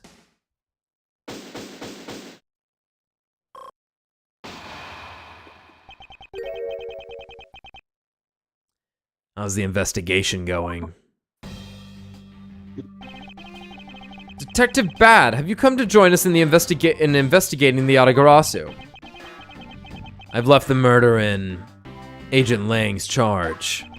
And my only target from the very beginning is the Yatagarasu, so yes. So, what have you found out? I got a piece of evidence. May I see it? No. Sure, but you might regret it. We're here because we are ready to face whatever may come. So if you please, when people heard the commotion, bystanders started gathering. And one woman claimed, I'm telling you, I'm a genuine international journalist. She gave me an interesting picture. A journalist. Well, actually, Is that Holada? that's Holada. Oh. She's a freelance cameraman. This is the photo I got from her. Naturally. Yo, sick Titanfall wall run? Now we're talking. I don't know. I was waiting for the flew across the embassies part. What in the world? The Yatagarasu was flying through the air.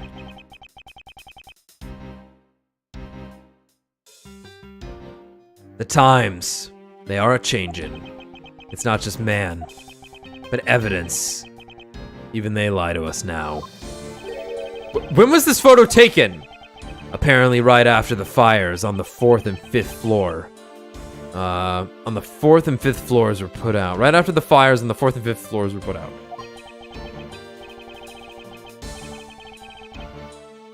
It was taken from a nearby building that you can see the embassy from. I see, so this was taken after the fire. The blur in this picture took off from the Ablaze embassy, flew over the boundary, and headed for the embassy of Alabast. Objection! This is simply not possible. People are incapable of flight. She's repressed trials and tribulations, I see. Is that a fact? I've heard that pleasure of dealing with a case involving a flying person once. And so did you, Franziska.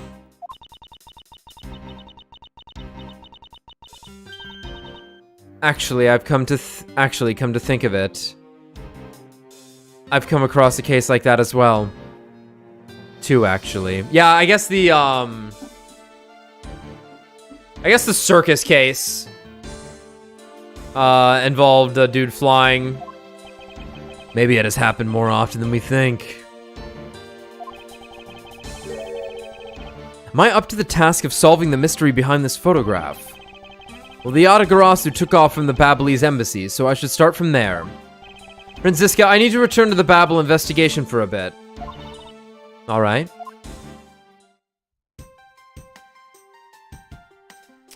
I think I'm gonna stop there. See if I got anything from bad, though. So the Yatagarasu was just a shadow. The calling card that was sent is what threw everyone off and made them assume things. It's possible that all the events tonight were part of the overall plan. I'm gonna continue investigating on the Alabastian side. You two, as I always say, don't do anything stupid, alright? I wonder if he's alright. It's unusual for him to be so nice. I think it's shrimply that he is concerned for our well-beings, Franziska. Nope. I'll continue investigating on this side of the building. Alright, I'm counting on you. Damn, I should have saved right there. I was thinking I had a moment.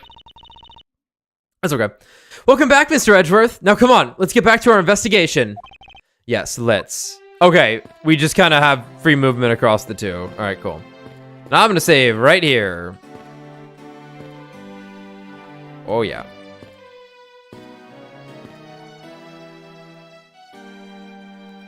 All right. I'll be back in probably a couple days. We did 2 tonight. I might be a little busy the next couple of days. We'll see. Bye. Wave goodbye, Kay. Okay. I need you to wave goodbye. Come on. Wave. Wave to them. Alright, bye, Kay. Bye. Wave. There you guys.